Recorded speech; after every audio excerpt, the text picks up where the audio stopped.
Beneath the surface of our world's oceans lies a silence so deep and so absolute that it swallows entire civilizations whole. We look at the oceans as barriers, as impassable expanses, yet for countless generations the waters have been storytellers, carrying whispers from the ancient past. Imagine for a moment that everything you have been told about human history, about the way continents formed and peoples migrated, is only a fraction of the truth. Imagine that a world, vast and thriving, once stretched across the very oceans we now consider empty. A world erased, not by imagination, but by time, by water, and by forces too great for the memory of man to hold on its own. This is the enigma of Lemuria, the forgotten continent, the lost cradle of civilizations, and the key to a mystery so enormous it threatens to rewrite the very timeline of our species. It begins with a map. Not a modern satellite rendering, not the neat digital grid of GPS, but the brittle parchment of map centuries old. Maps drawn long before Antarctica was discovered, yet somehow depicting its coastline with astonishing accuracy. Maps suggesting lands and islands where modern cartography shows only water. Maps dismissed as curiosities, as mistakes of navigators, yet they persist, defying explanation. These maps are not mere drawings, they are the remnants of memory, the sketches of worlds that should not exist. And at the heart of their mystery lies a name, whispered across cultures, sciences, and esoteric traditions alike, Lemuria. For those who have never heard the word, Lemuria might sound like fantasy, a name suited for myth or legend. But to scientists of the 19th century, it was no fairy tale.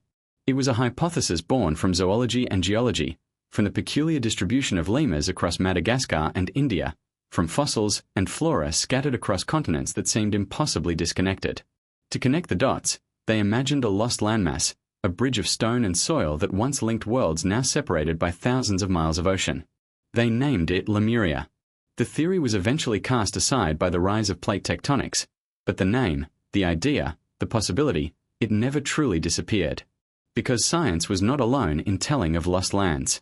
Across India, ancient Tamil epics speak of Kamori Kandam, a kingdom swallowed by the sea, home to sages and poets whose wisdom shaped the world. In Polynesia, the navigators' chants recall islands that sank beneath the waves, their people forced to scatter across the Pacific. In the highlands of Madagascar, elders speak of ancestors who once crossed a land that no longer exists. These are not isolated tales. They are pieces of a larger puzzle, fragments of memory preserved in myth, pointing to a catastrophe so vast it scarred the collective consciousness of humanity. Could all of these stories, from every corner of the Indian and Pacific Oceans, be remembering the same event? Could Lemuria have been real? The modern world tells us no. The textbooks insist continents cannot simply sink. They tell us the ocean floor has always been the ocean floor, that landmasses shift but do not vanish. Yet, recent discoveries challenge this narrative. A continent named Zealandia now hides beneath the Pacific, recognized by geologists as a genuine sunken landmass larger than India. Entire microcontinents, fragments of Earth's crust, lie buried beneath the Indian Ocean. And so we are forced to ask, if Zealandia can exist, if Kerguelen and Mascarene plateaus can slumber beneath the waves, then why not Lemuria? Why not another world, gone but not forgotten? This is where our journey begins, not with the certainty of science, but with the tension between what is known and what is concealed. Because Lemuria is not just geology, not just myth. It is the crossroads where forbidden archaeology, ancient spirituality, and suppressed history collide. It is the stage on which questions are asked that academic institutions dare not pursue. What if civilizations older than Egypt, older than Sumer, thrived upon a land now lost? What if their knowledge, their cities, their very bones lie entombed beneath the silt and salt of the Indian Ocean floor? And what if fragments of that knowledge survived, encoded in myth, in sacred texts, in symbols carved into stone? Consider this. Throughout history, empires have risen and fallen, and with them libraries have burned, archives have been destroyed, and inconvenient truths have been buried. If there were a chapter of humanity erased so thoroughly that only maps, myths, and mysteries remain, would we even recognize it? Or would we laugh it away, call it legend, and move on? The guardians of orthodoxy say there is nothing to see. But what if the silence itself is evidence? What if the missing pieces of our past have been deliberately hidden, their discovery too dangerous to the story we've been told about who we are? There is a reason people feel drawn to lost worlds. It is not just the romance of ruins, not just the thrill of treasure hunting. It is something deeper, almost instinctual, the sense that something is missing from our human story. When you hear of Atlantis, of Lemuria, of Mu, there is a tug at the edges of memory, as if some ancestral part of you knows these are not just stories. They are echoes. They are warnings. And perhaps they are promises that what has been lost can one day be found again. The ocean hides more than wrecks of ships. It hides cataclysms. It hides cities. It hides continents. Today, as satellites pierce the seas and sonar scans the depths, whispers of impossible ruins emerge. Structures off the coast of India, stone alignments beneath Japanese waters, pyramids half buried beneath coral reefs. They speak of an older world, one erased from history's official record. And each discovery brings us closer to the unthinkable, that Lemuria was not just an invention, not just a myth, but a truth too immense for modern narratives to contain. So as we begin this journey into the lost world of Lemuria, know this: the answers you are about to hear will challenge everything you thought you knew about our past. We will walk between the lines of science and speculation, between geology and myth, between archaeology and heresy. And by the time we reach the end, you may find yourself wondering whether the maps we inherit are not guides to geography at all, but keys to memory. Maps not of where we are, but of what we have lost. The question is not whether Lemuria existed. The question is why we are not allowed to remember it. They say maps are windows into the minds of those who created them. To us today, maps are simple tools for navigation, GPS screens in our pockets. But in the age before satellites, before aerial surveys, maps were something else entirely. They were half science, half memory, and part myth. They captured what sailors saw, what storytellers told, what merchants whispered in distant ports. And sometimes, they captured things that should not exist. Strange coastlines, forgotten islands, and landmasses that modern geography swears were never there. These cartographic ghosts haunt the archives of history, and among them are clues that point directly to the mystery of Lemuria. Take, for example, the famous Piri race map. Drawn in 1513 by an Ottoman admiral, this map has puzzled scholars for decades. On the surface, it appears to be just another early Renaissance chart of the Atlantic. But look closer, and something extraordinary emerges. The map shows the coastline of South America with uncanny accuracy, centuries before the entire continent was fully explored.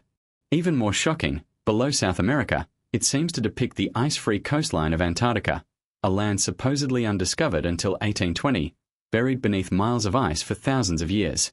How could a 16th century cartographer know such things? Piri Reis himself admitted he did not draw it from imagination. He compiled it from older, far more ancient maps, some said to date back to the time of Alexander the Great. In other words, the Piri race map was a copy of knowledge passed down through ages, knowledge that should not have survived. And this map is not alone.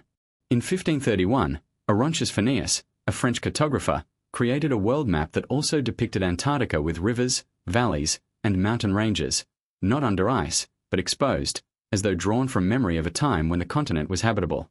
Mainstream historians say this is coincidence, that Phineas imagined coastlines and filled in blanks. Yet, the fit is too precise. The rivers line up with features only modern satellite surveys have confirmed.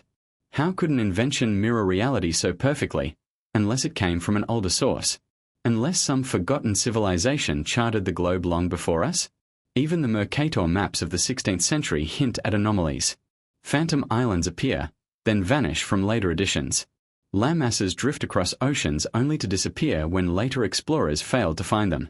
Some claim these were mistakes of navigation, optical illusions born of poor instruments and long voyages. But what if they were not mistakes at all? What if they were fragments of a world slipping beneath the sea, remembered by sailors and inserted into maps as best they could? What if they were glimpses of Lemuria, fading from the surface but not yet forgotten? Consider also the curious case of the Niccolò Zano map, published in 1558, which depicted islands in the North Atlantic that no longer exist. Or the mysterious maps of Johann Schoner, which showed a vast southern continent long before Antarctica was confirmed. Time and again, cartographers drew what they believed to be real, and time and again those images clashed with the neat, tidy history we have been given. Could all these phantom lands have been errors? Or were they memories of real places, continents and islands swallowed by the sea in cataclysms long before our written records began? The skeptics, of course, have their answers. They argue that early mapmakers copied each other's mistakes, that imagination filled the voids where knowledge faltered. They point to the lack of physical evidence, the absence of ruins retrieved from the depths of the Indian Ocean, and claim the case is closed. Yet their explanations rarely address the most troubling detail: the accuracy. If these were just mistakes, why do the coastlines of South America and Antarctica match reality so closely? If they were fabrications, why do the rivers and mountains align with geological features no one could have known at the time? Mistakes do not usually create truth. This is where Lemuria returns to the conversation. When 19th century scientists first suggested a lost landmass bridging Madagascar, India, and the wider Pacific, they were not thinking of myths. They were looking at patterns, at fossils, at the impossible spread of species across oceans. What they proposed was not fantasy, it was deduction. And when we compare their lost continent with the phantom shapes scattered across ancient maps, a haunting possibility emerges. Were cartographers unknowingly preserving memories of Lemuria? Did fragments of old charts, inherited from civilizations erased by water and fire, find their way into the hands of Renaissance scholars? Did maps become the last refuge of a world wiped clean from the surface of the earth? And here lies the true weight of the mystery. Because maps are not just geographical tools. They are historical artifacts. They are evidence of contact, of knowledge, of vision. To accept that ancient maps show real places we no longer recognize is to accept that history is incomplete, that civilizations existed long before ours with abilities we cannot fully explain. Who were these map makers? How did they chart coastlines hidden for millennia beneath ice? How did they know of lands we now call impossible? Some researchers whisper that these maps are proof of a seafaring culture more advanced than we dare admit. A culture that navigated the world's oceans long before the so-called age of exploration. A culture that may have thrived on a continent now. Lost beneath the Indian Ocean, its memory shattered into myth, into scraps of parchment, into lines drawn by hands that never knew their true source. Others claim this is nothing less than evidence of a forgotten global civilization, one whose survivors seeded myths of Atlantis, of Mu, and of Lemuria. Different names, same story, a world erased. Whatever the truth, one fact remains undeniable. These maps should not exist, yet they do. They challenge the official timeline. They disrupt the narrative of progress. They suggest that history is not a straight line, but a cycle of rise and fall, memory and forgetting. And if ancient maps hold even a grain of truth, then Lemuria may not be just a dream. It may be a chapter of human history waiting to be uncovered. As we continue deeper into this story, the question becomes inescapable. Were the cartographers of the past, through their mysterious maps, handing us a breadcrumb trail across time? A trail that leads not only to Antarctica, not only to Phantom Islands, but to something greater. To Lemuria. A land erased, yet still whispering to us across the parchment of history. The idea of Lemuria did not begin in temples, nor did it first emerge from esoteric circles of mystics. It began in the lecture halls and studies of scientists, men in the 19th century who were trying to answer a riddle hidden in the natural world. They were not chasing legends of lost continents or imagining vanished civilizations. They were pursuing the trail of bones, fossils, and living creatures, and what they found was so perplexing that the only explanation seemed to be a lost landmass bridging worlds that should never have touched. It was in this fertile soil of scientific confusion that the name Lemuria was born. The story begins with the humble lemur, a wide-eyed primate found in Madagascar and parts of India. Naturalists of the 1800s puzzled over a mystery. How could the same kinds of creatures appear on opposite sides of the vast Indian Ocean, yet be completely absent from the continent of Africa in between? Fossil evidence suggested that lemurs, and other species of plants and animals, had once roamed a land that connected these regions. But when they looked at the maps of the modern world, no such land existed. The seas stretched unbroken, mocking the evidence in their hands. To explain the paradox, zoologists began to speculate that a massive continent had once spanned the Indian Ocean, linking Madagascar, India, and perhaps even stretching into Southeast Asia and beyond. They gave this hypothetical continent a name drawn from the very creatures that inspired the theory, Lemuria. At first, Lemuria was a strictly scientific concept. It was not the mystical paradise that later writers would imagine, nor the cradle of lost civilizations. It was a land bridge, a pragmatic solution to the question of species distribution. Scientists of the time had no knowledge of plate tectonics, no concept of continental drift. To them, the Earth was static, the positions of continents fixed.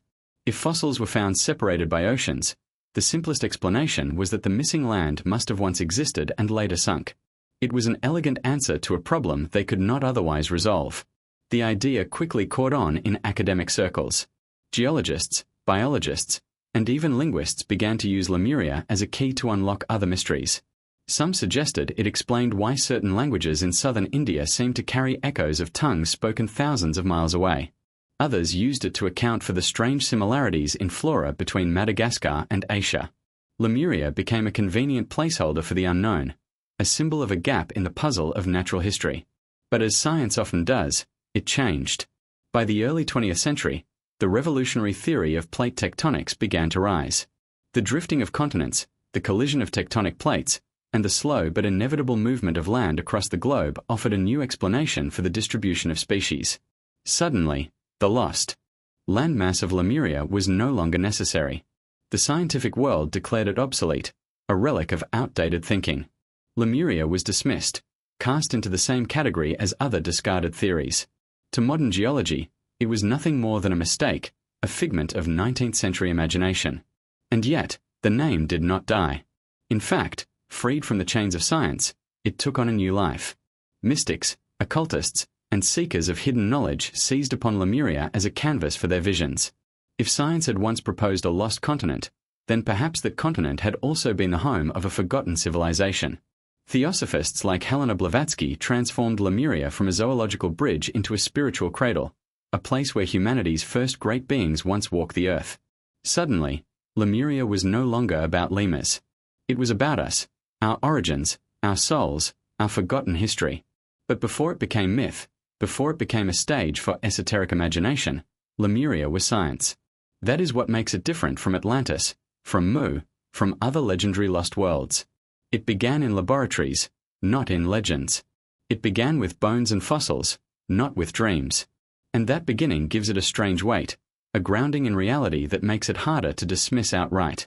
Because while plate tectonics may have explained away the need for Lemuria, modern discoveries complicate the story. Zealandia, a sunken continent beneath the Pacific. The Kerguelen Plateau, a submerged mass beneath the southern Indian Ocean. Madagascar itself, an ancient fragment of Gondwana. These are not myths, they are geological facts. And they prove that continents can vanish beneath the waves, that landmasses can be swallowed by the sea and forgotten by history. So was Lemuria truly just a mistake? Or was it a scientific intuition, a glimpse of a reality that modern geology has only begun to uncover? The zoologists and geologists of the 19th century may have been wrong about the details, but perhaps they were right about the essence. Perhaps there really was a great land bridging the Indian Ocean. Perhaps it did cradle unique species, unique peoples, and unique cultures, until some cataclysm tore it apart and scattered its remnants across the globe. And here the story bends back toward mystery. For while mainstream science abandoned Lemuria, local traditions never did. In southern India, poets had long spoken of Komori Khandan, a land swallowed by the ocean. In Madagascar, oral traditions spoke of ancestors crossing lost lands. The scientific birth of Lemuria seemed to confirm what myths had always whispered. And when the science turned away, the myths continued to hold the torch. The birth of Lemuria as a scientific idea is more than a footnote in history. It is a reminder of how fragile our truths can be, how easily yesterday's certainty becomes today's folly. It is also a reminder of how dangerous forgotten knowledge can be. A land once theorized by sober scientists became the foundation for entire mystical traditions, spiritual movements, and conspiracies about suppressed history. And so we are left with a haunting question. Was Lemuria truly an error of science, or was it a discovery abandoned too soon? Did the scientists of the 19th century glimpse something real, only to watch it slip through their fingers as the tides of academic opinion changed? As we move forward, we must hold onto this paradox. Lemuria was born of fossils and lemurs, but it refused to die when science cast it aside. Instead, it transformed, took on new shapes, and bled into mythology, spirituality, and forbidden archaeology. And that resilience, that refusal to vanish, may be the greatest clue of all. For ideas that are truly false eventually wither. But ideas rooted in fragments of truth have a way of surviving, resurfacing, and demanding to be heard again. Lemuria, the lost world of both science and myth, is one such idea. Long before scientists argued about lemurs and fossils, long before cartographers puzzled over strange coastlines, human cultures were already telling stories of lands that no longer exist. These were not written in academic journals, but sung around fires, carved into stone, and whispered from generation to generation as warnings and memories. They are myths, yes, but myths often hide kernels of truth. And when myths from distant peoples echo the same theme, when cultures separated by thousands of miles all describe a great land swallowed by the sea, we must ask, are these mere coincidences of imagination, or are they fragments of memory from something real, something like Lemuria? In the southern tip of India, the Tamil people preserve one of the most haunting legends of a vanished land. Their ancient texts speak of Komori Kandam, a vast kingdom that once stretched far to the south of today's shoreline. This was not a barren wasteland. It was a flourishing world of poets, sages, kings, and cities that rivaled the heavens. The Tamil epics describe three great sangams, assemblies of poets and scholars, where literature, philosophy, and wisdom were cultivated over thousands of years. But these sangams, according to tradition, did not take place in modern India. They occurred in Komori Kandam, a land now lost beneath the waves. The ocean rose, swallowing kingdoms, and survivors fled to the higher grounds of the Indian subcontinent. Even today, in Tamil Nadu, poets and scholars speak of Komori Kandam not as myth, but as a proud chapter of history stolen by the sea. Thousands of miles away, in Madagascar, elders tell a story that resonates with uncanny familiarity. They speak of ancestors who once crossed from lands that no longer exist, of migrations forced by rising waters, of a homeland torn apart by the sea. Their words describe not only movement, but loss, a sense that something vast and vital disappeared, leaving only fragments behind. The Malagasy traditions do not use the word Lemuria. Yet in their tales, we hear its echo. Across the Pacific, similar stories emerge. In Polynesia, navigators guided their canoes by stars and memory, chanting long genealogies and maps of islands. And within these chants lie references to places that no longer rise above the waves. Entire archipelagos, once part of their migration routes, are said to have sunk into the ocean. These were not vague dreams, but practical records, remembered so that sailors would know where to go, and where not to. How do we interpret chants of vanished islands? Were they exaggerations of volcanic eruptions, or were they distant memories of a greater loss, an island world erased? Even indigenous Australians, whose oral traditions stretch back tens of thousands of years, tell of rising seas that consumed their coastal lands. In stories handed down for countless generations, elders describe territories where people once lived, now far beneath the ocean. Astonishingly, modern studies have confirmed that some of these oral histories align with real sea level rises that occurred at the end of the last ice age.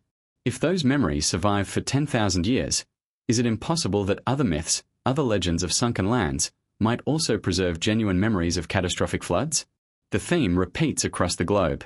In Hawaii, legends speak of Kanaloa, a sunken land to the west, swallowed by the ocean after its people angered the gods. In New Zealand, Maori stories describe great floods that consumed ancestral homes, forcing migration and survival. In the Pacific Northwest of the Americas, tribes tell of coastal villages drowned by sudden waves, leaving only a few survivors to carry on the lineage. Everywhere we look, we find tales of lands consumed by water. And while mainstream historians insist these are symbolic or local exaggerations of natural disasters, the persistence of the theme across unconnected cultures is striking. Why does nearly every civilization carry a memory of a world lost to the sea? Why does the ocean, in so many traditions, serve as both cradle and destroyer of human history? It is almost as if humanity collectively remembers a single event, or perhaps a series of events, that scarred our past so deeply it could not be forgotten, even when writing failed and only oral tradition remained. The story of Lemuria, through this lens, is not unique. It is part of a global pattern of memory. Atlantis in the West, Mu in the Pacific, Komori Kandam in India. Each has its own details, its own cultural color, yet beneath them all lies the same haunting rhythm: a land of abundance, a people of knowledge, a sudden catastrophe, and a legacy scattered to the winds. Could these be different names for the same event? Different cultural memories of the same cataclysm? Or could it be that Earth has seen not one, but many lost worlds, erased again and again by rising seas and shifting lands? The skeptic will argue that floods are common, that ancient peoples lived by rivers and coasts where disasters were inevitable. It is natural, they say, that myths of drowning lands appear everywhere. But skeptics rarely ask the next question: why are these myths so consistent in their details? Why do so many describe not just local flooding, but vast continents swallowed whole? Why do so many include survivors scattering across the seas, bringing knowledge, language, and culture to distant shores. Perhaps the myths are not metaphor. Perhaps they are history in disguise. The survivors of a real event, an event like the sinking of Lemuria, may have encoded their trauma into stories. Over time, the names changed, the gods shifted, but the core memory endured. A world was lost, and we are the descendants of its scattered children. This is the power of myth, and the danger of dismissing it. For while archaeology digs in the soil, myth digs in the mind. Where ruins crumble, stories endure. And when story after story, from India to Madagascar, from Polynesia to Australia, from Hawaii to the Americas, repeats the same tale, we must pay attention. The people of the past were not fools. They preserved what mattered, even if they lacked our scientific language to explain it. Their myths may be the only surviving records of civilizations erased before history began. And so, as we listen to these echoes of drowned worlds, the question grows sharper. Are we hearing fantasy, or are we hearing memory? Are the myths of Komori Kandam, of Polynesian sunken islands, of global floods, all pointing to the same forgotten truth, that Lemuria was real, and that we have simply forgotten where to look? When 19th century scientists first began whispering about a lost continent in the Indian Ocean, they were not dreaming of forgotten temples or advanced civilizations. Their eyes were fixed on the natural world, on the bizarre, almost impossible distribution of life between Madagascar and India. And even today, the evidence that led them to imagine Lemuria still lingers, written into the bones of animals, the leaves of trees, and the very soil of two distant lands separated by thousands of miles of ocean. If Lemuria was ever real, its fingerprints may still be hiding in plain sight, in the forests of Madagascar and the jungles of India. Start with Madagascar, an island like no other on Earth. Cut off from the African mainland for nearly 90 million years, it has become a living museum of evolution. More than 80% of its plant and animal species exist nowhere else in the world. Giant baobab trees, spiny forests that look like alien landscapes, and, of course, lemurs, those wide-eyed primates that became the symbol of the lost continent hypothesis. Madagascar is home to dozens of lemur species, ranging from tiny mouse lemurs that could fit in the palm of your hand to the larger ndri, whose ghostly cries echo through the treetops like lamentations from another age. Now look to India. It, too, has its own peculiar distribution of life. Fossils discovered, there revealed the remains of animals astonishingly similar to those in Madagascar. Even more puzzling, India shares plant families and other species that seem to link it not only to Madagascar, but also to Southeast Asia and parts of the Pacific. How could such connections exist across such vast distances? Today we explain them with continental drift, with India's slow migration from Gondwana northward into Asia. But in the 19th century, before plate tectonics was known, the only logical answer was a bridge of land, a continent that once connected Madagascar to India, later swallowed by the sea. That land was christened Lemuria. What made Madagascar and India so compelling was not just the presence of shared species, but the absence of them in Africa. If lemurs had once roamed from Madagascar to India, why were they missing in the vast landmass that lies in between? Africa should have been their natural highway, yet it held no trace of them. To scientists of the time, the explanation seemed clear. The lemurs were once spread across a land that no longer existed, a lost continent now drowned in the Indian Ocean. But lemurs are only the beginning. Madagascar holds other evolutionary enigmas. Consider the tenrecs, small insect-eating mammals that resemble hedgehogs but are more closely related to animals found far away in Africa. Then there are the baobab trees, with their swollen trunks like ancient sentinels. Species of baobabs are found in both Madagascar and mainland Africa, but Madagascar boasts unique varieties unseen elsewhere. Some researchers speculated that such plants and animals once stretched across a broader landmass, fractured when Lemuria sank beneath the waves. The idea gained momentum as geologists discovered more strange links. Fossilized reptiles in India seemed to echo species in Madagascar. Amphibians and freshwater fish shared puzzling similarities, suggesting once continuous rivers and lakes now separated by an ocean. The clues stacked up like breadcrumbs across a map of the Indian Ocean, pointing towards something missing, something vast. Even today, biogeographers scratch their heads at the uniqueness of Madagascar. Its ecosystems are so peculiar, so isolated, that scientists sometimes refer to it as the eighth continent. And though modern geology now explains this isolation with the breakup of Gondwana, the echoes of Lemuria remain. Because for thousands of years, the people of Madagascar themselves carried stories of coming from lands across the water, of ancestral homes swallowed by the sea. Could it be that the island's biological mysteries are not just evolutionary quirks, but remnants of a deeper history?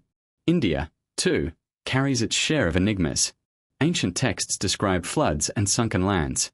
Tamil traditions speak of Komori Khandam, not as allegory, but as history. And modern science continues to unearth strange fossils that blur the boundaries between continents.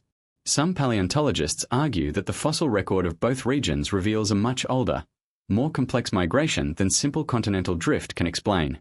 Were there once stepping stone islands, or even a now vanished landmass, that allowed species to spread in ways we no longer see? If so, could this be the very Lemuria once imagined by 19th century thinkers? To skeptics, all of this is easily explained. Madagascar, they argue, split from Africa and India tens of millions of years ago. Species evolved in isolation, creating their bizarre uniqueness. Lemurs are simply the survivors of an evolutionary branch that thrived on Madagascar but went extinct elsewhere. No lost continent is necessary. But that explanation does not address the myths. It does not explain why cultures across Madagascar, India, and the wider Pacific all recall lost lands swallowed by the sea. Nor does it explain why fragments of submerged plateaus, like the Kerguelen Plateau in the southern Indian Ocean, prove that vast masses of land can indeed disappear beneath the waves. There is also the question of timing. Continental drift operates on scales of tens of millions of years. Yet the myths of Lemuria, Komori Khandam, and sunken Pacific homelands are far younger, speaking of cataclysms within the memory of humankind. Is it possible that the scientists of the 19th century, though wrong in detail, stumbled upon a deeper truth? That Madagascar and India's biological anomalies are not just the result of ancient drift, but clues pointing to more recent upheavals, events that destroyed not only lands, but civilizations? And here the scientific and the mythical intertwine. Lemurs gave their name to Lemuria, but they may also hold the key to its mystery. Their distribution, their absence in Africa, their survival only in Madagascar and scattered fossils in India, all speak to a history that does not fit neatly into our current understanding. Whether by drifting continents or sunken lands, something unusual happened in this part of the world, something that left a mark not just on the animals and plants, but on the memories of the people who lived nearby. The forests of Madagascar, the hills of southern India, and the depths of the Indian Ocean together form a living archive.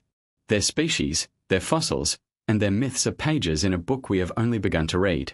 And when we read them, one possibility emerges again and again, that there was once a land connecting these worlds, a land teeming with life, a land that may have been home to peoples and cultures now forgotten. A land we call Lemuria.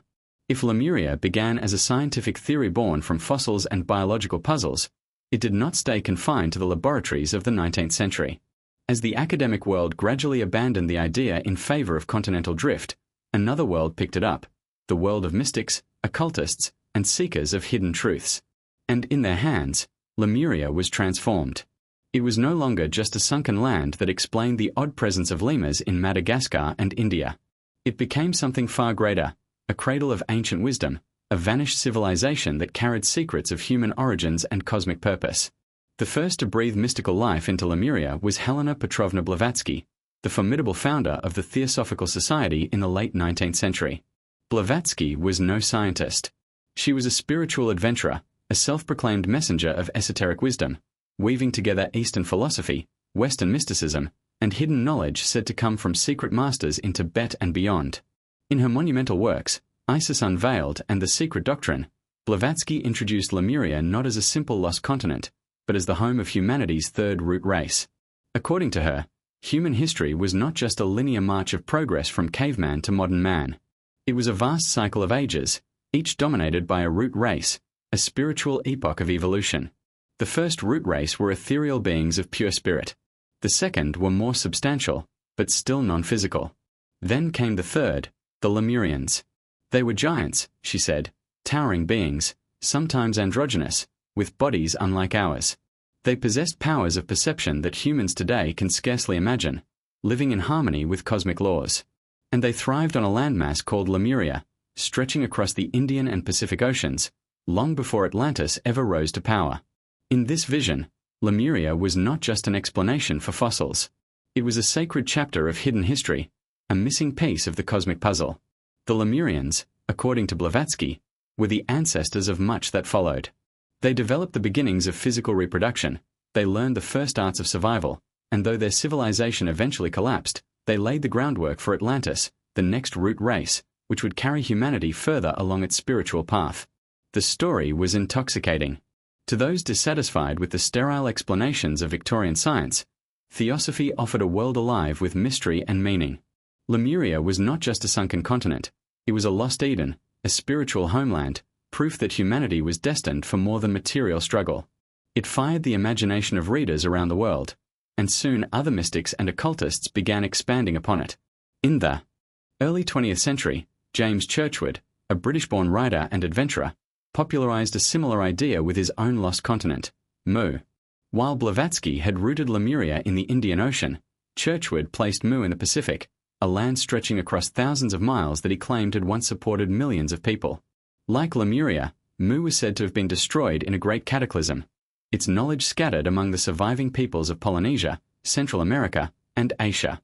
Some began to conflate the two, Lemuria and Mu, into a single idea, a primordial motherland of humanity, destroyed by nature or by its own hubris. Meanwhile, the theosophical tradition continued to elaborate on Lemuria's esoteric significance. Later disciples described Lemurians as highly psychic, capable of telepathy and direct communion with spiritual planes. Some claimed they had a third eye that allowed them to perceive realities hidden from us. Others suggested they built massive stone structures, now buried under jungles or seas, remnants of which might still stand in the megaliths of Easter Island, the ruins of Nan Madol, or the enigmatic formations of Yonaguni near Japan. For occultists, Lemuria explained mysteries that mainstream history could not. Why did so many cultures speak of sunken lands? Why did myths across the Pacific tell of gods who came from beneath the waves? Why did indigenous peoples of Polynesia, Madagascar, and South India preserve tales of migration from lost homelands? Theosophy wove all these threads into a single tapestry. They were all memories of Lemuria, distorted through time but pointing to a single truth. In the 20th century, Lemuria also entered the realm of New Age thought. Writers and channelers began to speak of Lemurian wisdom not just as ancient history, but as a living energy, accessible through meditation and spiritual practice. Crystals, they said, carried the vibrations of Lemurian consciousness. Certain lightworkers claimed to have memories of past lives on Lemuria, recalling societies based on harmony, telepathic connection, and unity with nature. In this retelling, Lemuria was not a land of giants and myths, but a utopia, a model for the spiritual awakening humanity must undergo again in the modern age. And yet, with every mystical interpretation, the line between history and myth blurred further. Was Lemuria truly a physical continent, or was it a metaphor, a symbol for a forgotten stage of human consciousness? Did the Lemurians exist as flesh and blood beings, or as archetypes of what humanity once was, or could become again? These questions did not discourage believers. They fueled the fire, transforming Lemuria into a mystery too large to be contained by geology alone. What is undeniable is this: by the time scientists had dismissed Lemuria as an outdated hypothesis, it had already escaped into culture. From Blavatsky's Theosophy to Churchward's Mu to the countless New Age books of the 20th and 21st centuries, Lemuria became an idea that refused to die. It lived in the imaginations of mystics and dreamers, taking on new forms with every retelling. To some, it was a land of advanced beings. To others, it was the birthplace of shamans and healers. And to still others, it was a cautionary tale of what happens when civilizations lose balance with nature. In the end, the esoteric Lemuria reveals something profound. Humanity has a hunger for lost worlds. We yearn for a past richer and stranger than the one science describes.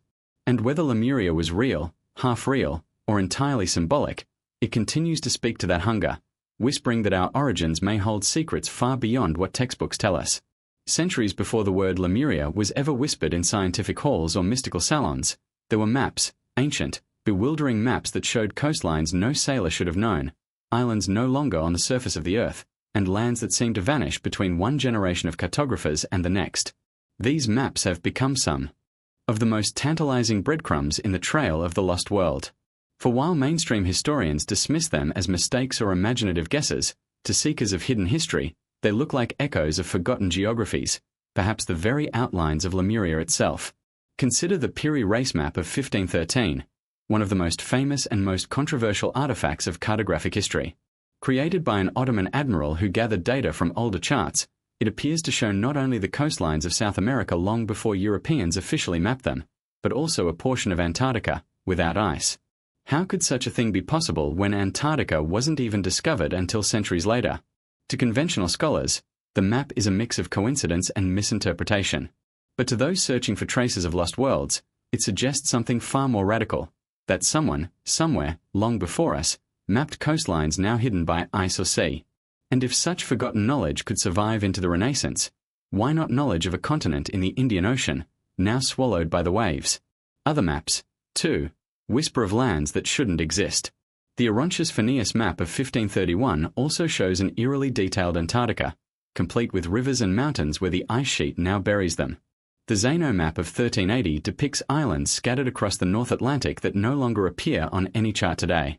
The Boische map of 1739 suggests an ice-free Antarctica divided into multiple landmasses, something only modern satellite imaging has confirmed. Were all these errors, or were cartographers preserving fragments of ancient world knowledge, perhaps passed down through civilizations destroyed long ago? When explorers sailed the seas, they often recorded sightings of islands that later expeditions could not find again. Phantom islands dotted early charts, landmasses like High Brazil in the Atlantic, which appeared on maps for centuries before vanishing without a trace. Closer to the Indian Ocean, Portuguese and Dutch sailors spoke of vast stretches of shoals, reefs, and islands that seemed too expansive to be mere navigation errors. Some described strange coastlines glimpsed on long voyages, yet no one could locate them again. Could these have been the last exposed peaks of a continent sinking beneath the waves, a final glimpse of Lemuria before it slipped into legend? Even earlier, ancient maps from Asia hinted at lands now missing. Chinese records from the Han Dynasty describe voyages into the southern seas, encountering lands beyond what today's geography allows.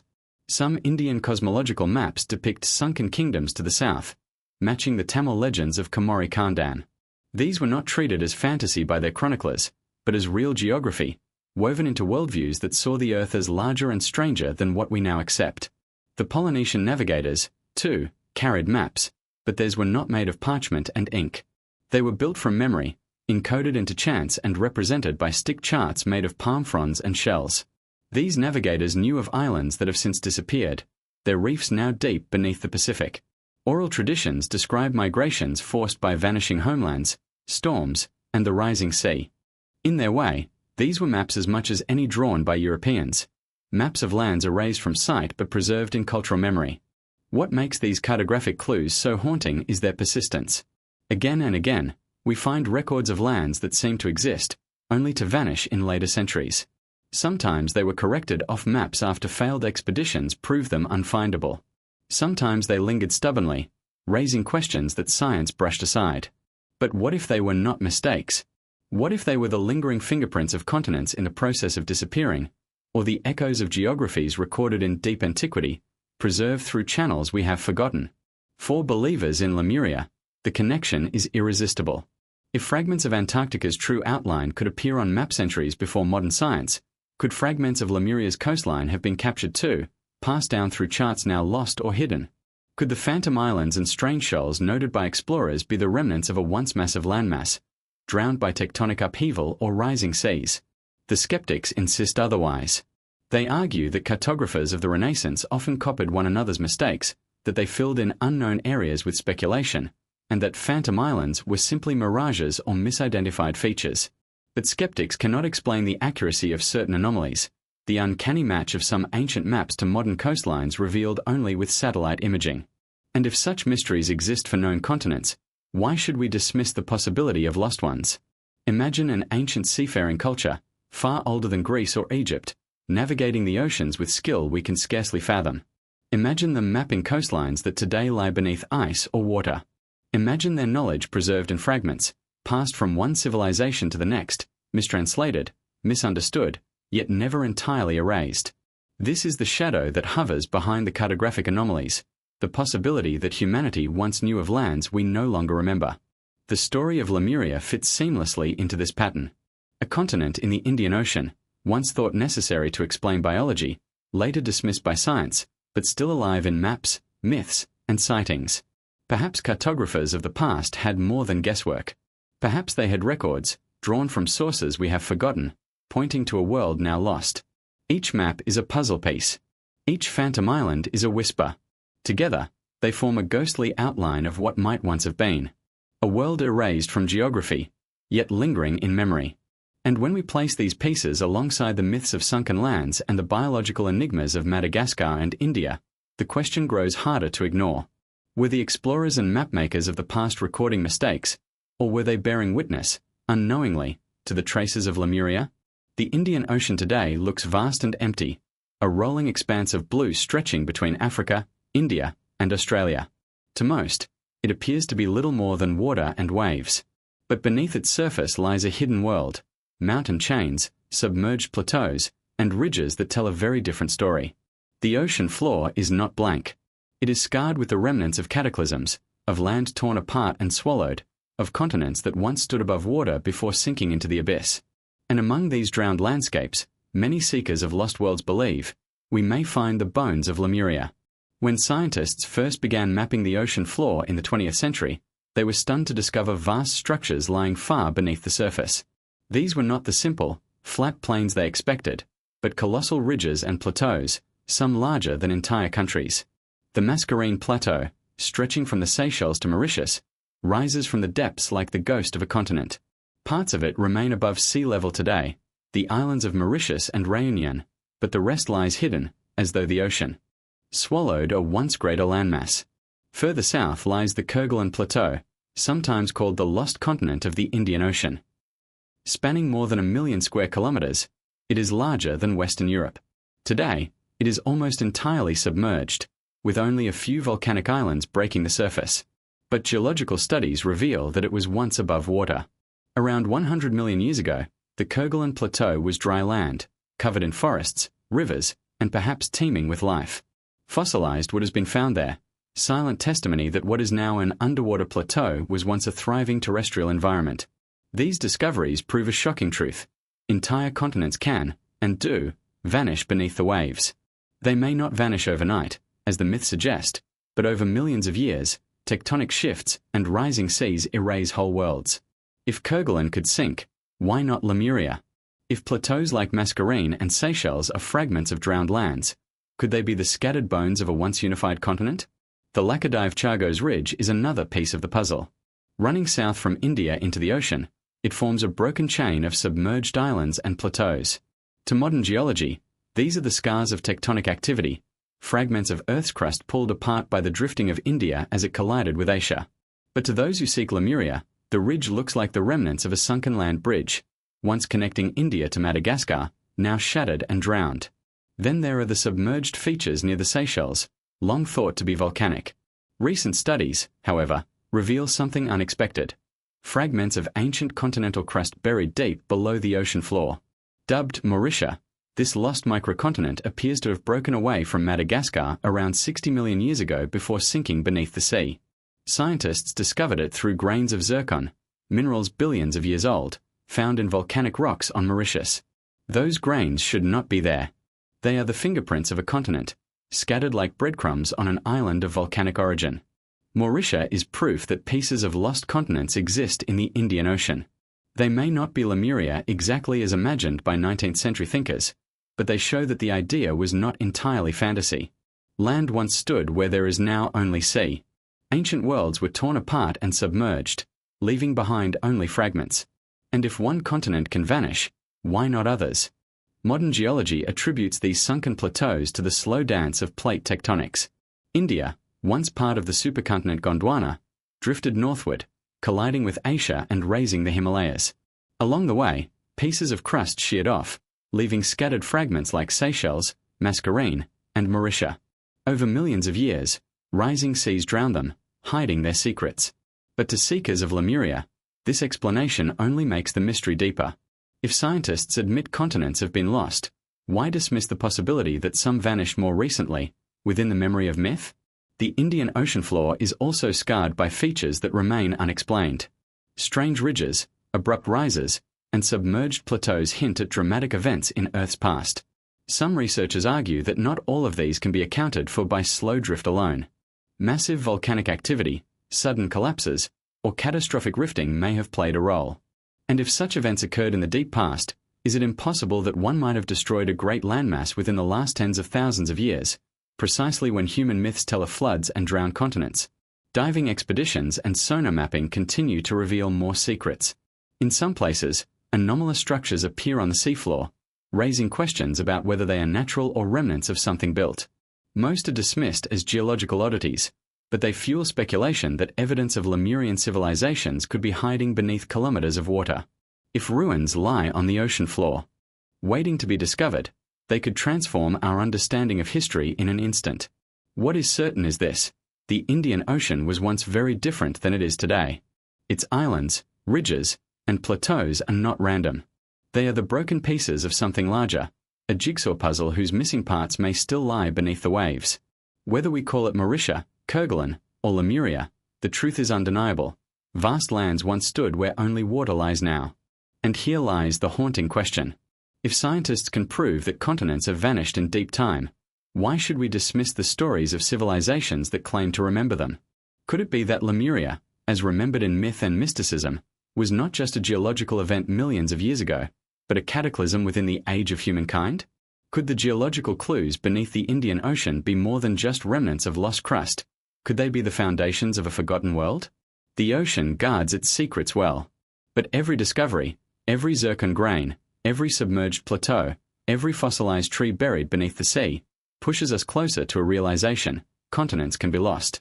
And when we pair this fact with the maps, the myths, and the mysteries of Madagascar and India, the possibility of Lemuria no longer seems like fantasy. It begins to feel inevitable. Everywhere on Earth, from the cold tundra of the Arctic to the steaming jungles of the Amazon, from the temples of Mesopotamia to the tiny islands of the Pacific, cultures tell a story of water. A story of a world before, full of life, knowledge, and order, swept away by a great flood. It is one of humanity's oldest and most universal myths, a memory so widespread it cannot be ignored. Could it be that these flood legends are not independent tales, but fragments of a shared trauma? And could the destruction of Lemuria have been one of the cataclysms encoded in this global memory? In Mesopotamia, among the Sumerians and later the Babylonians, the Epic of Gilgamesh describes a flood so vast it drowned the known world. The gods, angered by humanity, unleashed waters that swallowed cities and fields alike. Only one man, Utnapishtim, survived, saved by building a great vessel that carried life through the deluge. This story, thousands of years old, later found its echo in the biblical tale of Noah. In both, we find the same structure: divine wrath, a warning, a chosen survivor, and the rebirth of civilization after the waters recede. Travel to India, and you find the story of Manu, the first man. Warned by a fish that a flood would destroy all life, Manu built a boat and tied it to the horn of that very fish, who guided him to safety as the waters rose and engulfed the earth. When the flood subsided, Manu's descendants repopulated the world. This story, written in the ancient Vedas, is eerily similar to those from Mesopotamia, despite emerging in a completely different cultural sphere. Among the ancient Greeks, we hear of Deucalion and Pyrrha, survivors of a flood sent by Zeus to cleanse a corrupt humanity. They floated in a chest for 9 days, before landing on a mountaintop where they cast stones behind them, stones that transformed into men and women, repopulating the earth. Even in the far north, the Norse spoke of Wymir, the primordial giant, whose blood once flooded the world, leaving only a few survivors to build anew. But the flood myth is not confined to the old world. In the Americas, countless indigenous traditions echo the same theme. The Hopi speak of previous worlds destroyed by water, fire, and ice, with humanity reborn after each cataclysm. The Maya tell of the gods sending a great flood to wipe out an earlier race of wooden people, leaving only a handful alive. In Brazil, the Kaxinahua people preserve tales of a flood that forced survivors into canoes, drifting for days before they found land. Cross the Pacific, and you hear it again. Polynesian traditions describe vast floods and sinking islands. In Hawaii, chants speak of gods punishing people by drowning entire lands. Beneath the sea. In New Zealand, Maori legends tell of great inundations that reshaped their world. Even in tiny Micronesia, where each island is a fragile dot in the ocean, elders remember stories of once great islands swallowed by the waves. Then there are the Aboriginal peoples of Australia, whose oral traditions are among the oldest continuous narratives on Earth. Along coastal regions, they speak of lands their ancestors once walked, now lying beneath the sea. Astonishingly, Scientific studies have confirmed that some of these oral histories align with real sea level rises that occurred at the end of the last ice age, around 10,000 years ago. In other words, these flood stories are not just myths. They are memories that survived for millennia. When we step back and look at the pattern, the effect is chilling. From Mesopotamia to India, from Greece to the Pacific, from the Americas to Australia, humanity remembers a flood. Always a flood. Always catastrophic. Always reshaping the world. And often, these myths carry the same details: the warning, the chosen survivors, the vessel or mountain, and the renewal of life after the waters recede. Could all of this really be coincidence? Or are we looking at a shared human memory of cataclysmic events, events that destroyed whole continents and civilizations, like Lemuria? Mainstream science offers its own explanations. At the end of the last ice age, glacier melted, raising sea levels by over 400 feet worldwide. Vast areas of coastal land were submerged, erasing entire habitats and forcing migrations. In some places, sudden disasters, such as glacial lake outbursts, unleashed walls of water that drowned valleys and plains in an instant. These events would have been seared into the memories of those who lived through them, passed down orally until they became myths of universal floods. But here is the unsettling question: were those floods only local and gradual, or were some of them truly global in scale? And more importantly, did they erase civilizations advanced enough to remember and mourn their destruction? If so, could Lemuria have been one of those lost homelands, its downfall remembered in the chants of Polynesians, the scriptures of India, the myths of Madagascar, and the stories of flood survivors across the world? The consistency of these myths is their greatest power. For if every culture independently imagined the same story, it would be a miracle of coincidence. But if they all remembered the same event, then the flood myths become more than stories. They become evidence. Evidence of trauma, of survival, of something real. A memory of a time when the seas rose, when lands drowned, when worlds were lost. Imagine standing on the shores of Lemuria, as the earth shifted, as the waters surged. Imagine watching cities swallowed, temples dragged beneath the surf, families fleeing to distant islands. Imagine survivors clinging to boats, to mountaintops, to any scrap of hope, their eyes filled with the knowledge that their world was gone. Those survivors would have carried their grief into new lands. And in time, their descendants would have turned that grief into story, story into myth, myth into legend.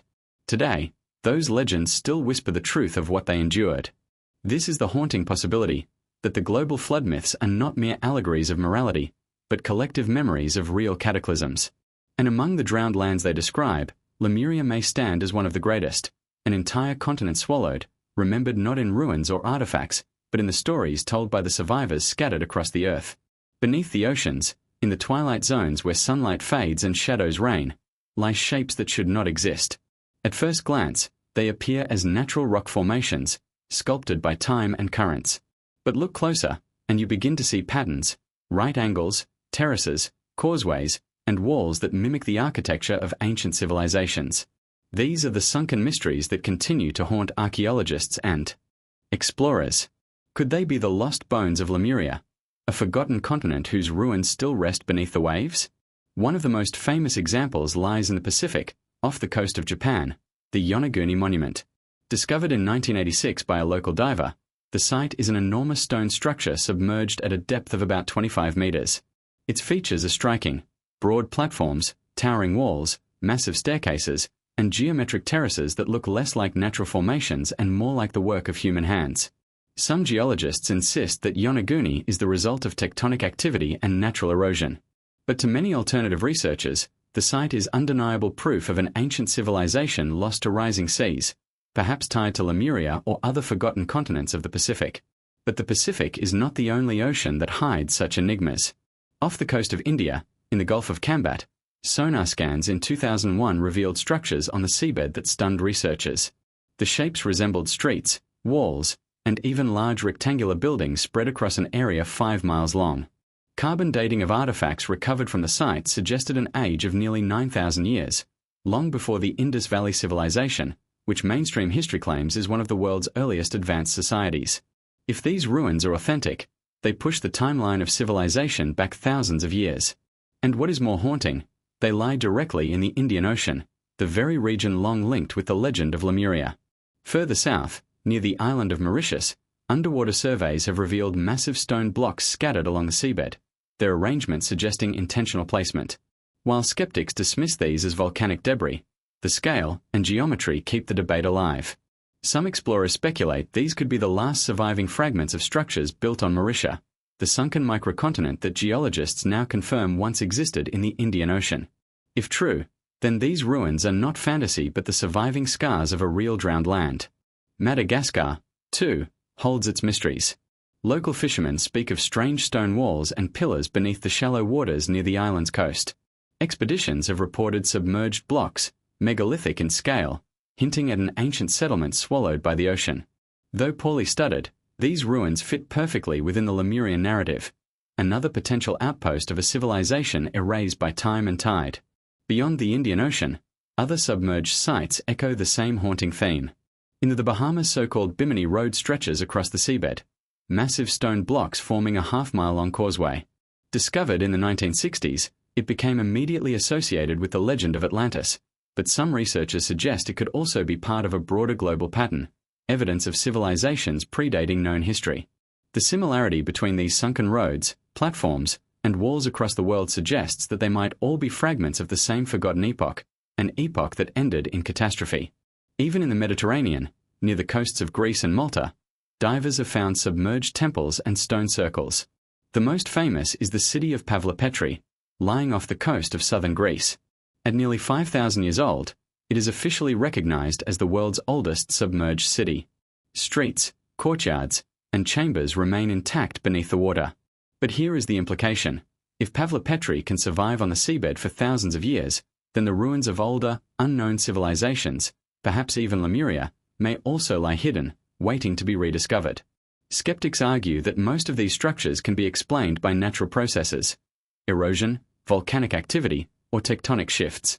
And in many cases, science offers convincing arguments.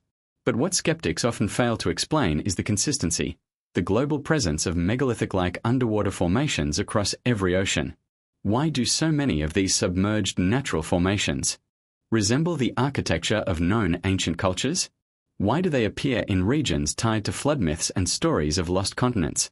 And why, time and again, are artifacts, tools, and carvings found near them?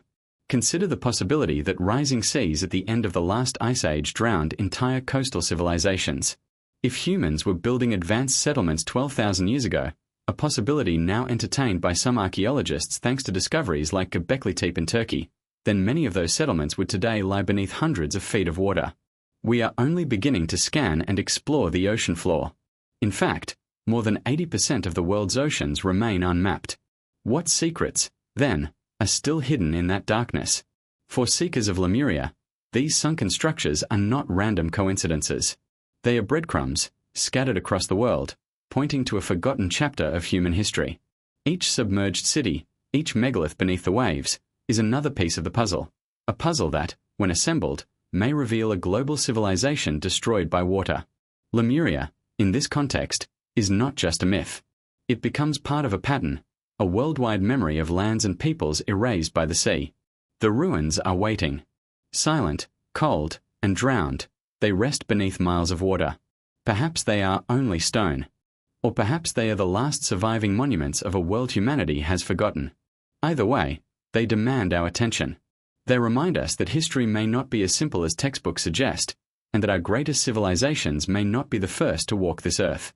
The 19th century was a time of upheaval, not just politically or industrially, but intellectually. Science was racing forward, shaking the very foundations of how humanity saw itself. Darwin's theory of evolution had burst onto the stage, challenging traditional views of creation. The earth sciences, still young, were mapping continents and pondering the mystery of drifting species across oceans. And amid this chaos of discovery, one idea began to take shape: a lost continent in the Indian Ocean, a place scientists named Lemuria. The origins of the theory lie not in mysticism, but in zoology.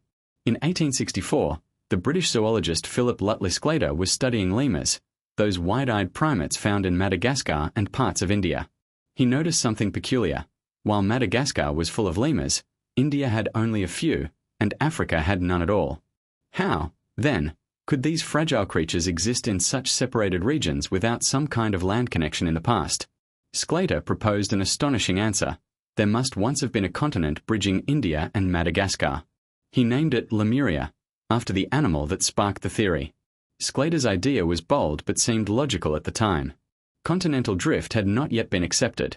Alfred Wegener's theory would not arrive until the early 20th century, and even then it would take decades to gain recognition. In Sclater's day, the simplest explanation for the spread of species was land bridges. If lemurs had crossed from one region to another, there must have been land connecting them. And if such land no longer existed, then it must have sunk beneath the sea. Thus, Lemuria was born, not as myth, but as science. The concept quickly spread beyond zoology. Geologists pointed to unusual rock formations in Madagascar and India, suggesting they might be fragments of a drowned continent. Paleontologists noted fossil similarities between far-flung regions. Botanists puzzled over plants with relatives on opposite sides of the Indian Ocean. Lemuria became a convenient explanation, a missing puzzle piece that tied together the strange distribution of life. But soon, Lemuria left the halls of science and entered the world of the mystical. The 19th century was also the age of theosophy, spiritual movements, and a fascination with lost worlds. Helena Petrovna Blavatsky, the Russian mystic and co-founder of the Theosophical Society, seized upon Lemuria as more than just a geological hypothesis.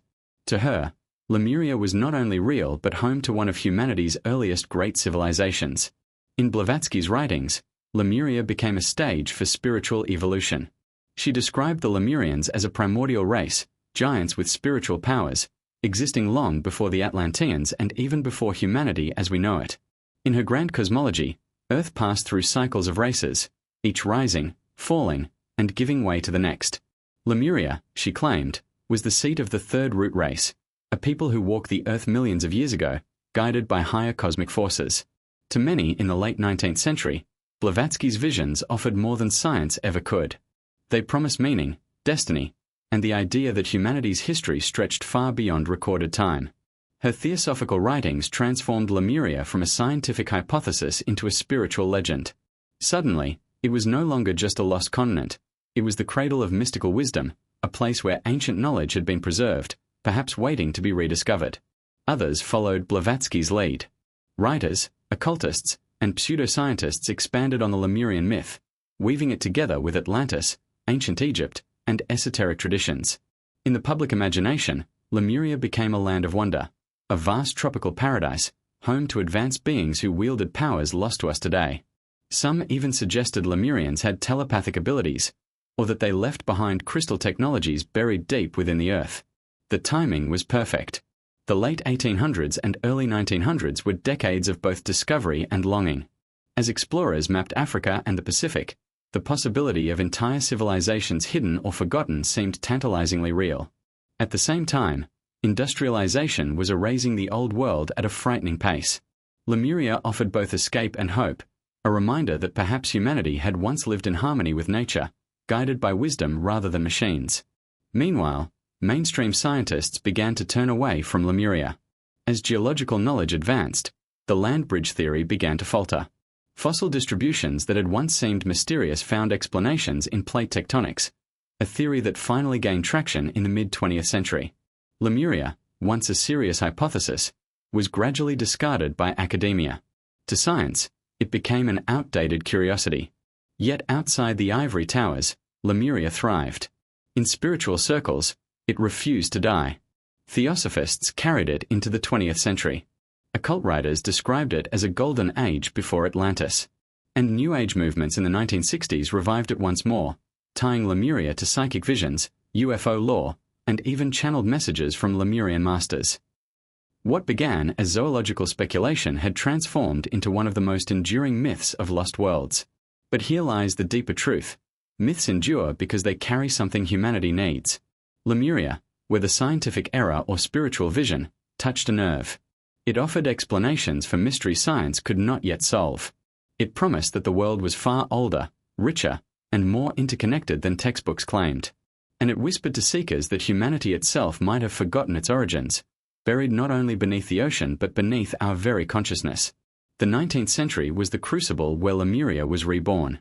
From lemurs to lost civilizations, from zoology to theosophy, it emerged as both a scientific placeholder and a spiritual symbol. And though scientists may have abandoned it, the public never truly let go. For in Lemuria lies the perfect balance of science and myth, reason and wonder, a lost world that feels just close enough to be real, yet just distant enough to remain forever out of reach. When the scientific case for Lemuria began to falter in the late 19th century, most would have expected the theory to quietly fade into obscurity. But instead, something remarkable happened. Lemuria was reborn, not as a scientific landmass, but as a spiritual homeland. In the hands of mystics, visionaries, and seekers of hidden wisdom, it transformed from a theory of lemur migration into a vast cosmic stage upon which humanity's oldest spiritual dramas were said to have unfolded. At the center of this transformation stood Helena Petrovna Blavatsky, the controversial Russian mystic and co-founder of the Theosophical Society. To Blavatsky, the physical world was only a shadow of a greater spiritual reality, and history itself was not linear but cyclical, unfolding in grand cosmic patterns. Within this framework, Lemuria became more than just a lost continent.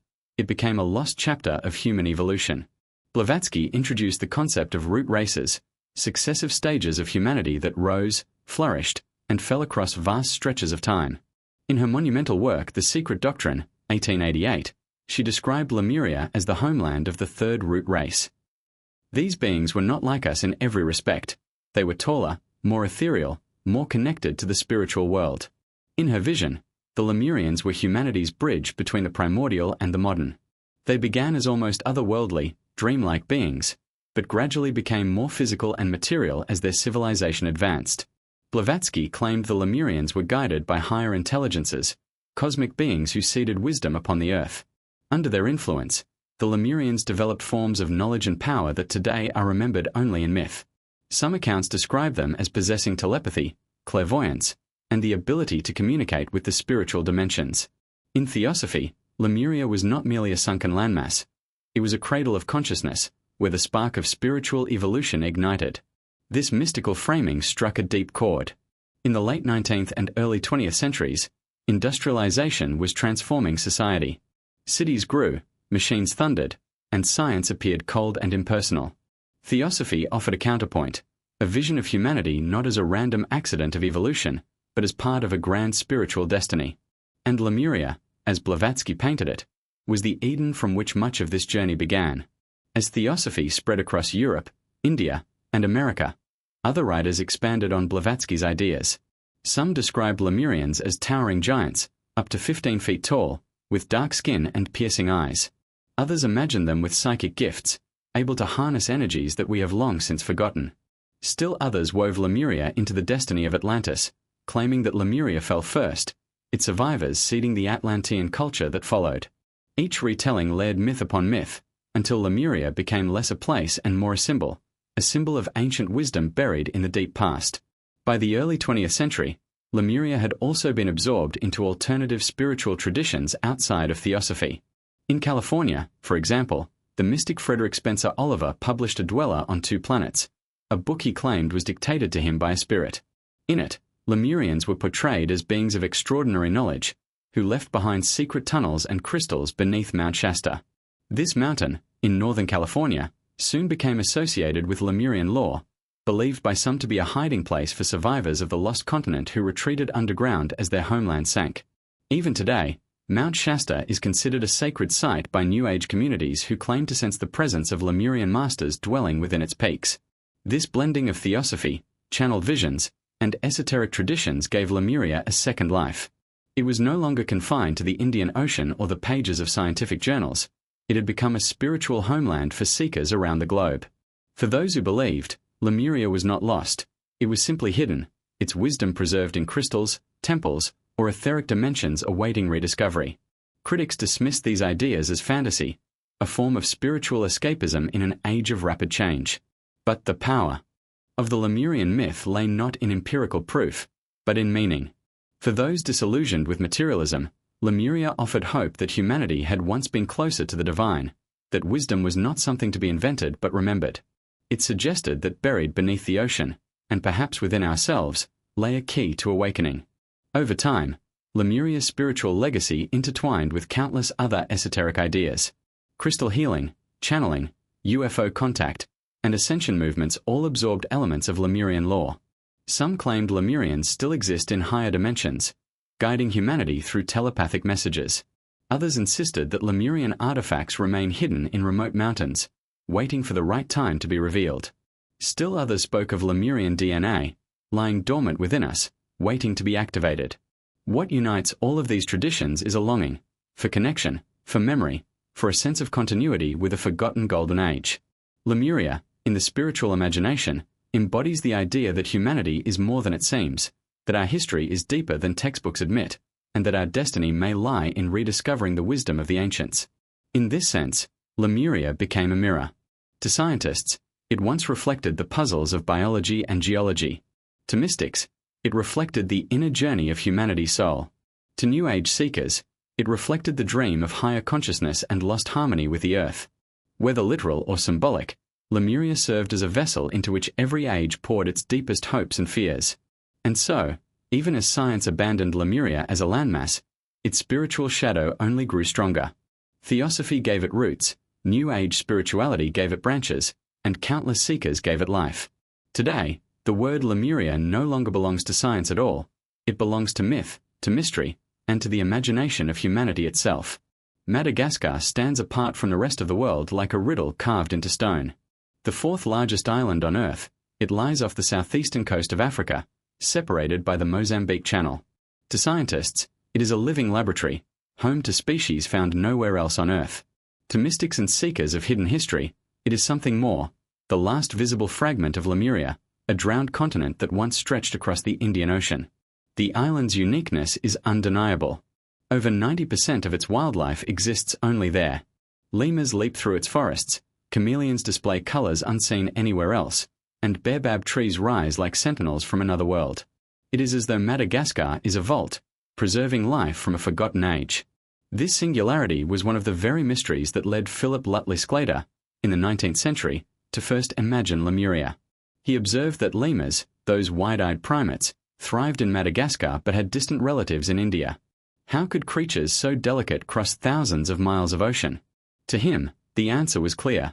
Once, land had bridged these regions. But the uniqueness of Madagascar is not only biological. Its myths and traditions carry whispers of an ancient world swallowed by water. Among local Malagasy legends are tales of vast floods, of lost lands, and of ancestors who came from over the sea. Some stories speak of giant beings, half human, half spirit, who once walked the island before vanishing into the mountains or the waters. To some researchers, these echoes sound hauntingly familiar, fitting neatly into the global pattern of flood myths and tales of vanished civilizations. Could the Malagasy people preserve a memory of Lemuria's last days? The island's geology adds another layer to the mystery. Madagascar itself broke away from the supercontinent Gondwana around 88 million years ago, drifting into its current position. But scattered across the Indian Ocean are fragments, plateaus, ridges, and submerged continental crust that suggest Madagascar was once connected to much larger landmasses. Scientists now speak of Mauritius, a lost microcontinent. That split from Madagascar tens of millions of years ago before sinking beneath the waves. Tiny mineral fragments, zircons billions of years old, have been discovered in volcanic rocks on Mauritius, proof that ancient continental crust lies hidden below. While science insists these breakages happened long before humans existed, seekers of Lemuria interpret them differently. To them, the geological evidence confirms what the myths have long said, that great lands once surrounded Madagascar, stretching toward India and beyond. Whether these lands vanished millions of years ago or in more recent memory is the heart of the debate. But the tantalizing possibility remains. Madagascar could be the surviving high ground of a drowned continent, the last peak of Lemuria still above water. Explorers and researchers have long been captivated by this possibility. In the early 20th century, some colonial scientists speculated that Madagascar might hold clues to a lost civilization. Reports circulated of megalithic ruins hidden deep in the forests, stone circles, and walls of uncertain origin. Most of these accounts were dismissed as natural formations or misinterpretations of later tribal sites. Yet they continue to fuel speculation. What if the interior of Madagascar conceals remnants of an older culture, one that predated recorded history? The sheer scale of Madagascar lends weight to such questions. Larger than France and nearly the size of Texas, much of its terrain remains remote and difficult to penetrate. Vast rainforests cloak its highlands, while rugged cliffs and caves guard its coasts. Entire ecosystems thrive in isolation, untouched by outside contact for millennia. If Lemurian ruins survived anywhere on Earth, hidden beneath dense jungle or buried in valleys long forgotten, Madagascar would be a natural hiding place. But perhaps the most compelling evidence is the island's role in human imagination.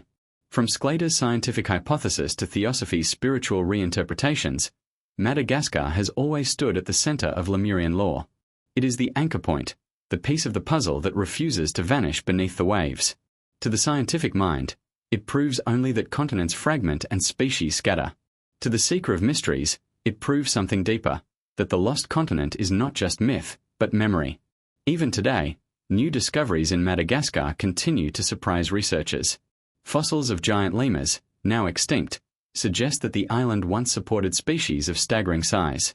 Massive stone tools, some weighing dozens of pounds, have been found, raising questions about who, or what, made them. Could these finds be traces of ancient peoples whose stories merged with Lemurian legends? Or are they simply relics of now vanished cultures that arose long after the supposed fall of Lemuria? The ambiguity is powerful.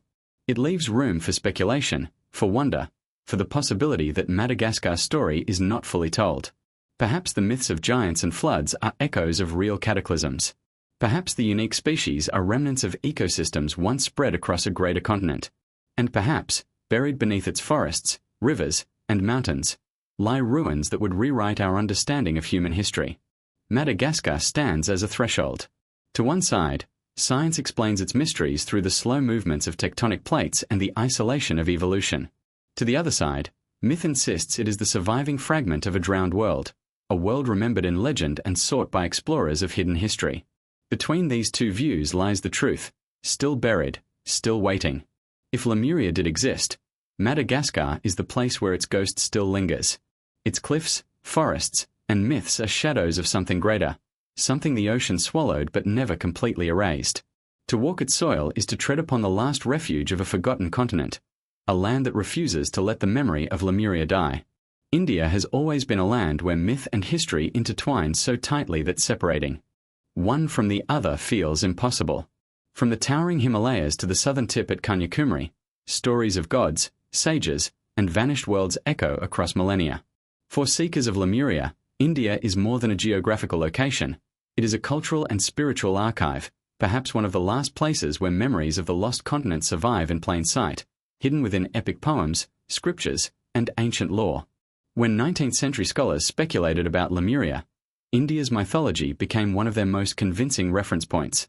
The vastness of the subcontinent's traditions offered tantalizing parallels. Flood myths, tales of sunken kingdoms, and accounts of primordial lands now lost beneath the sea.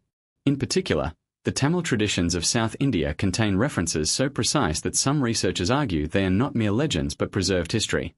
One of the most intriguing clues comes from the ancient Tamil Sangam literature. According to tradition, there were 3 great Sangams, or literary academies, where poets and scholars gathered to compose epic works. The first 2 Sangams are said to have been held on lands that are now submerged beneath the ocean.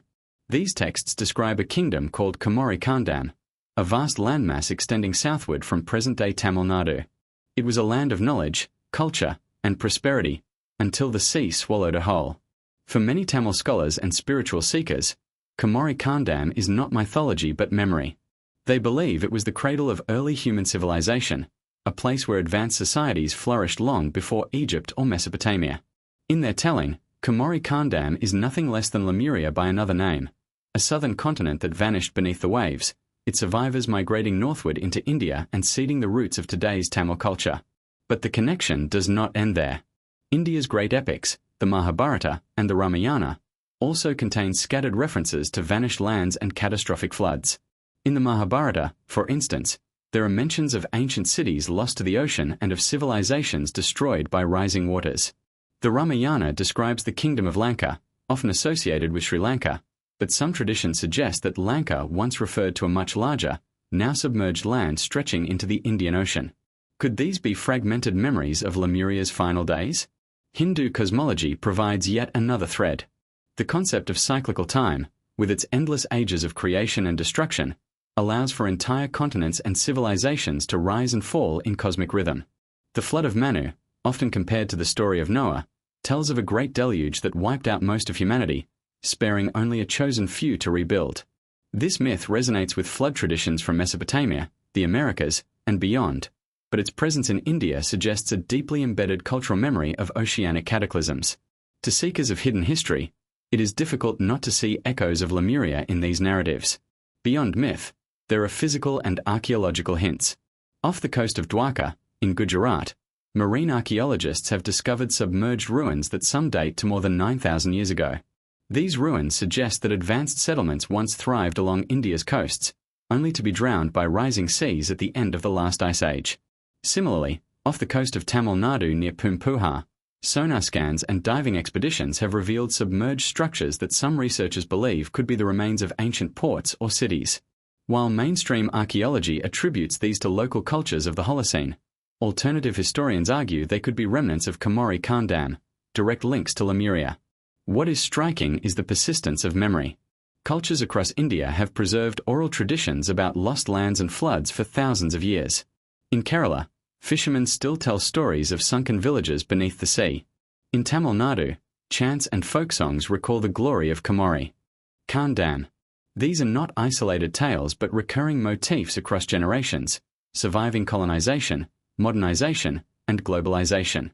The question lingers: could all these stories point back to a real event, a real continent, and a real memory of Lemuria? Even spiritual traditions tie India to this mystery. Theosophists in the late 19th and early 20th centuries claimed that Lemuria was the cradle of a root race of humanity, a stage in human evolution that predated Atlantis. They placed much of Lemurian memory in India, seeing the subcontinent as a repository of ancient wisdom preserved through yoga, meditation, and esoteric teachings. While mainstream science dismisses such claims, the sheer alignment between theosophical visions and Tamil traditions is difficult to ignore. And yet, there is a duality here. On one side, Indian myths and traditions provide vivid, compelling accounts of sunken lands that mirror the idea of Lemuria almost perfectly. On the other, geology insists that India has been geologically stable for tens of millions of years, long before humans walked the earth. Between these poles lies the enduring tension. Are these myths metaphors, or are they veiled memories of real cataclysms that reshaped human history? What keeps the mystery alive is the possibility of convergence.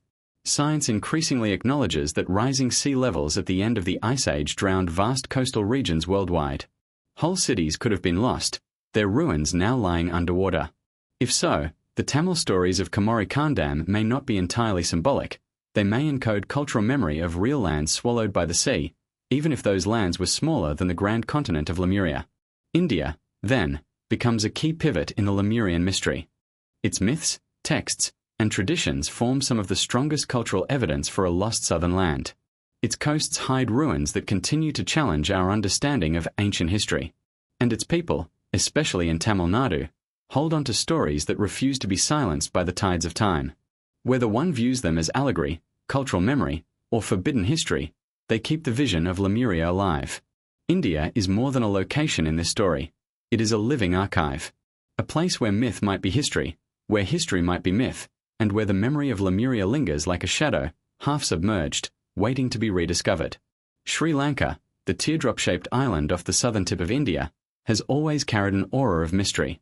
Its landscapes shift from lush rainforests to ancient plains dotted with ruins, from sacred mountains to endless coastlines. For many, Sri Lanka is a cultural treasure and a cradle of Buddhist tradition. But for seekers of hidden history, this island may be something more, a surviving fragment of Lemuria, a gateway to the sunken past. At first glance, Sri Lanka's significance comes from its connection to India. In the ancient Indian epic Ramayana, Sri Lanka, then known as Lanka, was the stronghold of the demon king Ravana.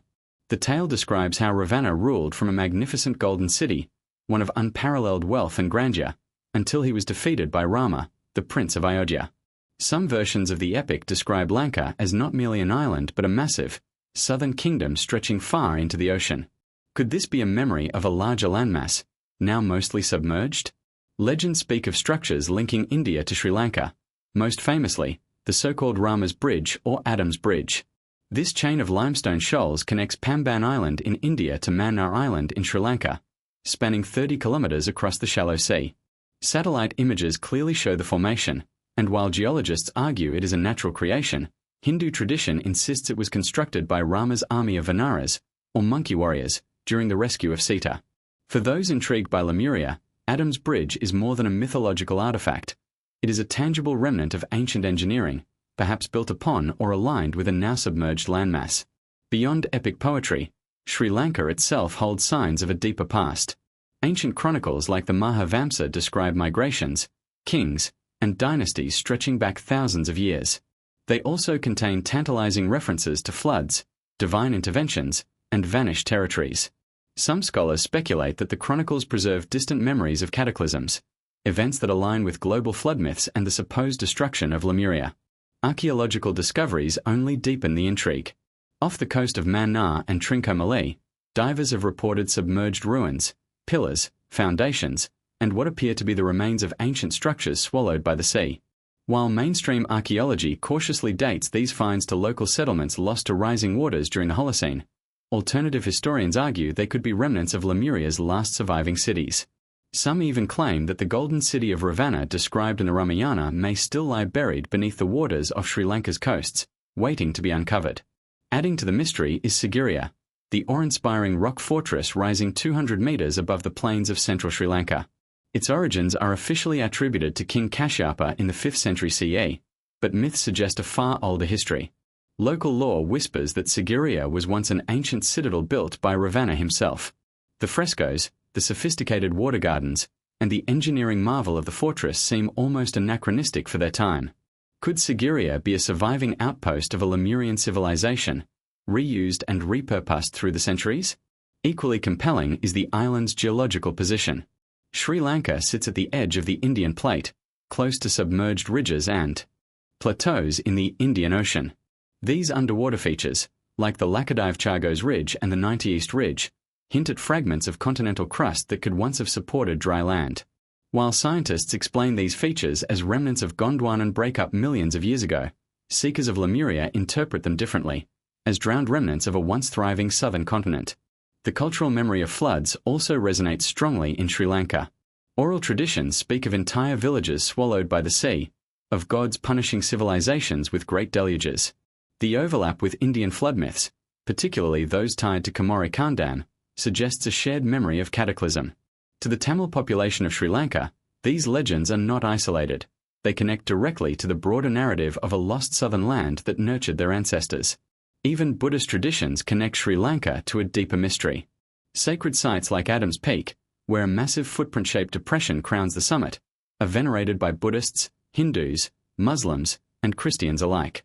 Buddhists believe it to be the footprint of the Buddha, Hindus attribute it to Shiva, Muslims and Christians call it the mark of Adam, who supposedly set foot there after being cast out of Eden.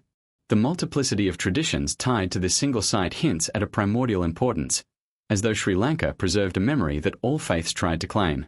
For seekers of Lemuria, Adam's Peak may represent a symbolic anchor to humanity's forgotten beginnings. Modern science cautiously acknowledges fragments of the mystery. Rising sea levels after the last ice age, around 12,000 years ago, did submerge vast tracts of coastal land around Sri Lanka. Ancient shorelines lie beneath the ocean, and sonar surveys continue to reveal anomalies. While most scholars attribute these to natural formations or post-ice age flooding, the possibility remains that advanced prehistoric settlements once lined these now submerged coasts.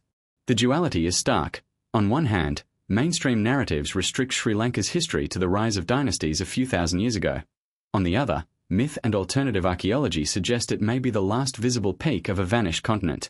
Between them lies the undeniable sense that Sri Lanka is more than an island.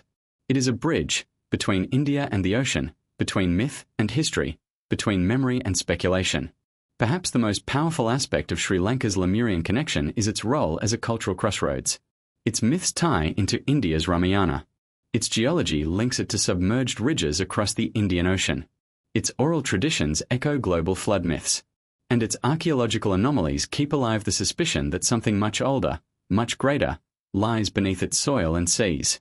In the end, Sri Lanka is not just a dot on the map, it is a threshold. A gateway where the myths of Lemuria become tangible, where bridges of stone span seas, where ruins lie beneath the waves, and where sacred peaks hold footprints claimed by gods and men alike. If Lemuria truly existed, Sri Lanka may be the key that unlocks its memory. Deep beneath the restless waves of the Indian Ocean lies a spine of the earth, a colossal scar stretching thousands of kilometers across the seafloor. This is the Indian Ocean Ridge, a vast geological formation that scientists describe as a mid-ocean ridge, born from the slow but relentless movement of tectonic plates. To mainstream geology, it is a natural feature, the result of molten rock pushing upward to form new crust. But to seekers of hidden history, it is something more, the submerged skeleton of a lost continent, the drowned backbone of Lemuria itself. The Indian Ocean Ridge stretches from the Arabian Sea down toward the Southern Ocean, weaving like a hidden mountain range beneath the waters. Rising thousands of meters from the abyssal plains, it is dotted with plateaus, ridges, and isolated peaks. Some of these peaks break the surface as islands, Mauritius, Réunion, and the Maldives. Others remain submerged, their jagged summits tantalizingly close to daylight. For those who believe in Lemuria, these are not random formations. They are the surviving fragments of a once great landmass, now buried beneath leagues of water. Science offers a different explanation. According to plate tectonics, the Indian Ocean Ridge is where the African plate, Indian plate, and Antarctic plate pull away from each other. Magma rises to fill the gaps, forming new crust in a continuous cycle of destruction and creation. Over millions of years, this process has shifted continents, split landmasses, and drowned coastlines. In this view, the ridge is nothing more than the engine of geological change, a feature as old as the ocean itself. And yet, the sheer size and complexity of the Indian Ocean Ridge beg the question: could it once have supported dry land? Ancient legends suggest that it might have. Myths from Madagascar, India, and Sri Lanka speak of vast lands that connected their regions before sinking beneath the sea. Theosophical writings on Lemuria describe a continent stretching across the Indian Ocean, fragmented by cataclysm, leaving behind only islands as evidence. When one overlays these myths upon the map of the ridge, the alignment is eerie. The Mascarene Plateau, for example, is a shallow stretch extending from Seychelles to Mauritius.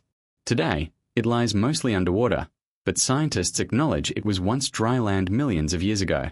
Similarly, the Chagos Laccadive Ridge and the 90 East Ridge hint at continental fragments lost to the ocean.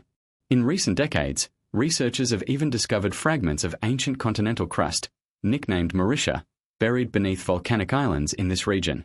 Though mainstream science insists these fragments sank long before humans existed, seekers of Lemuria see confirmation. Here lies the drowned land that myths remembered. One of the most tantalizing aspects of the ridge is its potential to hide ruins. Imagine entire cities built upon land that is now hundreds of meters beneath the surface. Earthquakes, tsunamis, and the slow creep of rising seas could have swallowed them whole. If even a fraction of Lemurian civilization survived upon the Indian Ocean Ridge, its remains would now lie in silence, entombed beneath sediment and coral. Occasional sonar scans and deep-sea explorations have revealed anomalies, rectilinear shapes, plateau-like structures that spark speculation. Are these natural? Or are they the weathered bones of an ancient architecture? The Indian Ocean itself preserves memory in unexpected ways. Local sailors and fishermen across centuries have spoken of phantom islands, landmasses that appeared on maps for generations before vanishing without a trace. Some were later proven to be illusions or errors. Others remain unexplained. Could these vanishing islands be the last visible peaks of Lemuria, swallowed by the ocean in living memory? The ridge also ties directly into catastrophe myths. Across the cultures bordering the Indian Ocean, floods dominate folklore. Entire lands lost to the waves, kingdoms destroyed overnight, gods punishing arrogant civilizations with deluges. These stories echo from Madagascar to India, from Sri Lanka to Southeast Asia. For mainstream historians, these are symbolic stories of morality.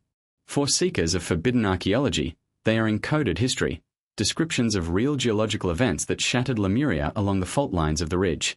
Even modern technology adds fuel to the mystery. Satellite imagery of the ocean floor reveals patterns resembling channels, terraces, and platforms along parts of the ridge. While geologists attribute these to tectonic faulting and volcanic activity, others argue that they look uncannily like man-made structures. Could these be remnants of Lemurian engineering, blurred by time and tectonic upheaval? The Indian Ocean Ridge represents more than geology. It is the borderland between science and myth. On one side, it is explained as the result of tectonic processes operating over millions of years. On the other, it is a possible blueprint of Lemuria, its drowned mountains and plateaus mapping the outline of a forgotten world. The truth may lie somewhere between. After all, Science itself now acknowledges the existence of lost microcontinents beneath the Indian Ocean, Mauritius, Seychelles, and others. If small continents could vanish, why not a larger one? Consider the implications. If Lemuria once sat atop the ridge, its disappearance may not have been gradual but catastrophic. A chain of volcanic eruptions, earthquakes, or rapid sea level rise at the end of the last ice age could have destroyed its civilization, leaving only scattered survivors. These survivors may have migrated to India, Madagascar, and beyond, carrying with them the myths and memories that now form the cultural fabric of those regions. The ridge, then, is more than rock.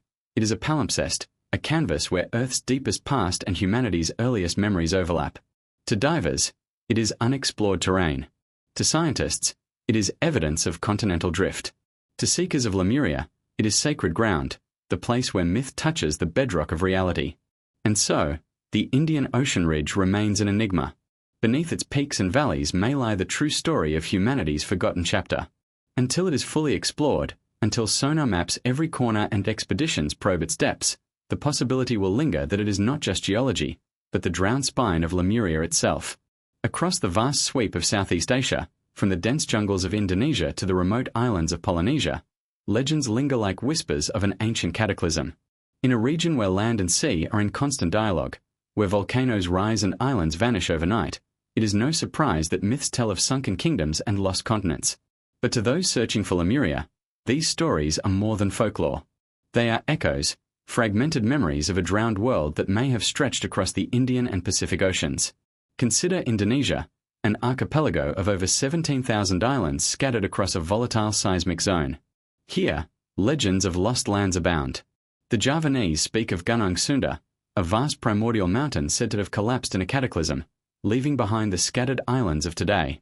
In other traditions, entire kingdoms are said to have vanished beneath the waves, swept away by angry gods or punished for hubris. For seekers of hidden history, these are not mere cautionary tales but cultural memories of sudden geological upheavals, perhaps tied to the collapse of Lemuria's eastern edge.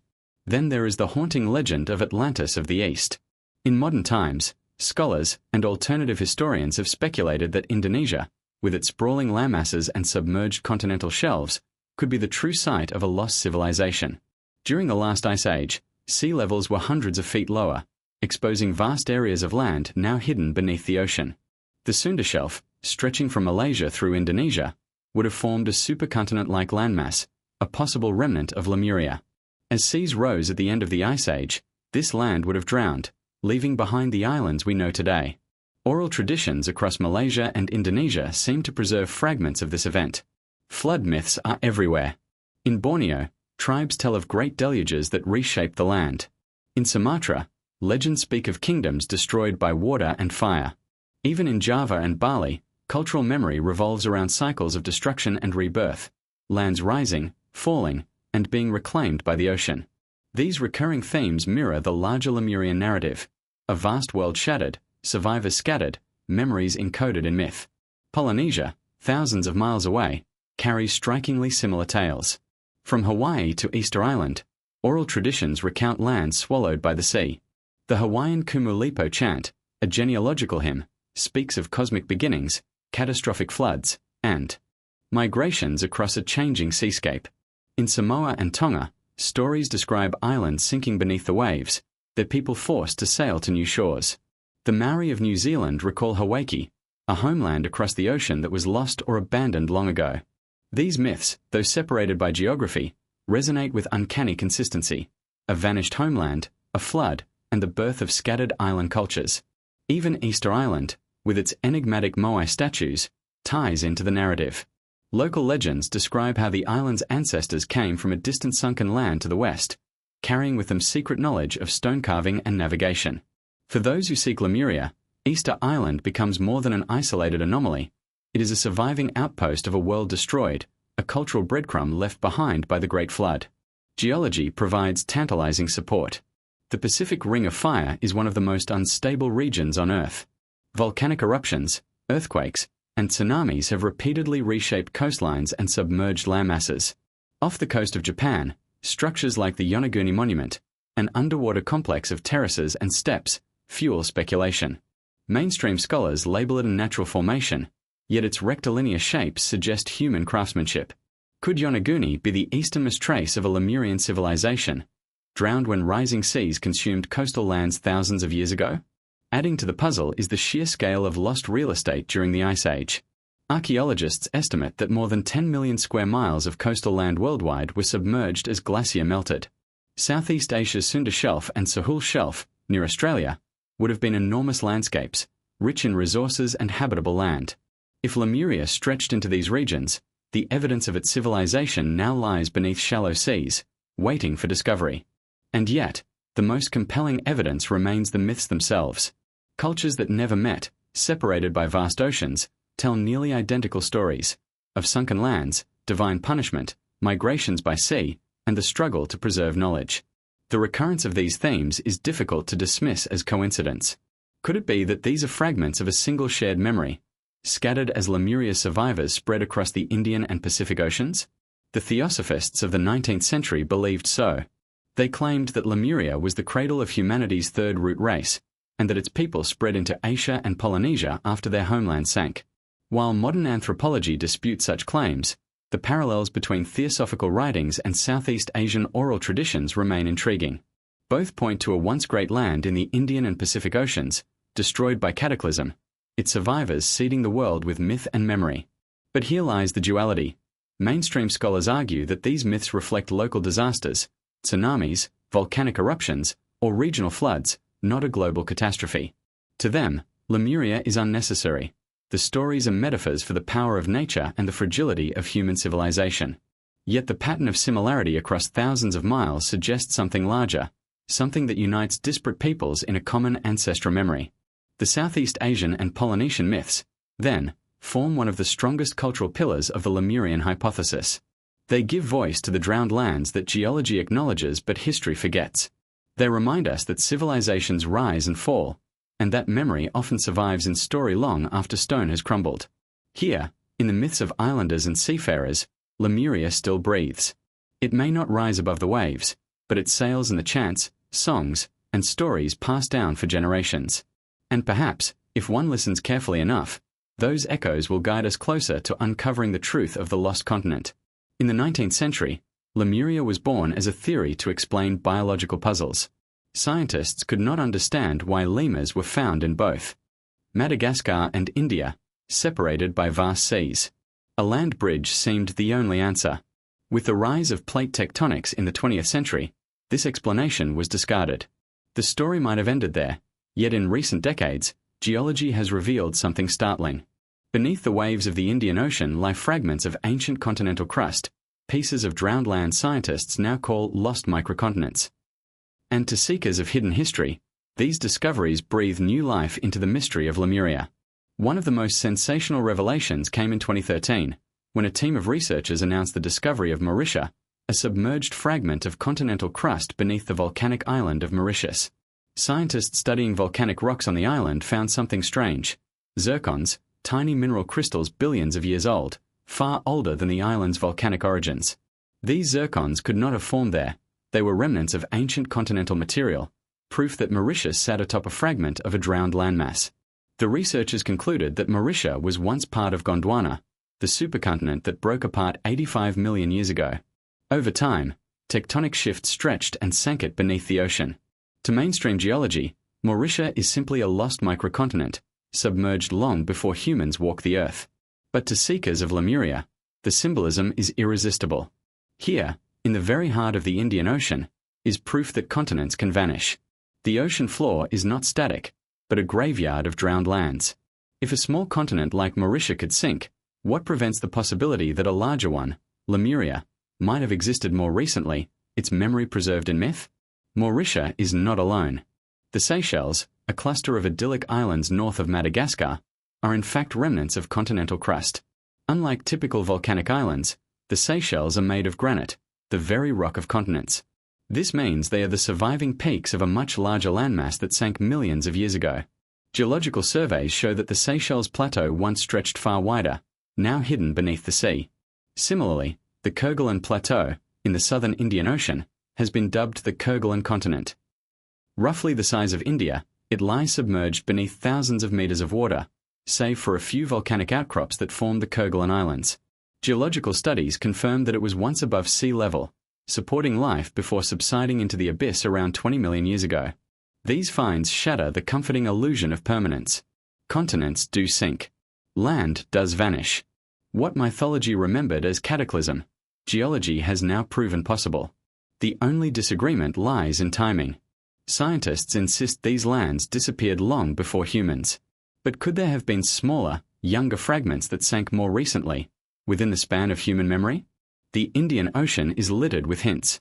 The Mascarene Plateau, the Chagos Laccadive Ridge, the 90 East Ridge, these vast geological features represent chunks of submerged crust, some of which may once have been habitable land.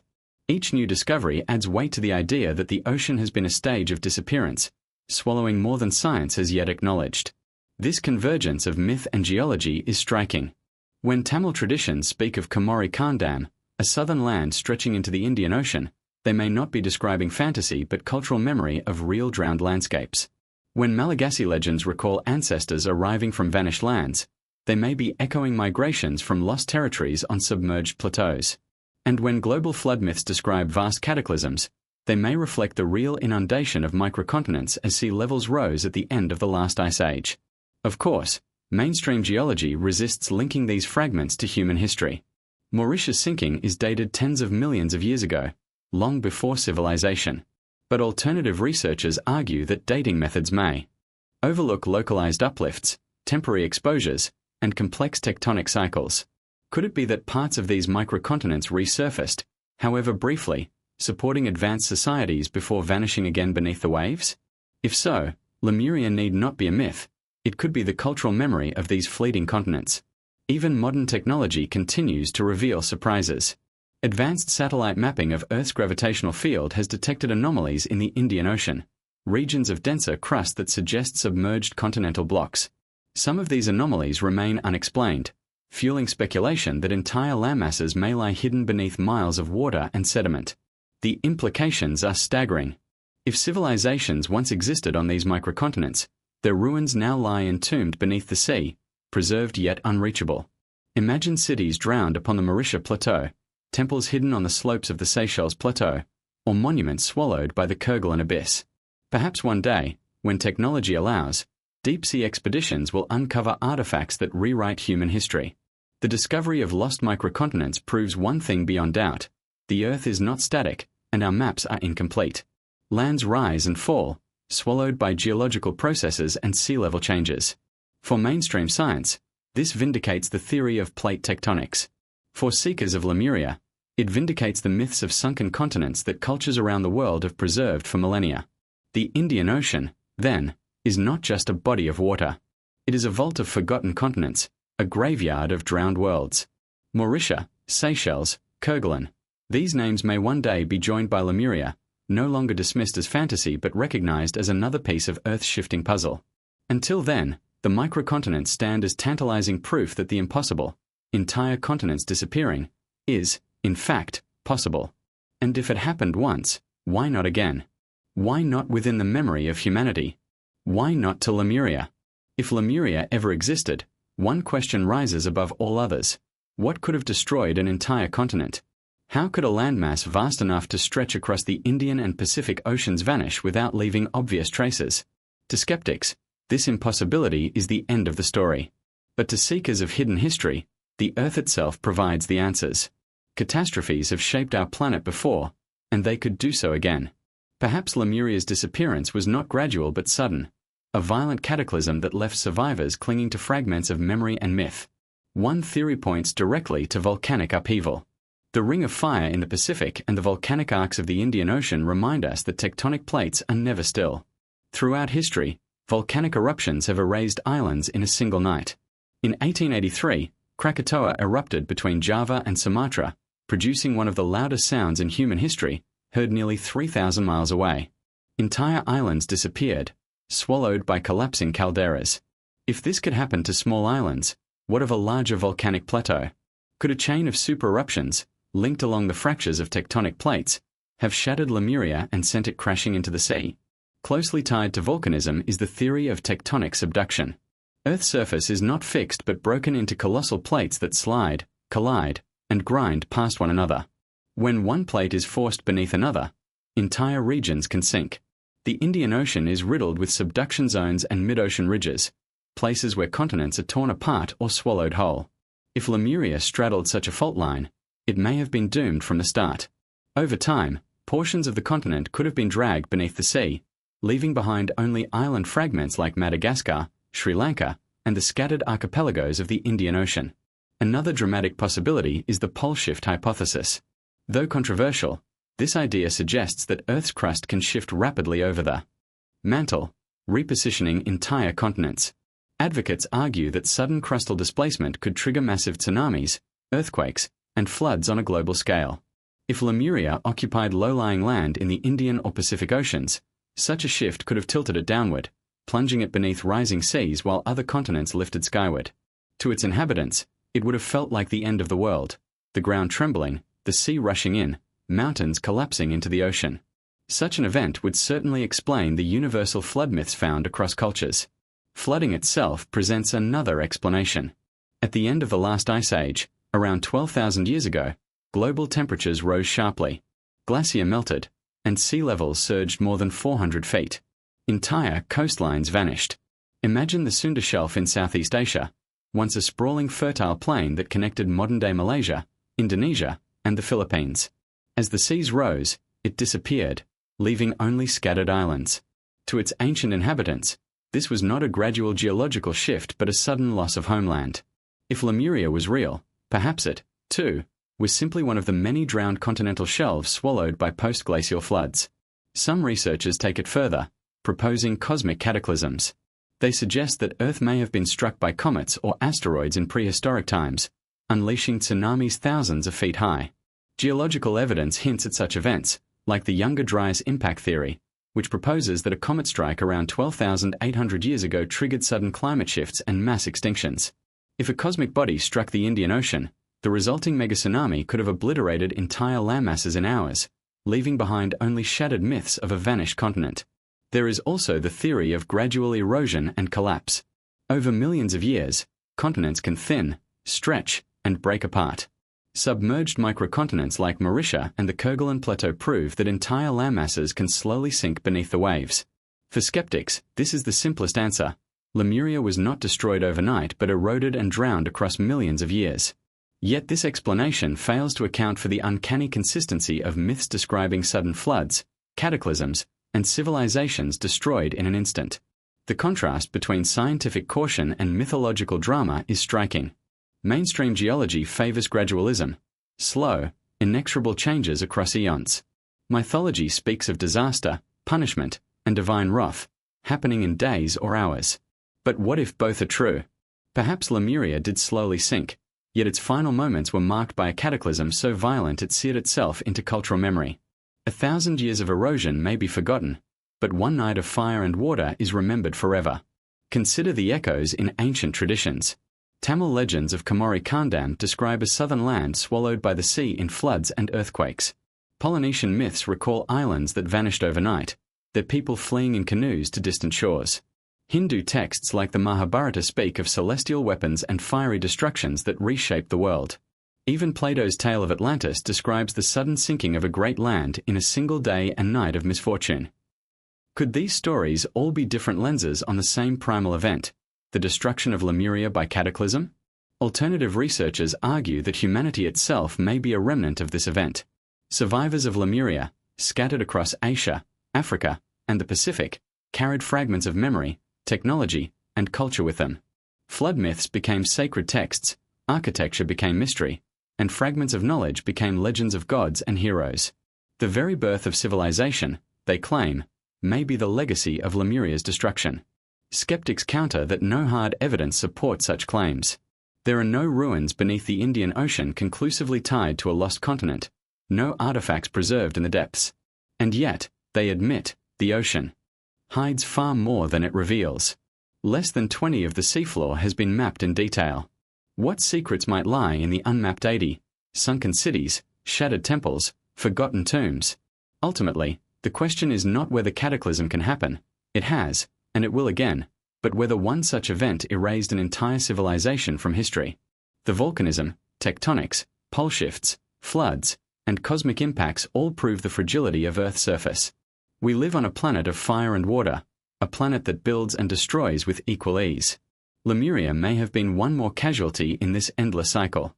And if so, what we call myth may be nothing less than memory, humanity's desperate attempt to preserve the story of the night the world cracked open and a continent vanished into the sea. If Lemuria truly fell beneath the sea, its story would not have ended in silence. No civilization, no matter how vast, disappears without leaving echoes. And so, seekers of lost history turn to the possibility of survival.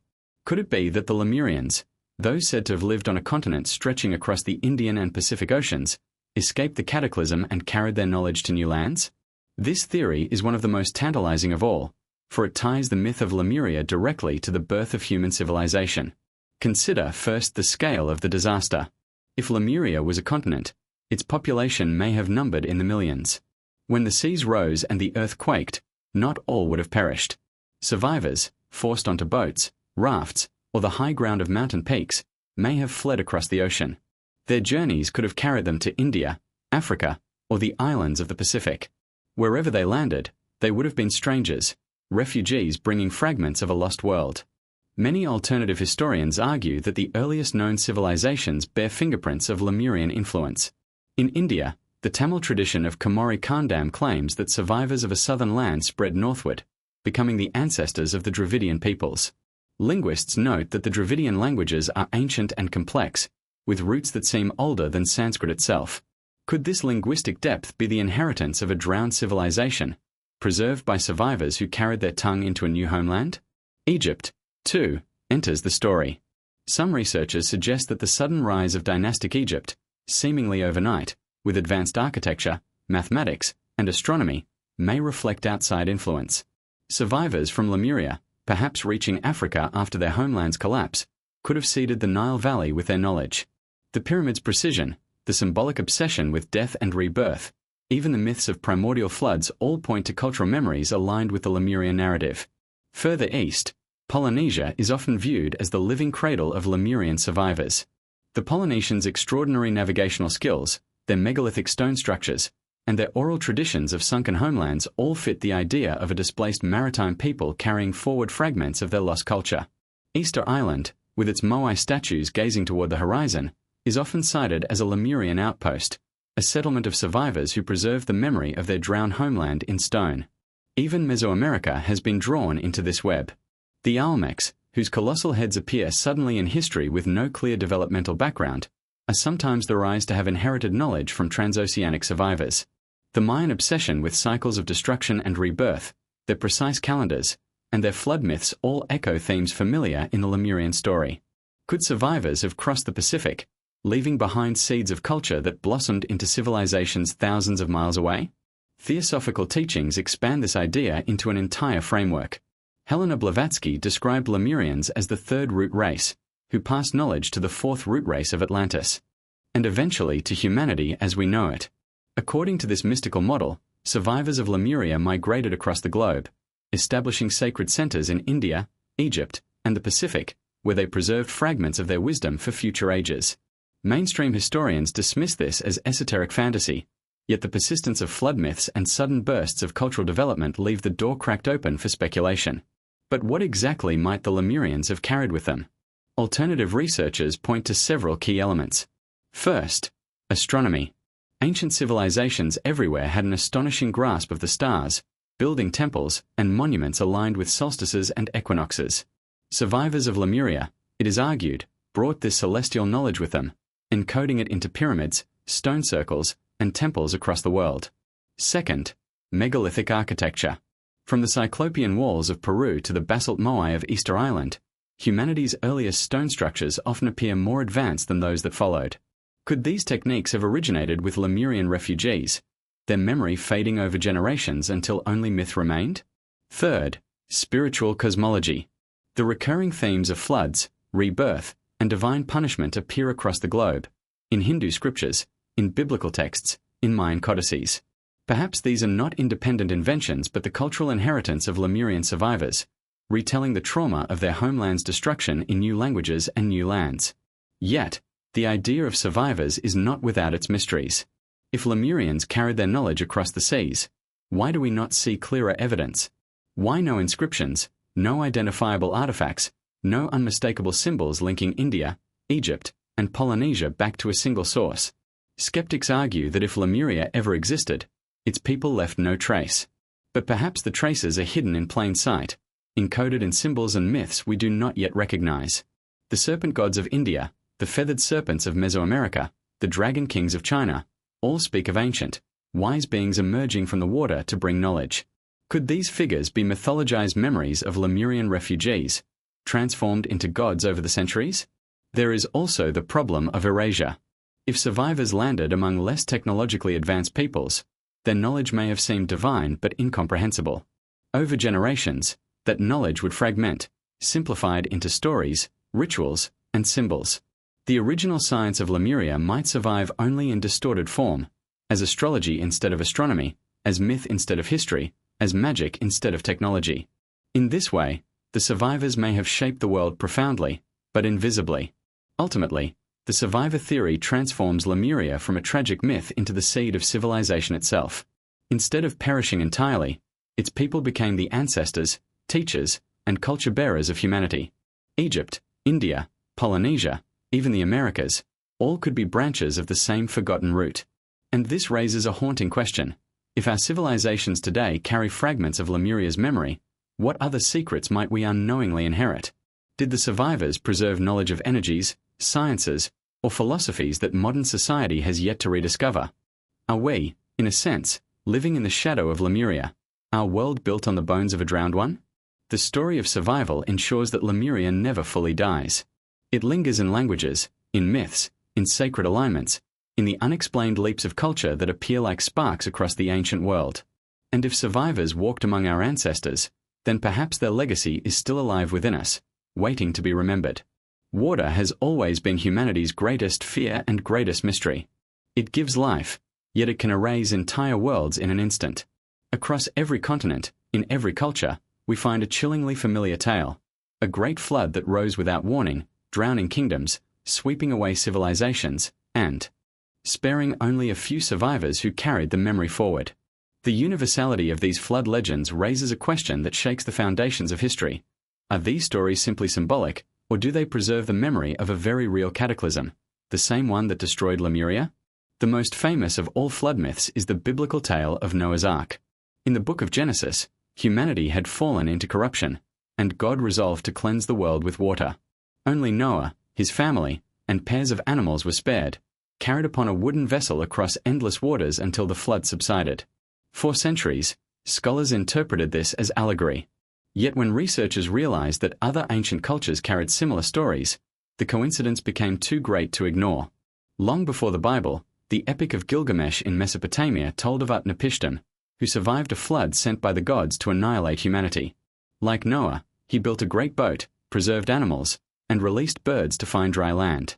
The parallels are too precise to dismiss, suggesting that the Hebrew story may have been inherited from older Mesopotamian traditions. But even Mesopotamia was not the origin point. Travel east to India, and the Satapatha Brahmana tells of Manu, the first man, who was warned by a giant fish of an impending deluge. The fish instructed him to build a boat and tied it with a rope to the fish's horn. When the waters rose and the world drowned, Manu alone survived, later repopulating the earth. In Hindu tradition, this fish is considered an avatar of Vishnu, the preserver. Again, the same elements: divine warning, a boat, survival, and rebirth. China holds its own echo in the tale of Yu the Great, who tamed the great floodwaters by engineering canals and dredging rivers, bringing civilization back from the brink of annihilation. In the Americas, the Aztecs told of Tlaloc's flood, which ended one age of the world so a new one could begin. The Mayans recorded in the Popol Vuh that humanity was once destroyed by water, their wooden people swept away by floods, and their world reset. From the South Pacific comes another chorus.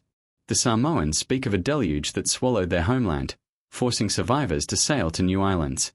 The Maori remember how their ancestral homeland, Hawaii, was destroyed by water before their people migrated to New Zealand. In Hawaii, chants tell of an ancient flood that reshaped the islands. Even in Aboriginal Australian traditions, great floods are described as divine punishments or natural rebalancings. And across Africa, the Yoruba of Nigeria tell of a flood unleashed by the gods, from which only a few survived to repopulate the earth. Even in Norse mythology, we find echoes. After the death of the giant Ymir, his blood, symbolizing water, drowned the world, leaving only a pair of survivors to carry on. When myths separated by oceans, continents, and millennia repeat the same story, something profound lies beneath. The details may change, the names of gods, the animals preserved, the geography described, but the structure remains eerily constant. Humanity wiped out by a flood, a chosen few surviving, and the rebirth of civilization afterward. Mainstream scholars offer cautious explanations. They argue that floods are a universal human experience. Riverbanks overflow, tsunamis strike, storms devastate coastal villages. Over time, these local disasters expanded into grand myths, exaggerated into global deluges. Yet even this explanation fails to address the striking consistency of the motifs: boats, divine warning, survival of a select few, and the reset of civilization. Why would so many cultures, thousands of miles apart, independently develop nearly identical narratives? Here, the Lemurian hypothesis steps in with chilling elegance. If Lemuria was a vast continent destroyed by rising seas or tectonic upheaval, the survivors would have carried their trauma across the globe. To them, the flood was not metaphor, it was memory. They encoded it in myths, rituals, and stories passed down for thousands of years. Over generations, these memories became religion, shaping the mythologies of entire civilizations. In this view, Noah, Manu, Utnapishtim, and You the Great are not isolated cultural figures but symbolic retellings of the same primal event, the drowning of Lemuria. Each story is a broken shard of a once unified memory, scattered like the survivors themselves across distant shores. Even Plato's Atlantis, though often considered separate from Lemuria, aligns with the flood myth cycle. His account of a great land sinking in a single day and night of misfortune mirrors the same archetype of sudden destruction. If Atlantis represents a memory of a lost Atlantic civilization, and Lemuria its Indian or Pacific counterpart, then the global flood myths may preserve the dual memory of two continents destroyed in ancient cataclysms. What makes these myths so haunting is not simply their similarity, but their timing. Many traditions date the Great Flood to the end of the last ice age, roughly 10,000 to 12,000 years ago.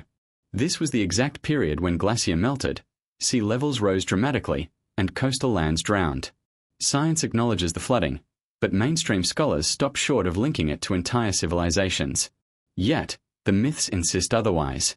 They insist that people, knowledge, and cultures were lost, and that survivors carried forward fragments of what was before. To seekers of forbidden archaeology, the flood myths are not just allegory, they are humanity's collective trauma, encoded in story. They are the scar tissue of civilization, the whispered reminder of a world swallowed by water. So when we read of Noah, Manu, or the Maya wooden people, we may not be reading separate fables at all. We may be hearing the same ancient voice, echoing across oceans and centuries, calling out the memory of Lemuria's final days. And if these myths truly hold memory, then perhaps we must ask, what other truths lie hidden in the stories we call legends? Could they be maps leading us back to a forgotten history? By the late 19th century, the scientific world had nearly abandoned the idea of Lemuria. Plate tectonics, continental drift, and new fossil evidence seemed to erase the need for a land bridge between Madagascar and India. For most academics, Lemuria was dead. But while science let go of it, mysticism embraced it. In the occult salons and secret societies of Europe, Lemuria was reborn, not as a geological theory, but as a spiritual motherland. The key figure in this transformation was Helena Petrovna Blavatsky, the enigmatic Russian mystic and co-founder of the Theosophical Society. In her sprawling works Isis Unveiled and the Secret Doctrine, Blavatsky presented Lemuria not as a lost island chain but as the cradle of humanity's early evolution. She claimed that history unfolded in vast cycles, through root races, each representing a stage of spiritual and physical development. According to her teachings, Lemuria was the home of the third root race. These beings, she said, were not human as we know them today but towering, androgynous entities, part ethereal and part physical. They reproduced differently, communicated telepathically, and were deeply in tune with spiritual forces. Over time, the Lemurians became more physical, more human-like, and their continent flourished as a bridge between the divine and the material worlds. But their downfall, Blavatsky claimed, came through misuse of power. Some Lemurians turned away from higher consciousness and became entangled in material desires. The result was catastrophe. Their continent was destroyed by fire, earthquakes, and floods. Yet survivors spread across the globe, sowing the seeds of future civilizations. To Blavatsky, this wasn't metaphor. It was the hidden history of humanity, preserved through occult knowledge. The theosophical reframing of Lemuria captivated the imagination of seekers worldwide. It gave the lost continent a cosmic purpose, elevating it from a geological curiosity to a mystical necessity. Suddenly, Lemuria was not just about explaining fossils, it was about explaining us, our origins, our destiny, and our hidden potential. Blavatsky's students and successors expanded the vision. William Scott Elliott, in his book The Story of Atlantis and the Lost Lemuria, gave astonishingly detailed descriptions of Lemurian life. He described their cities, their technologies, their spiritual practices, and even their physical appearance. Though written without evidence, his vivid accounts painted Lemuria as a sprawling civilization stretching across the Indian and Pacific Oceans. Later, Rudolf Steiner, founder of anthroposophy, adopted similar ideas. He described Lemurians as a humanity in its infancy, experimenting with willpower, fire, and primitive forms of culture. For Steiner, Lemuria represented not just the past but a stage in the spiritual evolution of the soul. Esoteric traditions began to link Lemuria with sacred sites across the world. Mount Shasta in California, for example, became associated with Lemurian survivors said to live in hidden crystal cities beneath its slopes. New Age mystics in the 20th century claimed to channel messages from these beings, describing them as guardians of ancient wisdom awaiting the right time to return. This blending of theosophy, mysticism, and channeling gave Lemuria an entirely new identity. It was no longer just a lost continent, it was a symbol of forgotten wisdom, a spiritual Atlantis of the East. For some, it explained the sudden leaps of ancient cultures, suggesting that Lemurian survivors had seeded knowledge across the globe. For others, it offered a vision of humanity's hidden past, stretching back millions of years before mainstream science would even allow. But what made theosophical Lemuria so powerful was its contrast with conventional history. While scientists argued over bones and rocks, Blavatsky offered a narrative that felt mythic, cosmic, and deeply personal. It spoke to the human yearning for lost origins, for hidden truths, for the idea that we are more than just animals crawling out of caves. Lemuria became a story not of extinction, but of continuity.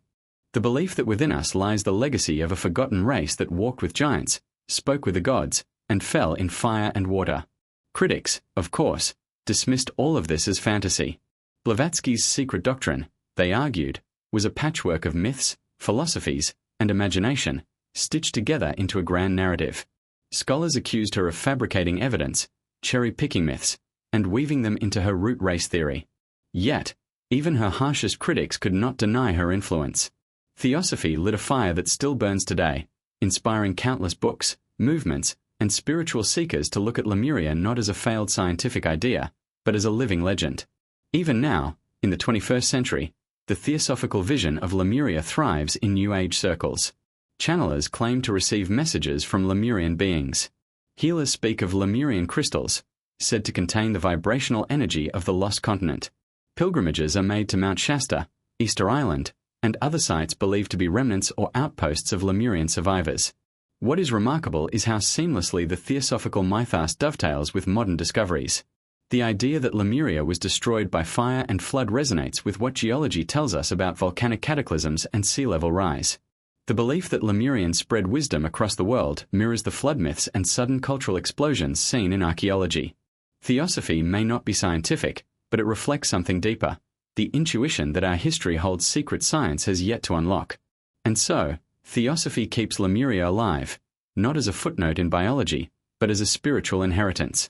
It transforms the drowned continent into a symbol of lost greatness, hidden wisdom, and the cycles of rise and fall that govern both civilizations and souls. Perhaps this is why the legend endures. Because Lemuria is not just about geology or archaeology. It is about the human need to believe that we are connected to something greater, something ancient, something cosmic. It is about the hunger to reclaim a forgotten part of ourselves. Through theosophy, Lemuria became immortal. It transcended science and entered myth, where it continues to inspire, to challenge, and to remind us that our origins may be stranger and more magnificent than we dare imagine. Language is more than a tool for communication. It is a living archive of human history. Every word carries echoes of migration, conquest, and cultural exchange. For those seeking Lemuria, certain languages, particularly Tamil, Dravidian, and Polynesian tongues, may preserve traces of an ancient world long submerged beneath the oceans. Could the very words we speak, or the structures of our grammar, hold fragments of a lost continent? Many researchers believe so. The case begins with Tamil, one of the oldest living languages on Earth. Spoken in southern India and Sri Lanka, it boasts a literary history stretching over 2,500 years and an oral tradition far older. Its complexity, its highly structured grammar, and its wealth of vocabulary have led some scholars to propose that Tamil preserves linguistic elements from a civilization predating known history. Alternative historians suggest that this civilization could have been Lemuria itself. Tamil contains words and concepts that seem to reference technologies, social structures, and cosmological ideas far older than the timeline of known human development. For example, certain terms for architecture, astronomy, and trade are remarkably sophisticated, suggesting a society with advanced knowledge. Proponents of the Lemurian hypothesis argue that such vocabulary could have been inherited from survivors of a lost continent, preserved as the language migrated with people who fled rising seas. Dravidian languages as a whole offer additional intrigue. Spread across southern India, Sri Lanka, and parts of Southeast Asia, these languages predate the Indo-European languages that dominate northern India. Their distribution aligns curiously with ancient migration routes, theorized for Lemurian survivors. Some researchers posit that the linguistic similarities between far-flung Dravidian languages could reflect the scattering of Lemurian populations after cataclysm. Words and grammar structures, they argue, are the fossilized remains of a civilization that has otherwise vanished from the physical record. Polynesian languages provide another tantalizing clue. Stretching across thousands of islands in the Pacific, from Hawaii to New Zealand, these languages share remarkable consistency despite vast distances. They often contain terms for oceanic navigation, astronomy, and environmental management that suggest a culture of extraordinary seafaring skill and practical knowledge. Some scholars theorize that these languages preserve the linguistic imprint of Lemurian mariners, survivors who traversed the oceans to distant lands and implanted their linguistic legacy across the Pacific. Even the semantic patterns in these languages are curious. Words for water, flood, mountains, and islands appear repeatedly in ancient texts and oral traditions, often tied to mythic stories of destruction and migration. Could this be coincidence, or a subconscious remembrance of Lemuria's cataclysmic disappearance? Linguists have long noted that ancient languages encode history not just in stories but in the structure and relationships of words themselves. The presence of such consistent motifs across Tamil, Dravidian, and Polynesian languages is striking. The idea that a language can survive a cataclysm is not unprecedented. Consider Hebrew, Sanskrit, or Basque, languages preserved over millennia despite upheavals, migrations, and conquest. If Lemuria's survivors carried their tongue with them, embedding it in the cultures they joined, it is entirely plausible that fragments persist today. Words may have changed slightly, pronunciation may have evolved, but the essence, the syntax, certain key terms, the rhythm of expression, could remain, silently encoding memories of a lost continent. Some researchers take this even further, suggesting that place names in the Indian Ocean and Southeast Asia reflect Lemurian origins. Names in Tamil, Malagasy, and Polynesian regions often describe features of the land, the sea, or celestial phenomena in remarkably precise terms. Could these toponyms be the last surviving markers of Lemuria itself?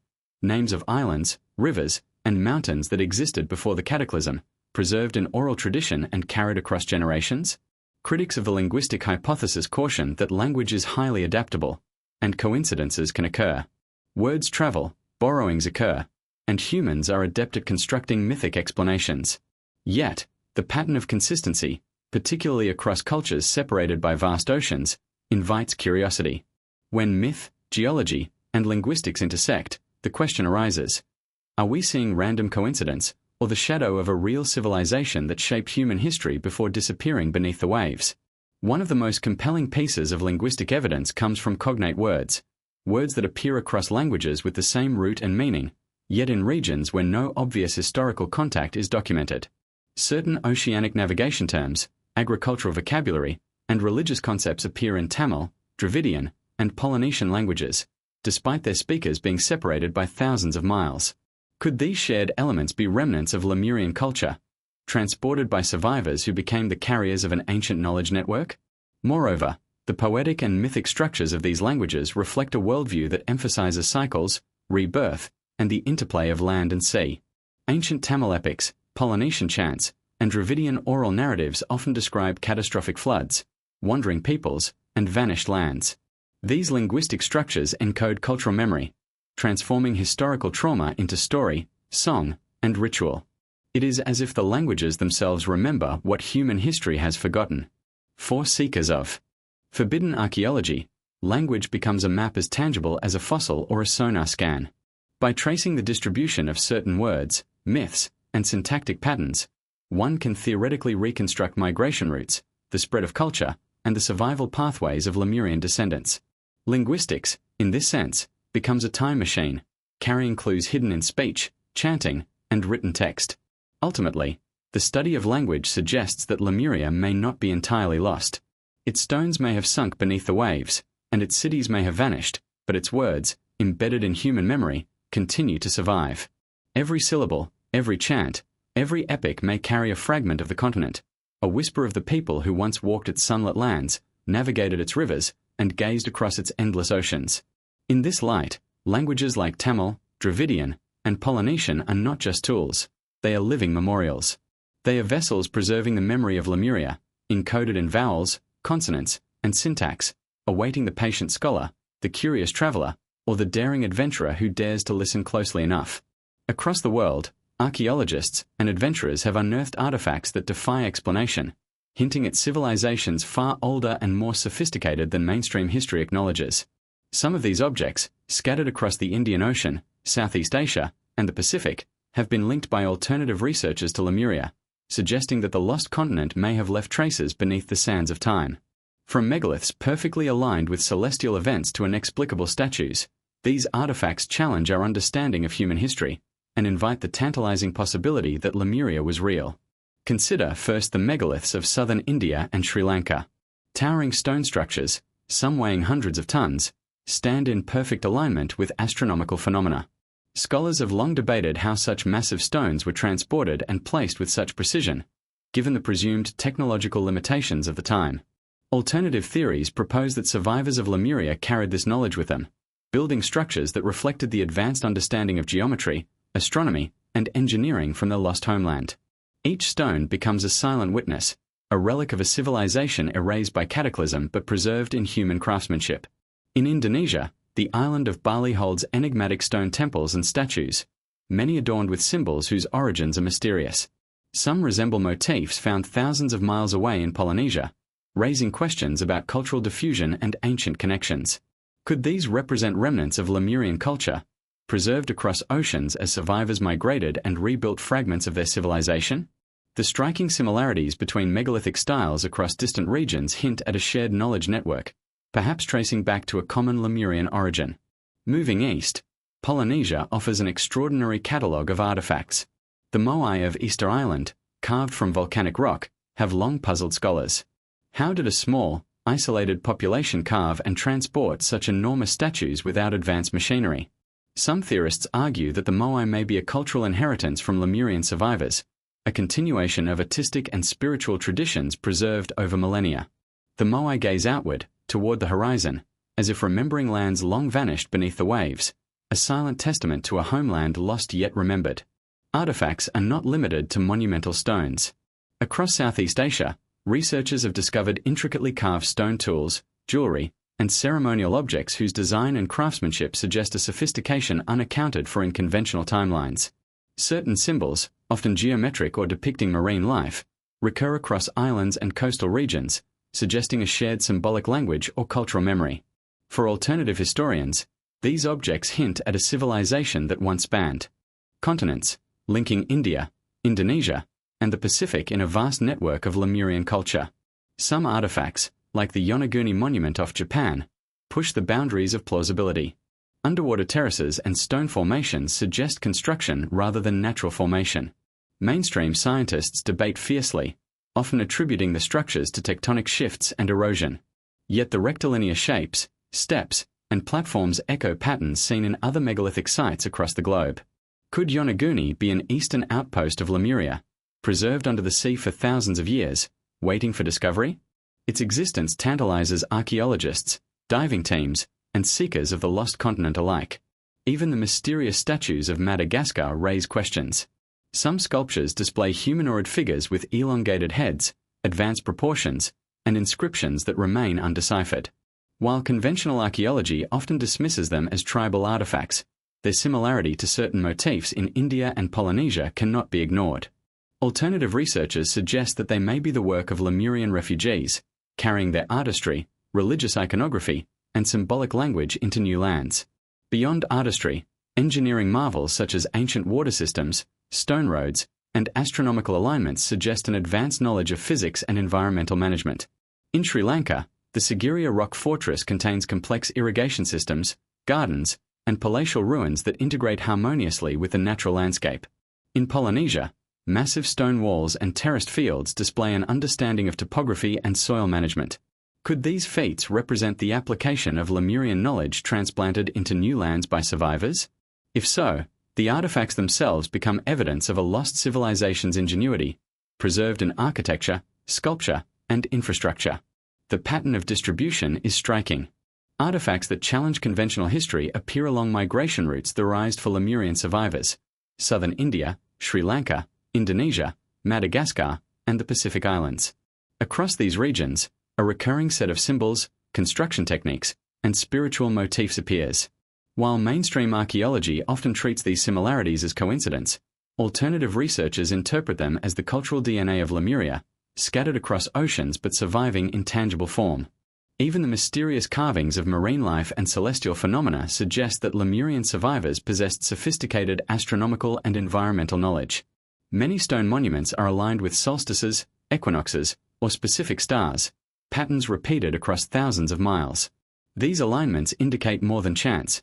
They suggest a shared understanding of the cosmos, a worldview encoded into stone. Could it be that Lemuria, now submerged, left behind a blueprint for human knowledge, preserved in monuments across distant lands? Critics argue that similarities in artifacts can arise from convergent evolution, different cultures independently arriving at similar solutions to environmental challenges. Yet the repetition of motifs, styles, and techniques across oceans, combined with the global flood myths, linguistic parallels, and geological evidence of lost land, creates a compelling case for deeper investigation. When taken together, these artifacts form a constellation pointing towards something extraordinary: the lingering presence of a civilization that mainstream history refuses to acknowledge.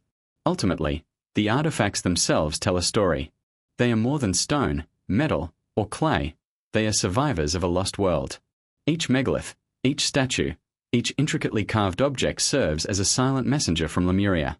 They challenge our timelines, defy our assumptions, and whisper of a history hidden beneath oceans and buried beneath centuries of forgotten memory. For those willing to look closely, the message is clear.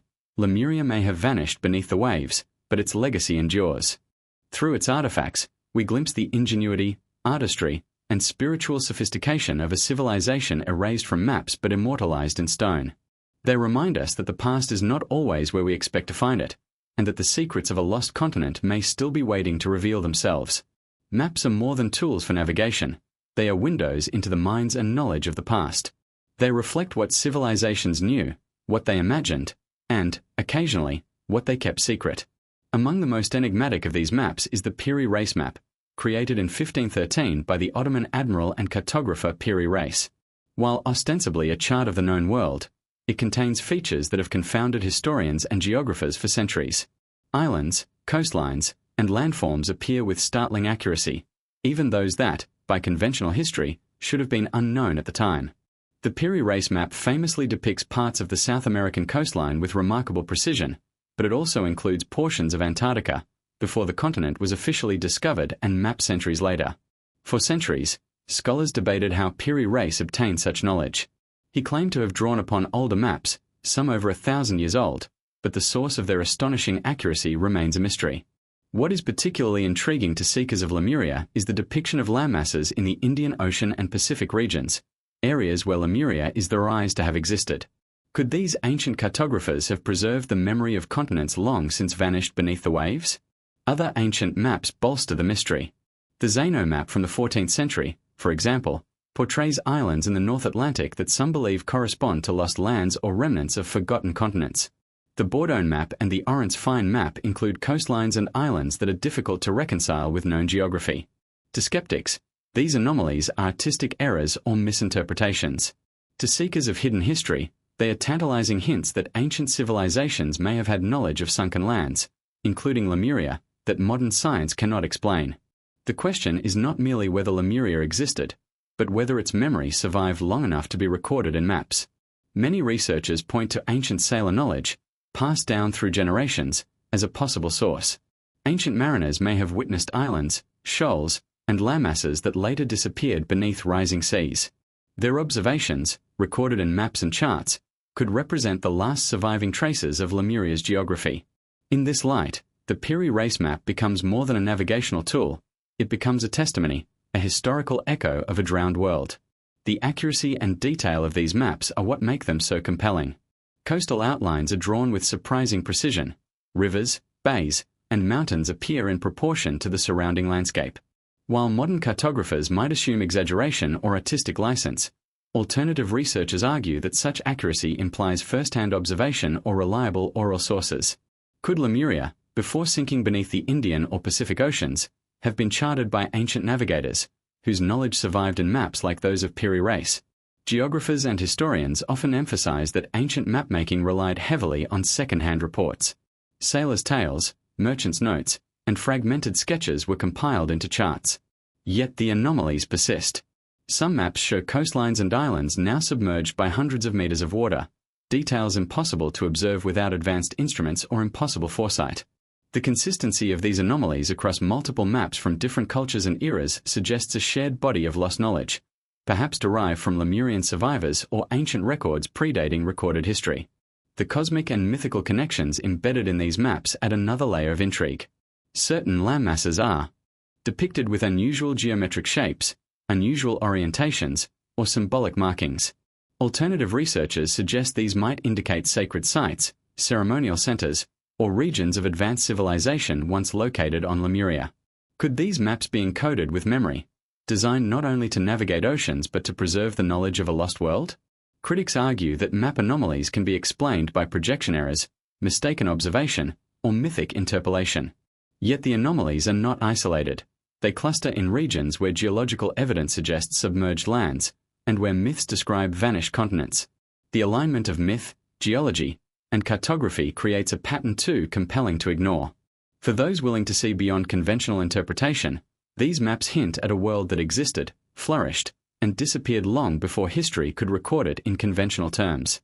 Beyond Piri race, other cartographic curiosities reinforce the idea of Lemuria. The Mercator maps of the 16th century include unusual islands in the Pacific and Indian Oceans. Japanese maps from the Edo period depict lands no longer visible above water. Even early Chinese maps include faint coastlines and archipelagos that correspond to submerged plateaus identified by modern geologists. Each of these examples suggests that memory of lost lands was preserved across continents and centuries, forming a patchwork of evidence pointing toward Lemuria.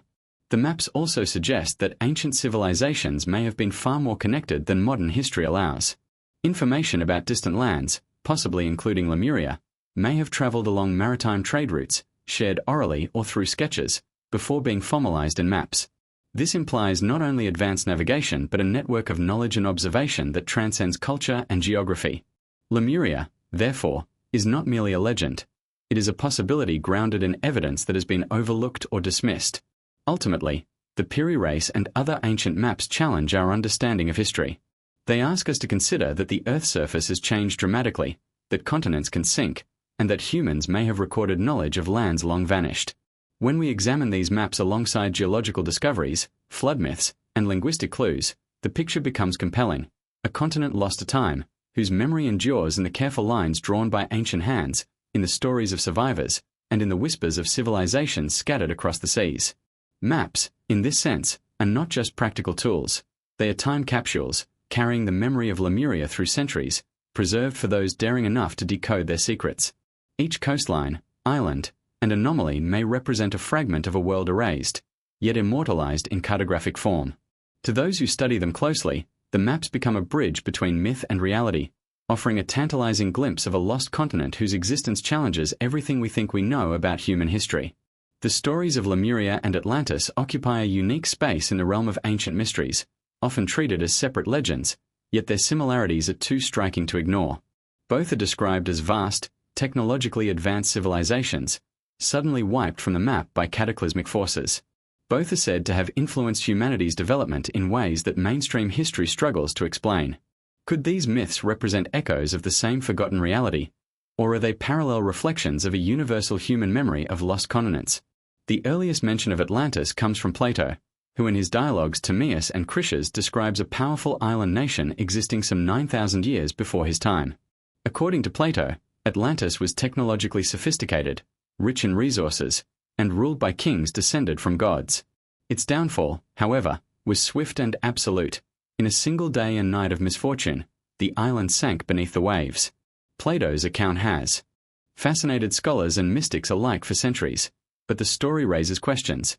If Atlantis existed, where was it, and why are there no definitive archaeological remains? Here is where Lemuria enters the conversation. Some theorists argue that while Atlantis may have been located in the Atlantic Ocean, Lemuria occupied the Indian and Pacific Oceans.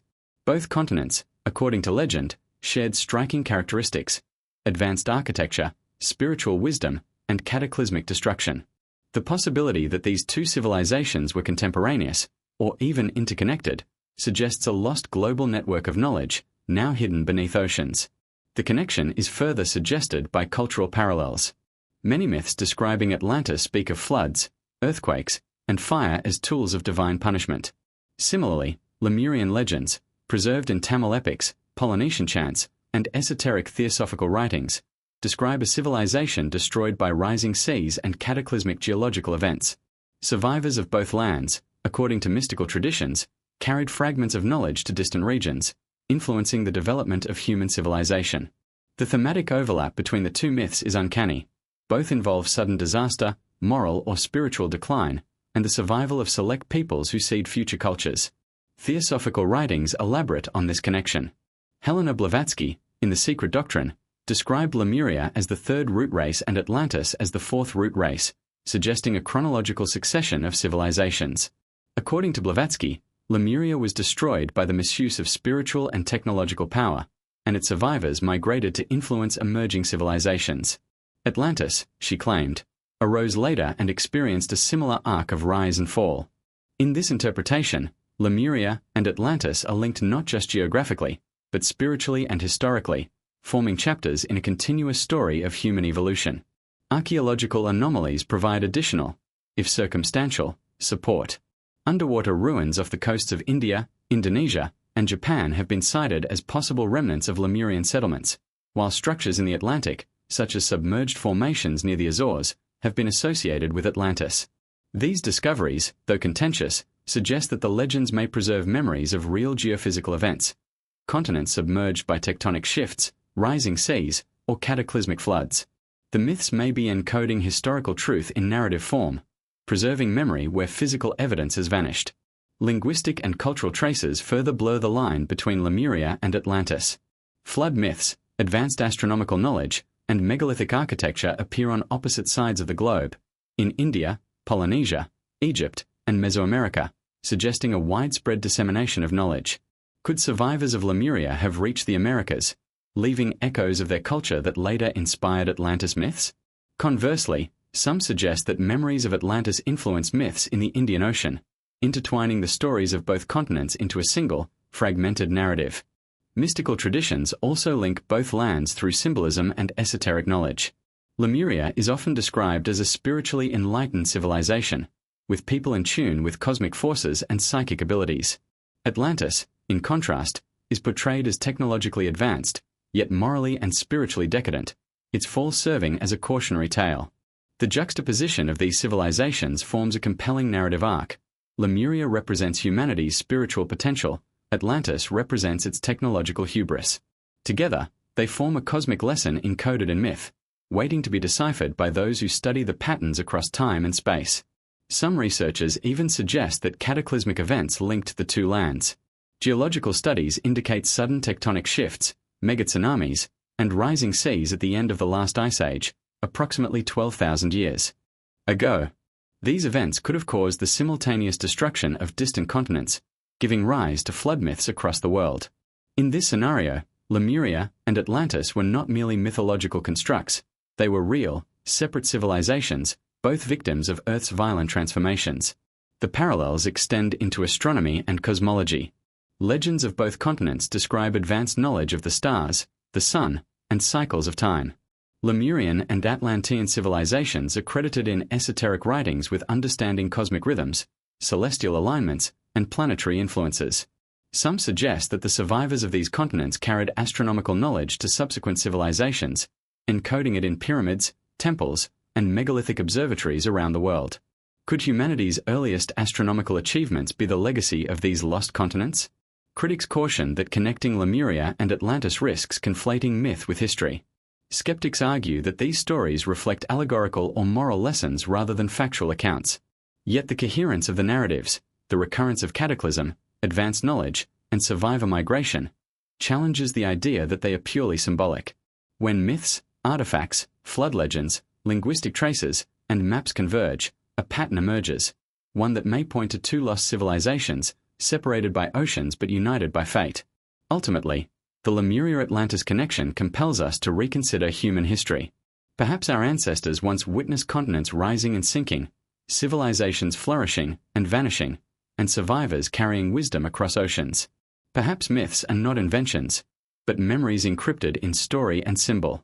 Lemuria and Atlantis, together, may represent a global narrative of rise, fall, and legacy, hidden beneath layers of time, awaiting rediscovery by those willing to follow the traces. In this light, the study of Lemuria cannot be separated from Atlantis. To understand one is to glimpse the other. Both challenge the boundaries of archaeology, anthropology, and history, asking a bold question. What if humanity's true past is far stranger and more wondrous than the textbooks allow? Beneath the oceans, hidden from the casual observer, lie vast expanses of land that may have once been above sea level.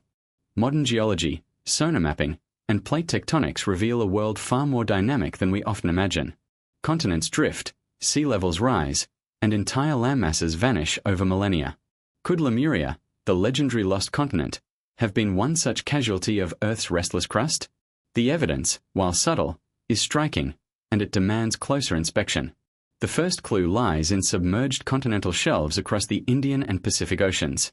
Geologists have documented extensive sunken plains, previously exposed islands, and submerged plateaus that suggest land existed where only water flows today. The Kerguelen Plateau in the southern Indian Ocean, for example, is a massive underwater formation, stretching thousands of kilometers. Volcanic activity and tectonic shifts now hide it beneath the waves, but some researchers argue it may be the remnants of a continent, possibly part of the fabled Lemuria. Similarly, the Mauritius microcontinent, discovered beneath the Indian Ocean, points to ancient land connections between India, Madagascar, and surrounding regions. Could these sunken formations be the geological fingerprints of a vanished civilization? Sea level changes provide another compelling piece of the puzzle. During the last ice age, approximately 20,000 years ago, massive glacier trapped so much water that global sea levels were nearly 120 meters lower than today. Land that was once habitable, including continental shelves and coastal plains, was exposed. As the ice melted, seas rose dramatically, drowning islands, settlements, and perhaps entire continents. In this context, Lemuria's disappearance is not mere myth. It could have been a real, observable geological event. Survivors may have fled to higher ground or distant islands, carrying their culture and knowledge across oceans. Tectonic activity further supports the possibility of lost continents. The Indian Ocean is one of the most geologically active regions on Earth. Subduction zones, volcanic islands, and shifting plates create a dynamic environment where land can appear and disappear over millennia. Earthquakes, volcanic eruptions, and gradual subsidence could have caused parts of Lemuria to sink permanently. Some researchers argue that the continent was not obliterated in a single cataclysm but slowly submerged, leaving only traces in myths, maps, and the geological record. The topography of the Indian Ocean floor reveals anomalies that hint at former landmasses. Sonar surveys have identified ridges, terraces, and linear features inconsistent with natural undersea formations. These features resemble coastal plains, mountain ranges, and riverbeds now submerged.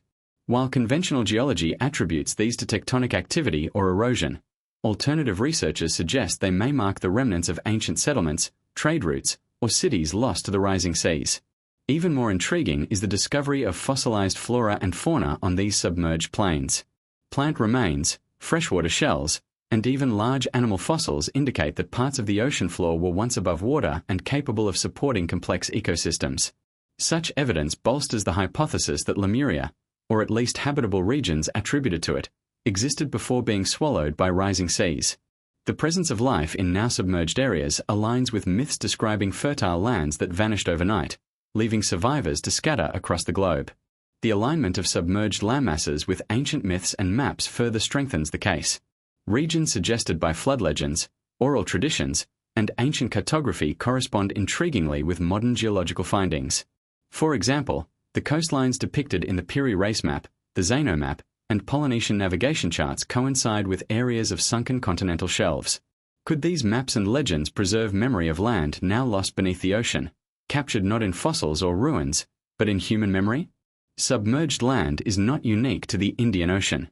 Worldwide, plate tectonics and sea level changes have erased significant portions of the Earth's surface. The Bering Land Bridge between Siberia and Alaska, the Doggerland in the North Sea, and parts of the Mediterranean that now lie underwater remind us that history is not fixed. Entire landscapes that once sustained human populations have been reclaimed by the sea. Lemuria, in this context, is not an impossibility. It is entirely consistent with known geological processes. Some researchers go further, analyzing magnetic anomalies and tectonic plate movements to reconstruct past continental configurations.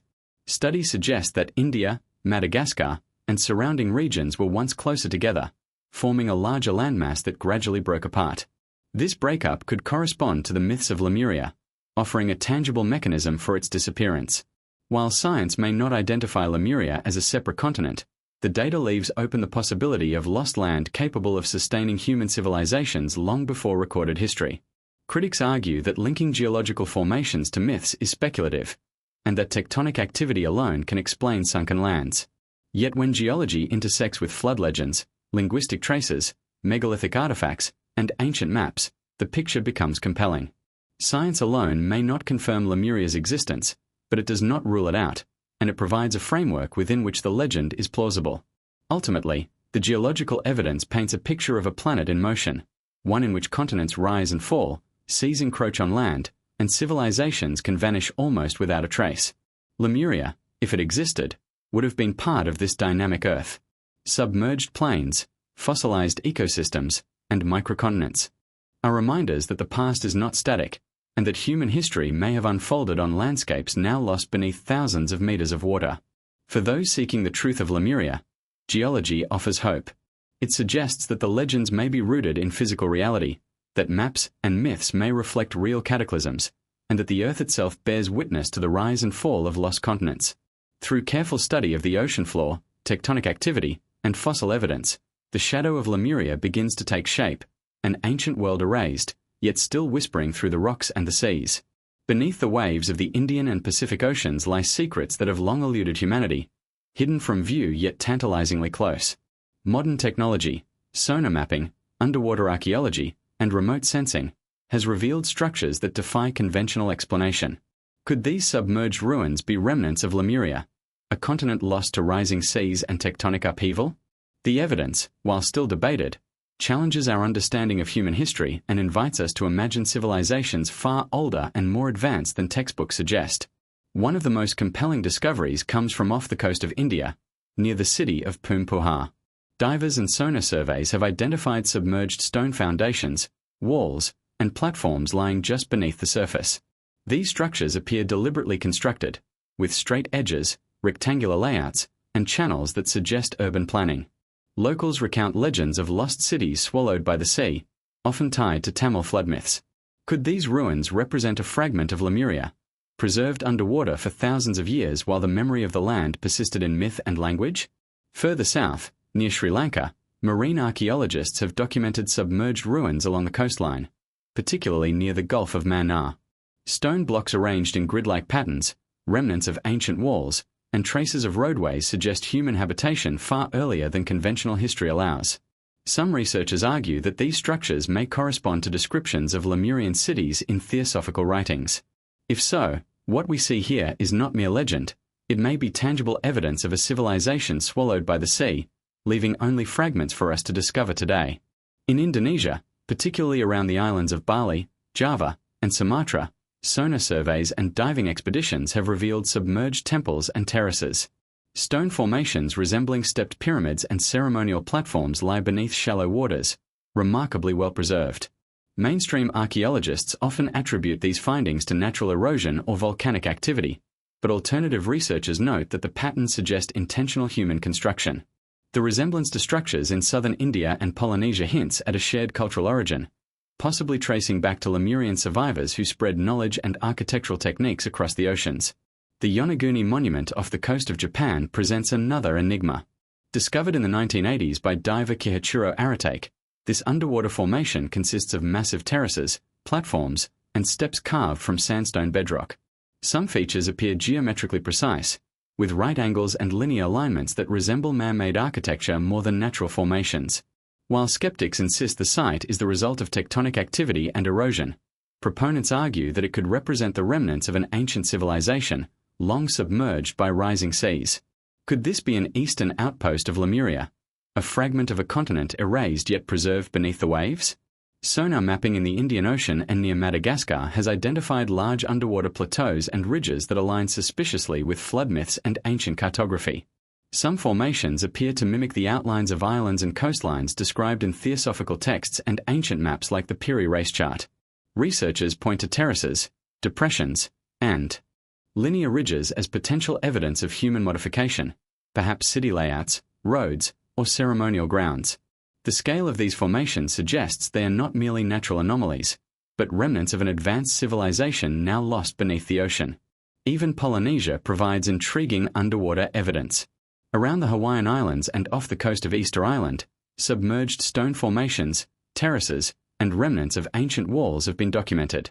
While mainstream archaeology often struggles to date these structures or determine their purpose, their consistency with megalithic styles elsewhere in the Indian Ocean raises questions.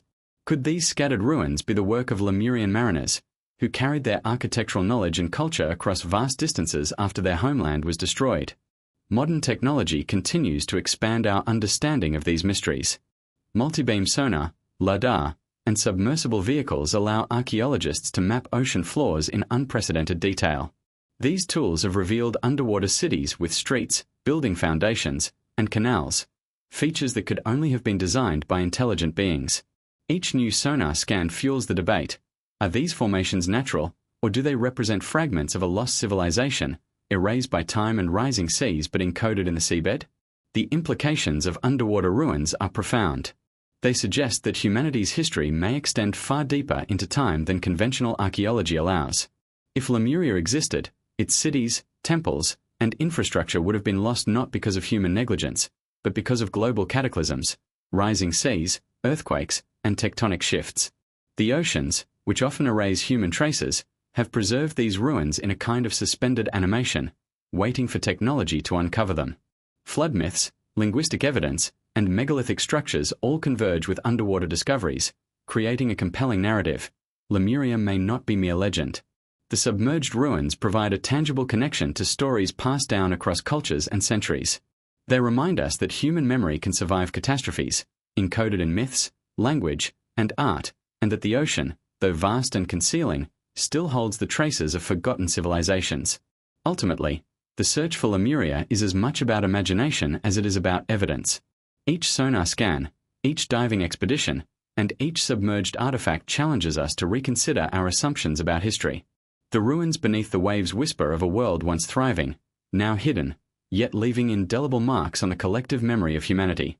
For those who dare to explore, they offer the tantalizing possibility that the lost continent of Lemuria may not be entirely lost, and that its legacy still waits to be discovered.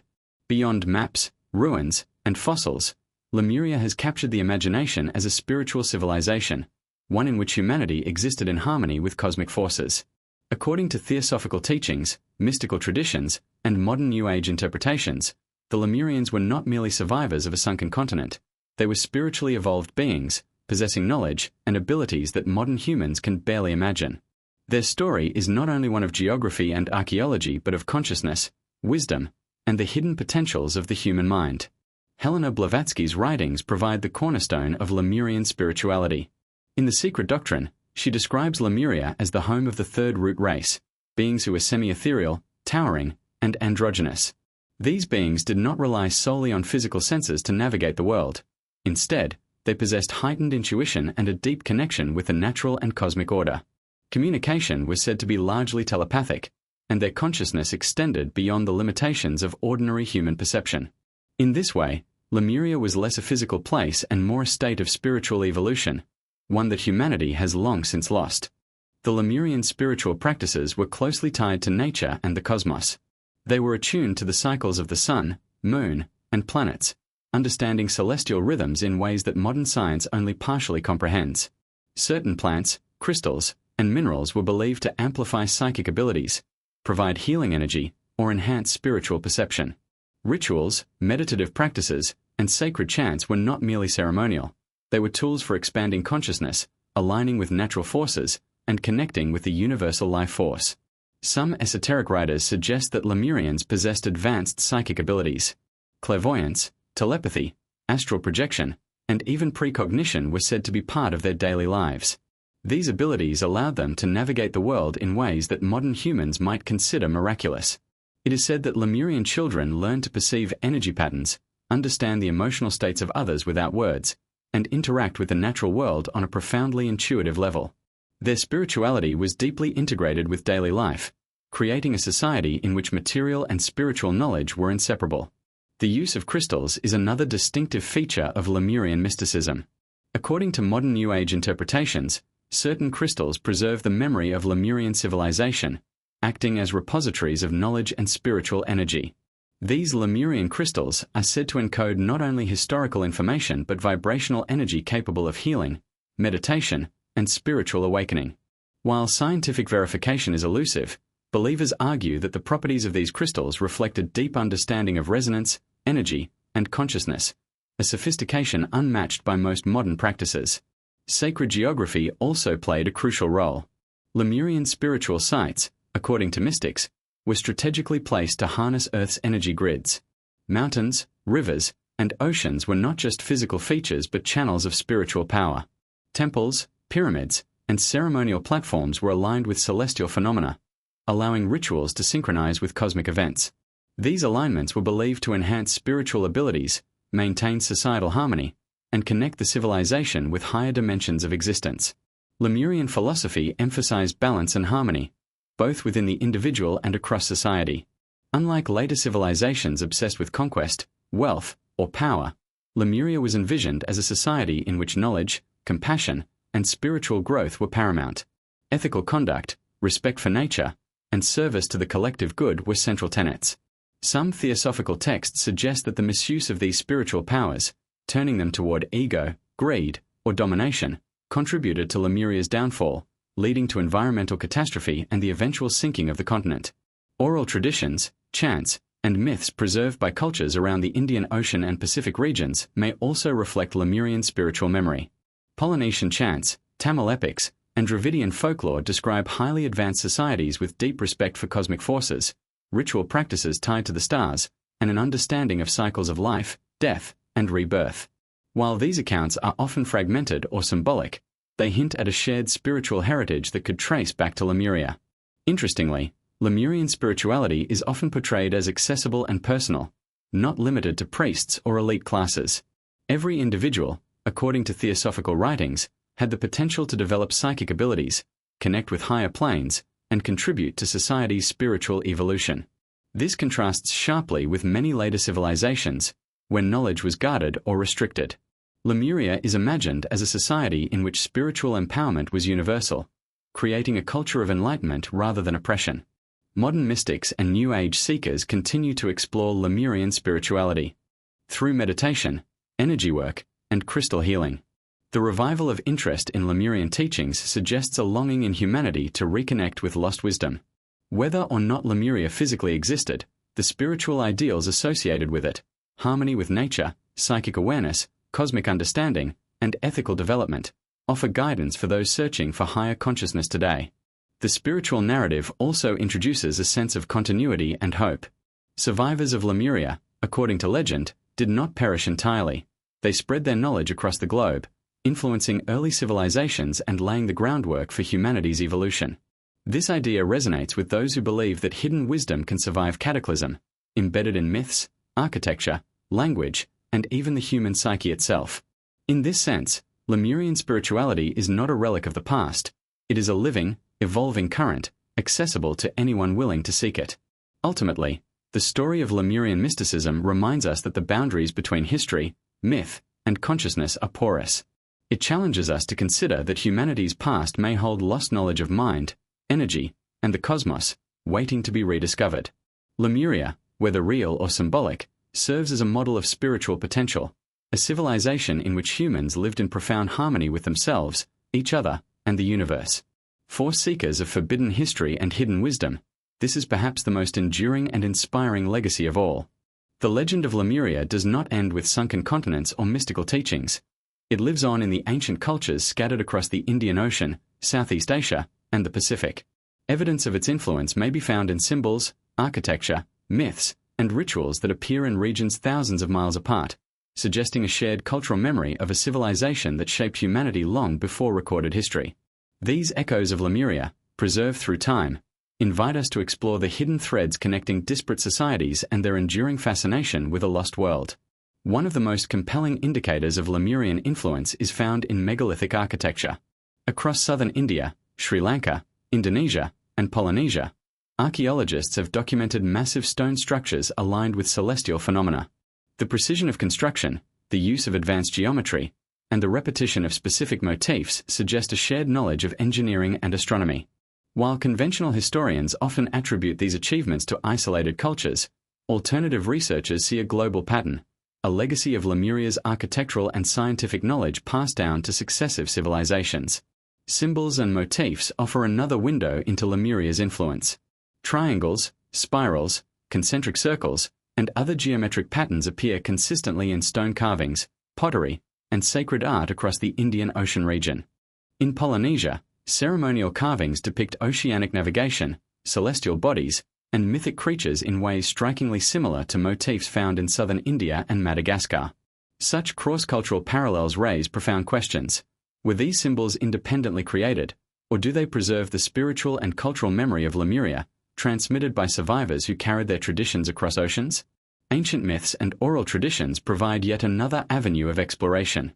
Tamil epics, Polynesian chants, and Malagasy legends frequently describe lost lands, cataclysms, and advanced civilizations. Stories of massive floods, vanishing islands, and heroic survivors appear in cultures separated by thousands of miles, yet the narrative structure is remarkably similar. For instance, Polynesian flood myths echo themes found in Indian texts, describing divine judgment, the survival of a chosen few, and the subsequent repopulation of lands.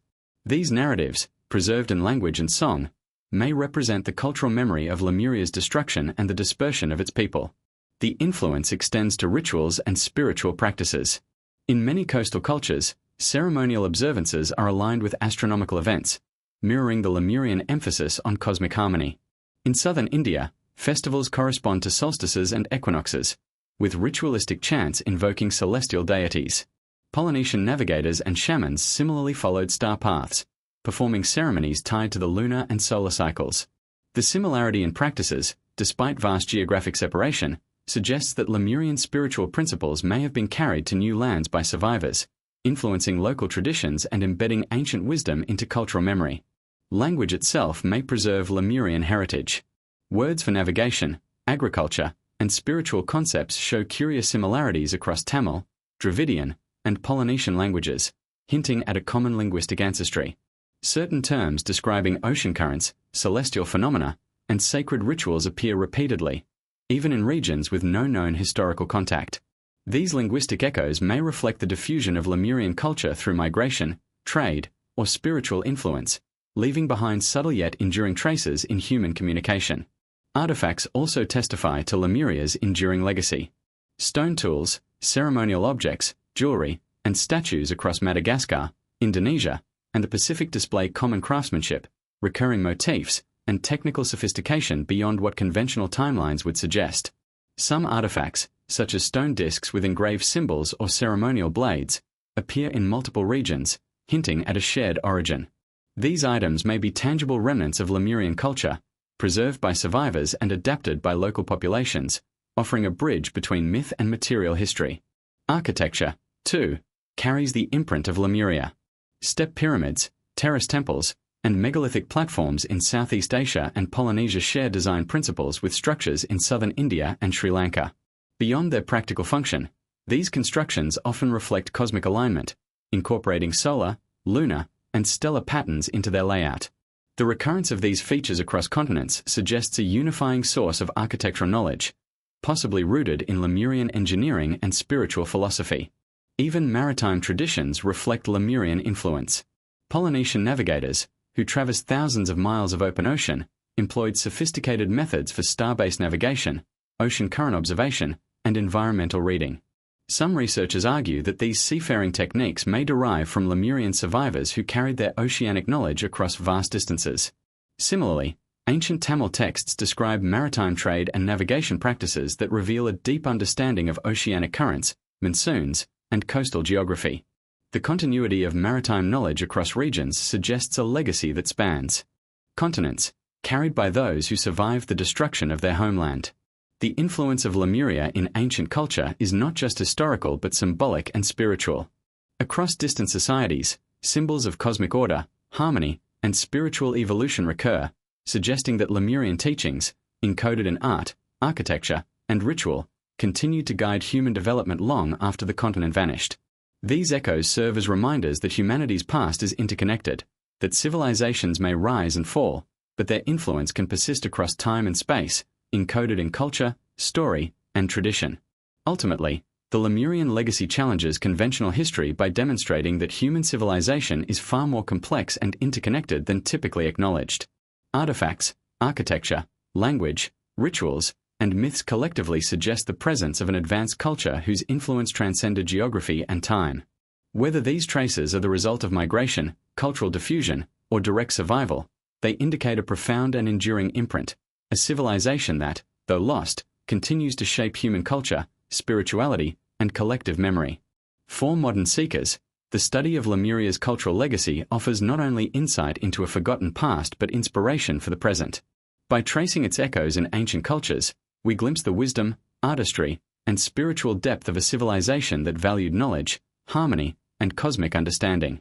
Lemuria's imprint reminds us that the past is not static, that civilizations may vanish physically but persist in memory, culture, and consciousness, and that humanity's roots may reach far deeper than we dare to imagine. The story of Lemuria is not confined to maps, myths, or mystical teachings. It may also be deeply intertwined with the evolution of humanity itself. Some researchers and esoteric traditions propose that Lemuria played a critical role in shaping the genetic, cultural, and intellectual foundations of modern humans. According to these theories, survivors of this lost continent carried advanced knowledge, unique traits, and spiritual insight to distant lands, seeding civilizations and influencing the course of human development in ways that conventional history often overlooks. One of the most intriguing ideas concerns genetic influence. Theosophical texts describe Lemurians as a distinct root race, characterized by unique physical and spiritual attributes. While these descriptions are mystical in nature, some anthropologists note that the regions associated with Lemuria, southern India, Madagascar, and the islands of the Pacific, exhibit populations with distinctive physical traits and genetic markers. Could these populations represent remnants of a lost lineage, descendants of survivors who migrated after the cataclysmic submergence of Lemuria? While mainstream science demands concrete DNA evidence, the correlation between legend, migration patterns, and isolated genetic markers presents a fascinating line of inquiry. Cultural influence is equally significant. The spread of megalithic architecture, astronomical knowledge, and maritime navigation across the Indian Ocean and Pacific may reflect the diffusion of Lemurian knowledge. Megaliths in India, stone terraces in Indonesia, and Polynesian navigational methods show advanced understanding that challenges the assumed capabilities of ancient societies. Some theorists suggest that these skills were not independently developed but transmitted by Lemurian survivors who became cultural emissaries, bringing engineering, astronomy, and spiritual wisdom to distant lands. Linguistic evidence also points toward Lemurian influence. Certain ancient languages and scripts, especially those in southern India, Madagascar, and Polynesia, share unexpected structural and symbolic similarities. Terms related to navigation, agriculture, cosmology, and spiritual practice appear in multiple regions with no documented historical contact. While conventional linguistics might attribute This to coincidence or independent evolution, alternative researchers interpret it as a trace of Lemurian civilization, an imprint of communication and knowledge that survived the cataclysm through human memory and adaptation. Intellectual influence may also have roots in Lemuria. Legends suggest that Lemurians were highly advanced, both scientifically and spiritually. Knowledge of astronomy, geology, and ocean currents appears encoded in ancient structures and artifacts. Certain myths, such as flood narratives and creation stories, may preserve fragments of historical events and environmental awareness, reflecting a civilization that not only survived natural cataclysms but also documented its understanding in ways intelligible to future generations. In this sense, Lemuria could have contributed to the intellectual foundation upon which later civilizations were built. Some researchers argue that Lemuria played a role in spiritual evolution. The Lemurians, as described in esoteric texts, were attuned to higher consciousness, psychic abilities, and cosmic energies. If survivors carried this knowledge to new regions, it could have influenced the development of early spiritual traditions in India, Polynesia, and Madagascar. Concepts of karma, meditation, and cosmic alignment may reflect a distant legacy of Lemurian wisdom, encoded in rituals, myths, and architectural alignments. The idea that spirituality, ethics, and consciousness could be transmitted across generations highlights a profound dimension of Lemuria's impact. Geological evidence also supports the notion that Lemuria influenced human migration. As sea levels rose after the last ice age, survivors would have been forced to seek new lands, spreading genetic and cultural traits across the Indian Ocean, Southeast Asia, and the Pacific. This dispersion could explain the similarities in architecture, rituals, language, and navigation techniques observed across widely separated regions. In this light, Lemuria becomes not just a lost continent, but a cradle of human migration and innovation, whose legacy persists in both physical and cultural landscapes. Archaeological anomalies further reinforce this theory. Underwater ruins, megalithic sites, and artifacts that predate mainstream estimates of civilization hint at advanced knowledge in ancient societies. These discoveries, while controversial, suggest that humans may have inherited more than survival skills. They may have inherited knowledge and technology from Lemurian predecessors. From astronomical alignment of temples to precise stonework, evidence suggests that early civilizations possessed sophisticated understanding that could have originated from Lemuria's advanced society. The Lemurian influence on evolution also extends to collective consciousness. Myths, rituals, and esoteric teachings across continents suggest that Lemuria's cultural memory may have shaped the spiritual and intellectual development of human societies. By preserving lessons about cosmic balance, harmony with nature, and moral conduct, Lemuria may have provided a blueprint for human potential, a template for growth, survival, and enlightenment. In this sense, its influence transcends biology, extending into the realms of culture, philosophy, and spirituality. Critics caution that these claims are speculative, arguing that similarities between cultures may be coincidental or the result of independent innovation. Yet when genetic patterns, linguistic echoes, mythological narratives, architectural sophistication, and navigational techniques converge, a broader pattern emerges. Whether literal or symbolic, Lemuria represents a pivotal point in humanity's evolution, influencing the development of civilizations, spiritual thought, and cultural memory. Ultimately, the role of Lemuria in human evolution invites us to reconsider the story of our species. Rather than viewing human history as linear and isolated, we are challenged to see it as interconnected and multidimensional, shaped by lost continents, advanced civilizations, and their migrations of survivors. Lemuria's legacy, genetic, cultural, intellectual, and spiritual, serves as a reminder that humanity's origins may be far richer, deeper, and more mysterious than conventional history admits. In tracing the influence of Lemuria on evolution, we confront the possibility that our species carries the memory of a lost world. Through our genes, myths, languages, and spiritual practices, the shadow of Lemuria persists. It whispers of a civilization that advanced beyond its time, survived cataclysm, and seeded the knowledge, culture, and consciousness that define humanity today. Understanding this legacy is not merely an academic exercise. It is a journey into the hidden roots of what it means to be human. The mysteries of Lemuria extend beyond spirituality and mythology into the realm of ancient technology. Legends and esoteric writings describe a civilization that, while lost to the seas, possessed knowledge and tools far beyond what conventional history attributes to early humans. From sophisticated construction techniques to advanced energy manipulation, Lemuria is often portrayed as a society that harnessed natural forces in ways that modern science struggles to explain. Could the ruins, artifacts, and myths we study today hint at a forgotten mastery of technology, mechanical, architectural, and even metaphysical? The first area of intrigue lies in construction and engineering. Across regions linked to Lemuria, we find megalithic structures of enormous precision.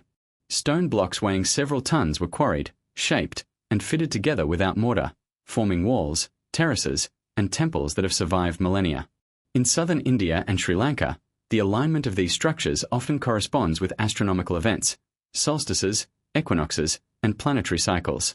Such precision suggests not only advanced engineering skills but a sophisticated understanding of geometry and celestial mechanics. Mainstream archaeology often attributes these feats to brute labor, yet alternative theories propose that Lemurian knowledge included lost techniques for moving massive stones and aligning constructions with cosmic precision. In addition to engineering, Lemuria is said to have harnessed energy technologies. Some Theosophical and New Age accounts describe Lemurians utilizing crystals, vibration, and subtle energy fields for purposes that included healing, communication, and even propulsion.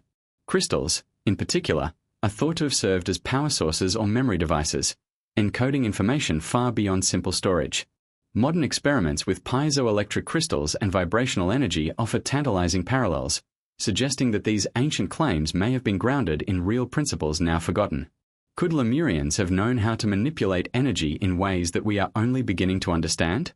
Maritime technology is another area where Lemuria's advancements are suggested. The legends describe extensive oceanic navigation, long before conventional history recognizes such capabilities. Polynesian, Tamil, and Malagasy navigational methods involve reading ocean swells, wind patterns, and stars, a level of sophistication implying inherited knowledge rather than mere experimentation. If survivors of Lemuria spread across the oceans, they may have carried advanced maritime technology, including seaworthy vessels and navigational tools, which enabled them to influence cultures across vast distances. These skills, embedded in oral traditions and myths, could reflect the technological prowess of a lost civilization. Another fascinating claim concerns mechanical devices and machinery. While no Lemurian machines have been conclusively identified, descriptions in esoteric texts suggest the existence of sophisticated apparatuses, including tools for construction, energy generation, and possibly even levitation. Certain ancient artifacts, such as carved stone discs or metallic objects found across the Indian Ocean and Pacific, are interpreted by some researchers as components of machinery or instruments. Though these interpretations are highly controversial, they point to the possibility that Lemuria's technological capabilities exceeded what we usually associate with prehistoric civilizations. The integration of spirituality and technology is also a hallmark of Lemurian civilization. Unlike modern technology, which often focuses solely on material gain, Lemurian tools and methods were designed to harmonize with nature, enhance consciousness, and promote societal well-being. Architectural designs incorporated principles of resonance and energy flow. Ceremonial tools were aligned with cosmic cycles, and agricultural techniques were synchronized with seasonal and lunar rhythms. This holistic approach suggests a civilization that understood the interplay between physical and metaphysical forces, technology not as exploitation, but as an extension of consciousness. Artifacts and ruins provide further hints. Underwater discoveries off the coasts of India, Indonesia, and Japan include stone structures, terraces, and platforms that appear engineered for both practical and ceremonial purposes. Some formations suggest knowledge of hydraulics, water management, and structural dynamics. Could these constructions have supported advanced agricultural systems, energy generation, or ritual practices that harness natural forces? The recurring patterns across continents suggest that Lemurian technology was not isolated but part of a coherent system of knowledge. Linguistic and symbolic evidence complements these physical clues. Certain symbols found on artifacts resemble schematic diagrams, geometric patterns, or encoded instructions, implying that Lemurians may have had a symbolic or written system for technical knowledge. This intertwining of art, language, and function aligns with the idea that Lemurian society was both advanced and unified in its understanding of the natural and technological world. Knowledge, it seems, was holistic, spiritual, practical, and scientific simultaneously. The legacy of Lemurian technology may also persist in myths and legends.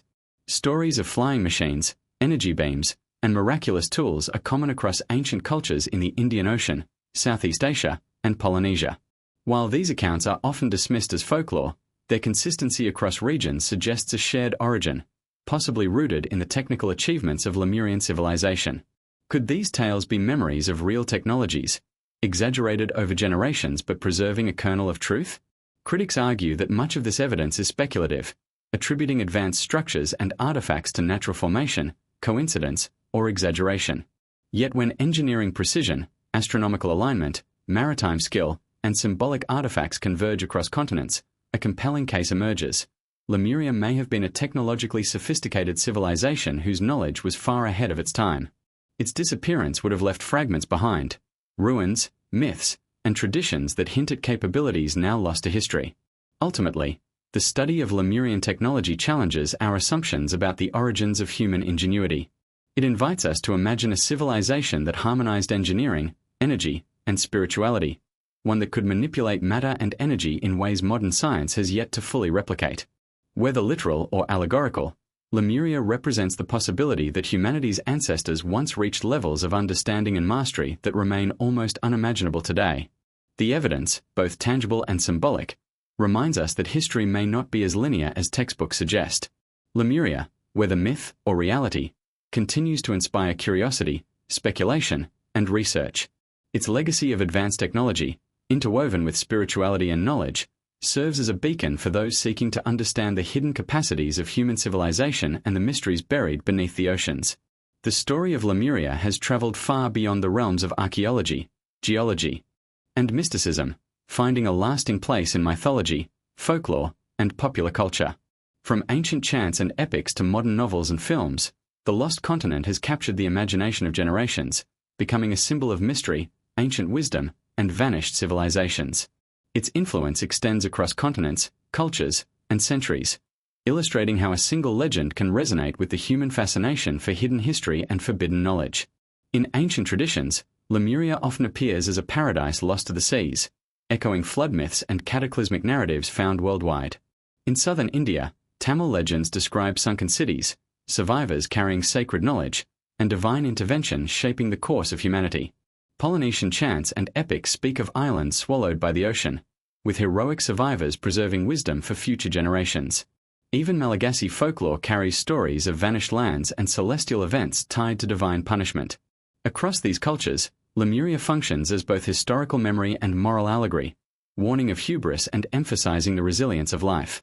Theosophical literature played a pivotal role in shaping modern perceptions of Lemuria.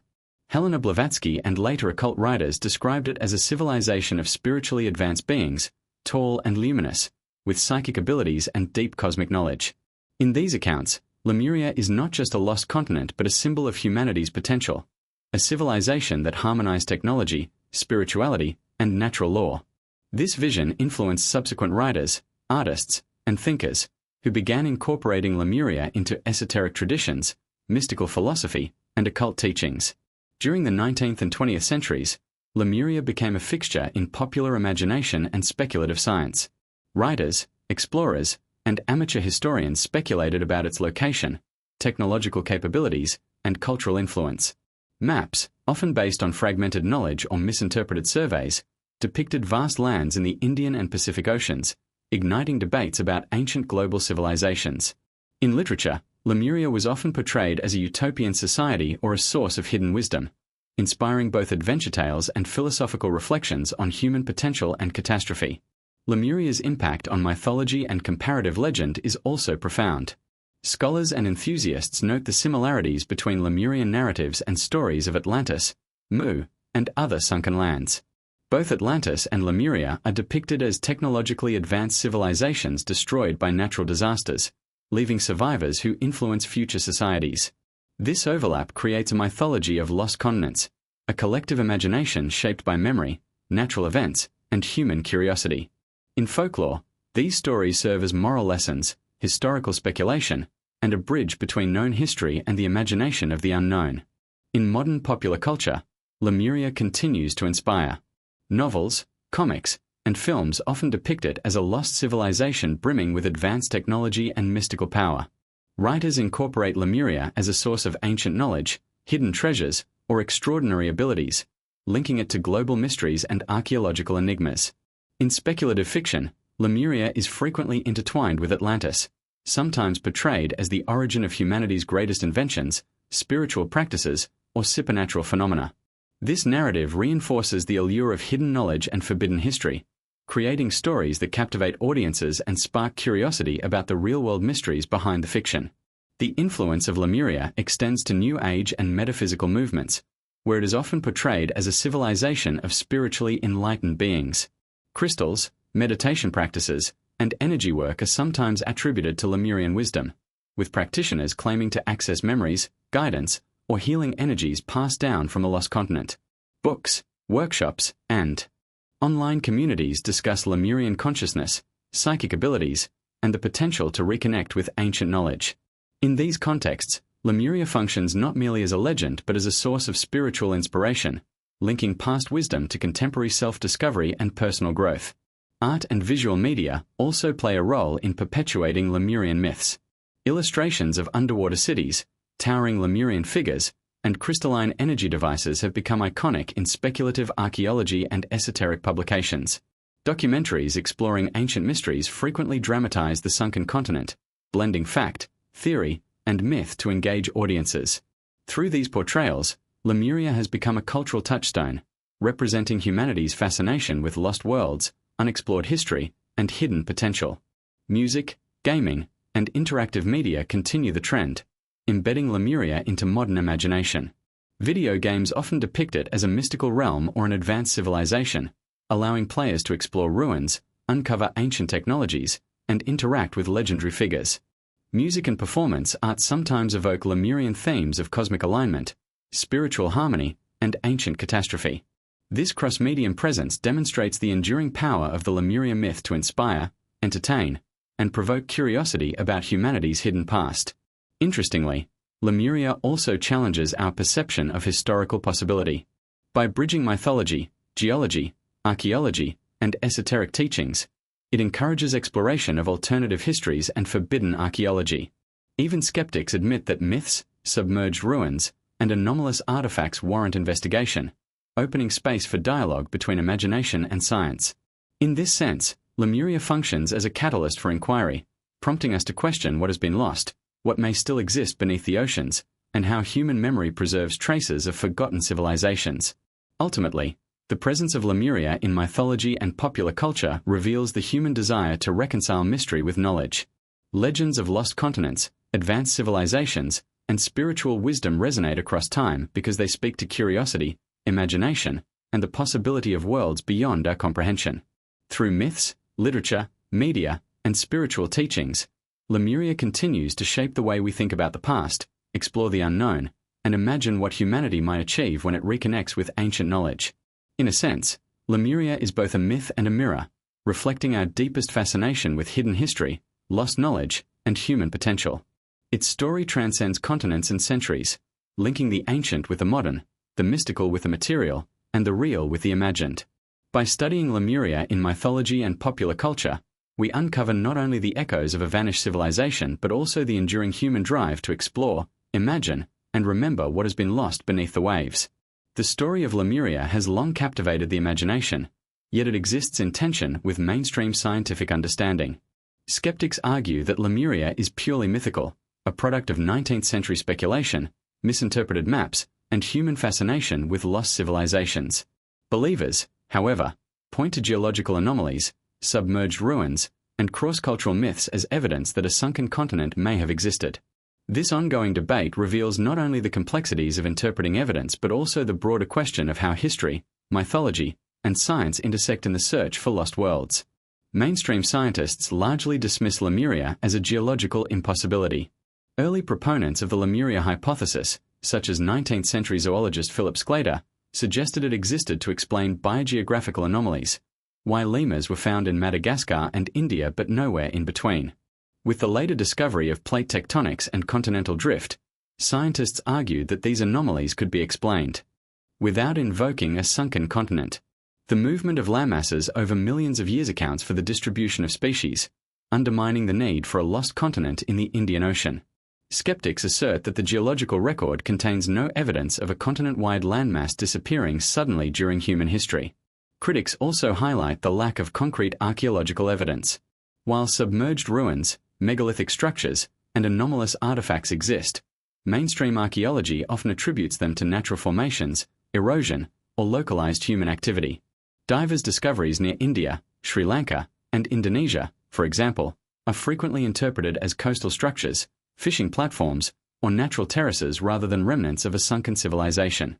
Skeptics argue that extraordinary claims require extraordinary evidence, and that the evidence for Lemuria remains circumstantial, anecdotal, or open to interpretation. Maps like the Piri race chart and the Zeno map, often cited as proof of Lemuria, are also scrutinized. Scholars emphasize that inaccuracies, misinterpretations, and symbolic representation in early cartography can explain perceived impossible features. While some enthusiasts argue that these maps preserve ancient knowledge of lost continents, mainstream historians consider such claims speculative, noting that cartographers often relied on second-hand reports, myths, and incomplete surveys. The maps' inconsistencies make them unreliable as proof of a vanished landmass. Despite these critiques, believers present compelling counterarguments.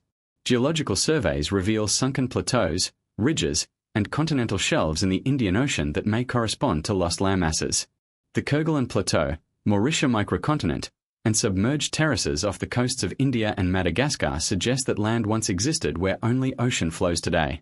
While skeptics argue that these formations are volcanic or tectonic in origin, proponents claim that they may be remnants of habitable land, supporting the possibility that Lemuria once existed above water.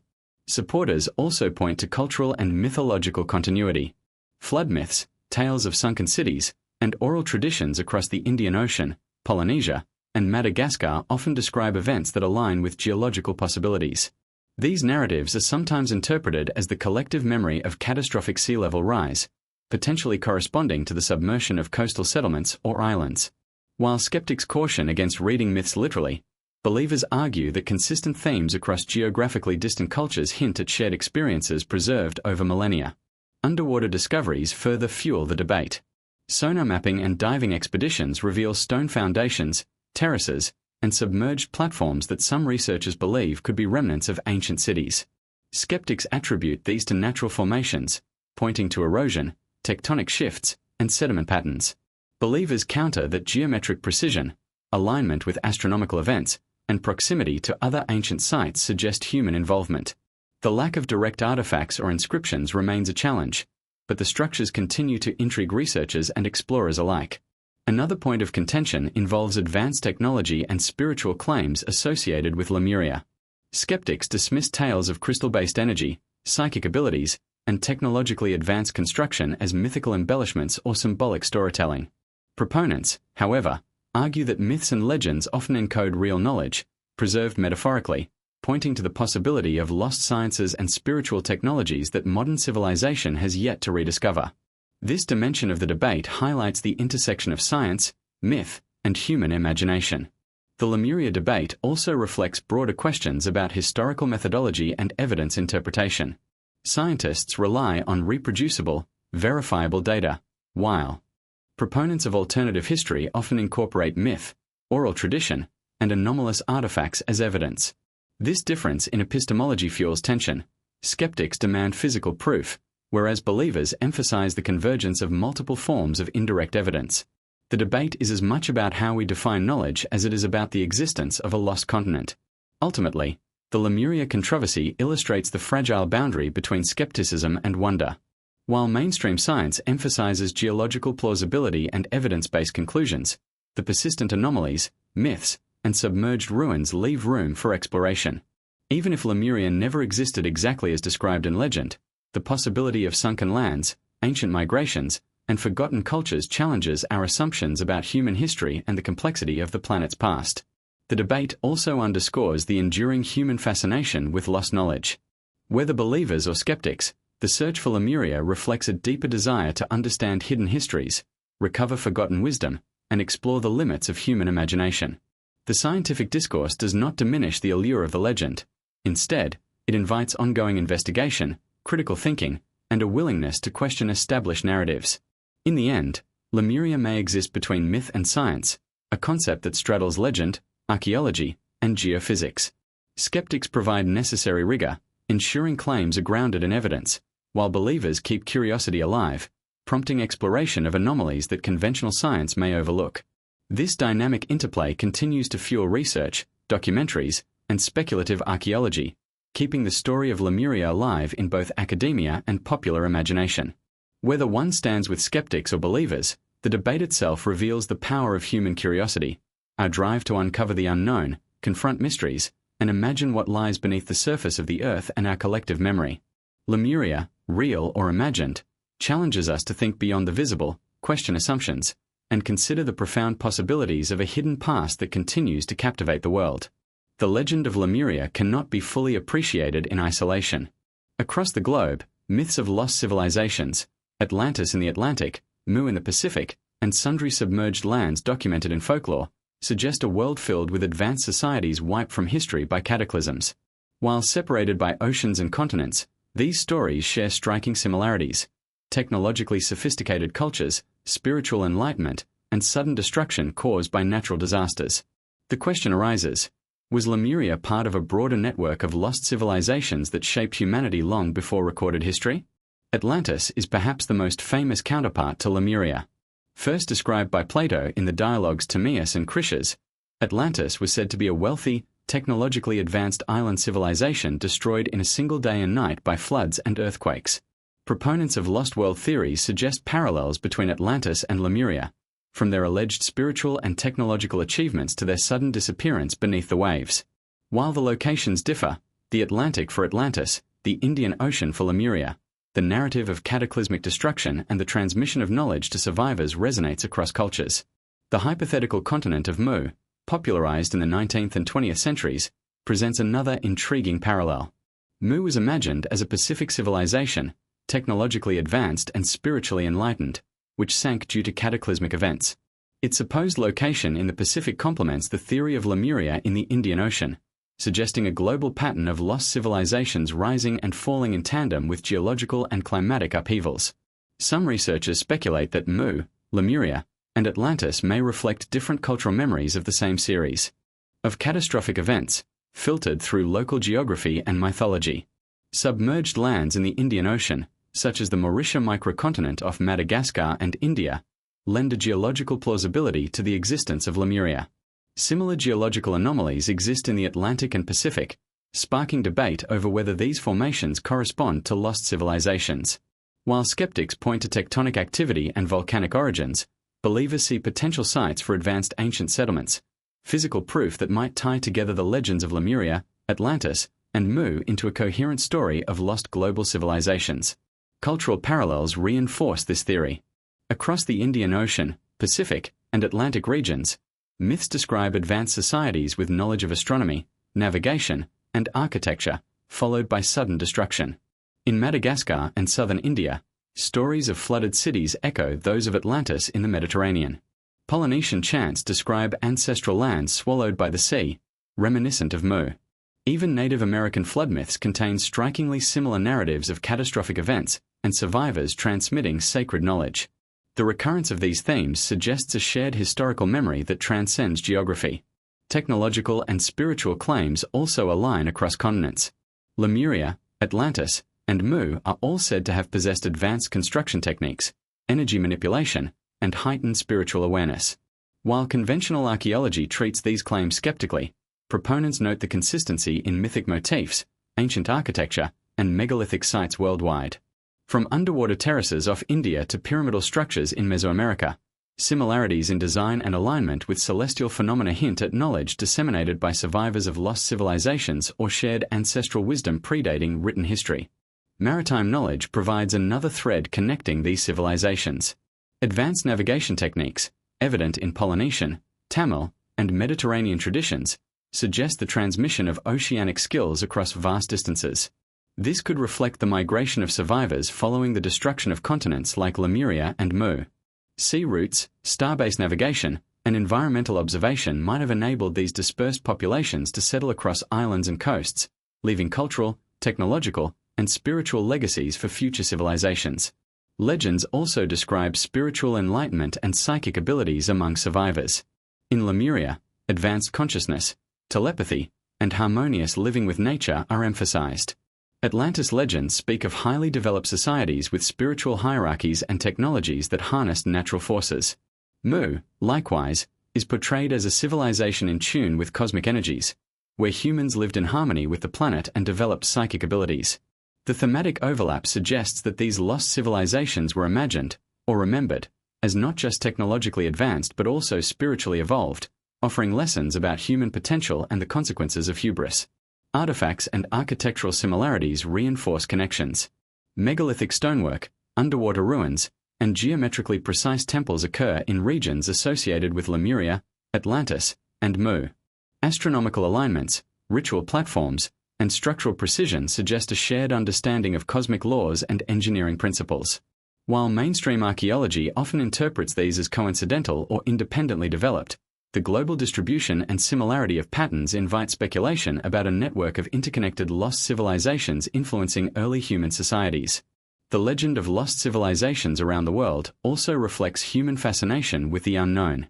Stories of sudden destruction, hidden knowledge, and survivors transmitting wisdom resonate deeply because they address universal fears and aspirations, the impermanence of human achievement, the fragility of civilizations, and the possibility of rediscovering ancient wisdom. Lemuria, in this context, is more than a geographic hypothesis. It is part of a global tapestry of lost worlds, a lens through which humanity explores its collective memory, imagination, and potential. Ultimately, examining Lemuria alongside Atlantis, Mu, and other lost civilizations challenges conventional narratives of human history. It invites us to consider global patterns, cultural memory, and the potential for interconnected ancient knowledge. Whether these civilizations existed literally or symbolically, their legends converge in remarkable ways, suggesting a common fascination with advanced societies, cataclysmic destruction, and the preservation of wisdom through myth and culture. The study of Lemuria in a global context transforms it from a local legend into a thread in a vast, mysterious tapestry of humanity's forgotten past. By connecting the dots between Lemuria, Atlantis, and Mu, we gain a broader perspective on the possibilities of human civilization, its fragility, and its potential for spiritual and technological advancement. These lost worlds, whether historical fact or enduring myth, continue to inspire curiosity, exploration, and imagination, reminding us that the mysteries of our past may be far deeper and more interconnected than conventional history allows. The legend of Lemuria has long inspired adventurers, explorers, and researchers to search beneath the waves for remnants of a lost civilization. From early 20th century divers to modern scientific teams, countless expeditions have sought evidence that could validate, or disprove, the existence of this enigmatic continent.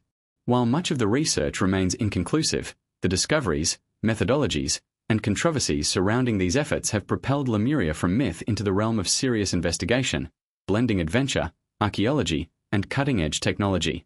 One of the earliest modern attempts to locate Lemuria involved divers and marine researchers exploring the Indian Ocean. Coastal regions of southern India, Sri Lanka, and Madagascar revealed submerged terraces, stone platforms, and unusual formations just offshore. Some researchers suggested these structures were the remains of ancient cities, preserved by rising sea levels over millennia. While skeptics attributed these features to natural formations, the geometric precision of certain terraces, their alignment with celestial markers, and their proximity to ancient trade routes kept the hypothesis alive. In the latter half of the 20th century, underwater archaeology began to revolutionize the search for Lemuria. Sonar mapping, submersibles, and advanced diving equipment allowed researchers to survey the ocean floor with unprecedented detail. Off the coast of India, sonar scans revealed a series of stone formations extending deep underwater, resembling platforms, walls, and roadways. Similar formations were discovered near Indonesia, Sri Lanka, and Madagascar. While conventional geologists often interpret these as natural volcanic or tectonic features, proponents argue that their regularity, scale, and alignment suggest deliberate human construction, hinting at the remnants of a lost civilization. The use of satellite imagery and geophysical analysis has added another layer to modern research. Some studies have focused on submerged continental shelves, ancient riverbeds, and erosion patterns to reconstruct prehistoric coastlines. These reconstructions indicate that regions now underwater may once have supported human populations. For example, the Mauritius microcontinent beneath the Indian Ocean shows evidence of previously exposed land that could have accommodated settlements, agricultural systems, and possibly cities. Such findings lend credibility to claims that Lemuria was not purely mythical, but a real landmass submerged by rising seas during the late Pleistocene or early Holocene. Technological innovation has also expanded the scope of exploration. Autonomous underwater vehicles, AUVs, remote-operated vehicles, ROVs, and deep-sea cameras allow detailed examination of sites once inaccessible to divers. Researchers have documented unusual stone structures, submerged temples, and terraces that defy easy geological explanation. Some formations align with astronomical markers, such as solstices and equinoxes, reinforcing the idea that ancient civilizations possessed advanced knowledge of celestial mechanics. While controversy persists, these discoveries continue to fuel speculation about the technological and architectural sophistication of Lemuria. Expeditions have also investigated artifacts and megalithic structures associated with potential Lemurian sites. Underwater findings include stone blocks, terraces, and what appear to be ritual platforms. Though no inscriptions or tools definitively attributable to Lemuria have been recovered, the consistency of these structures across different locations has prompted researchers to question whether conventional archaeology fully accounts for the possibilities of ancient engineering. The convergence of archaeological, geological, and mythological evidence continues to captivate explorers, historians, and alternative researchers alike. Beyond the Indian Ocean, modern researchers have drawn connections between Lemuria and other lost civilizations, such as Atlantis and Mu. By comparing underwater formations, architectural patterns, and cultural myths across continents, some propose that Lemuria was part of a larger network of prehistoric civilizations. These comparative studies, while speculative, emphasize the potential global significance of submerged landmasses and encourage international collaboration in exploration. In some cases, teams have combined archaeological investigation with folklore studies, mapping ancient oral traditions onto underwater surveys to identify promising sites for further research. Expeditions are not without controversy.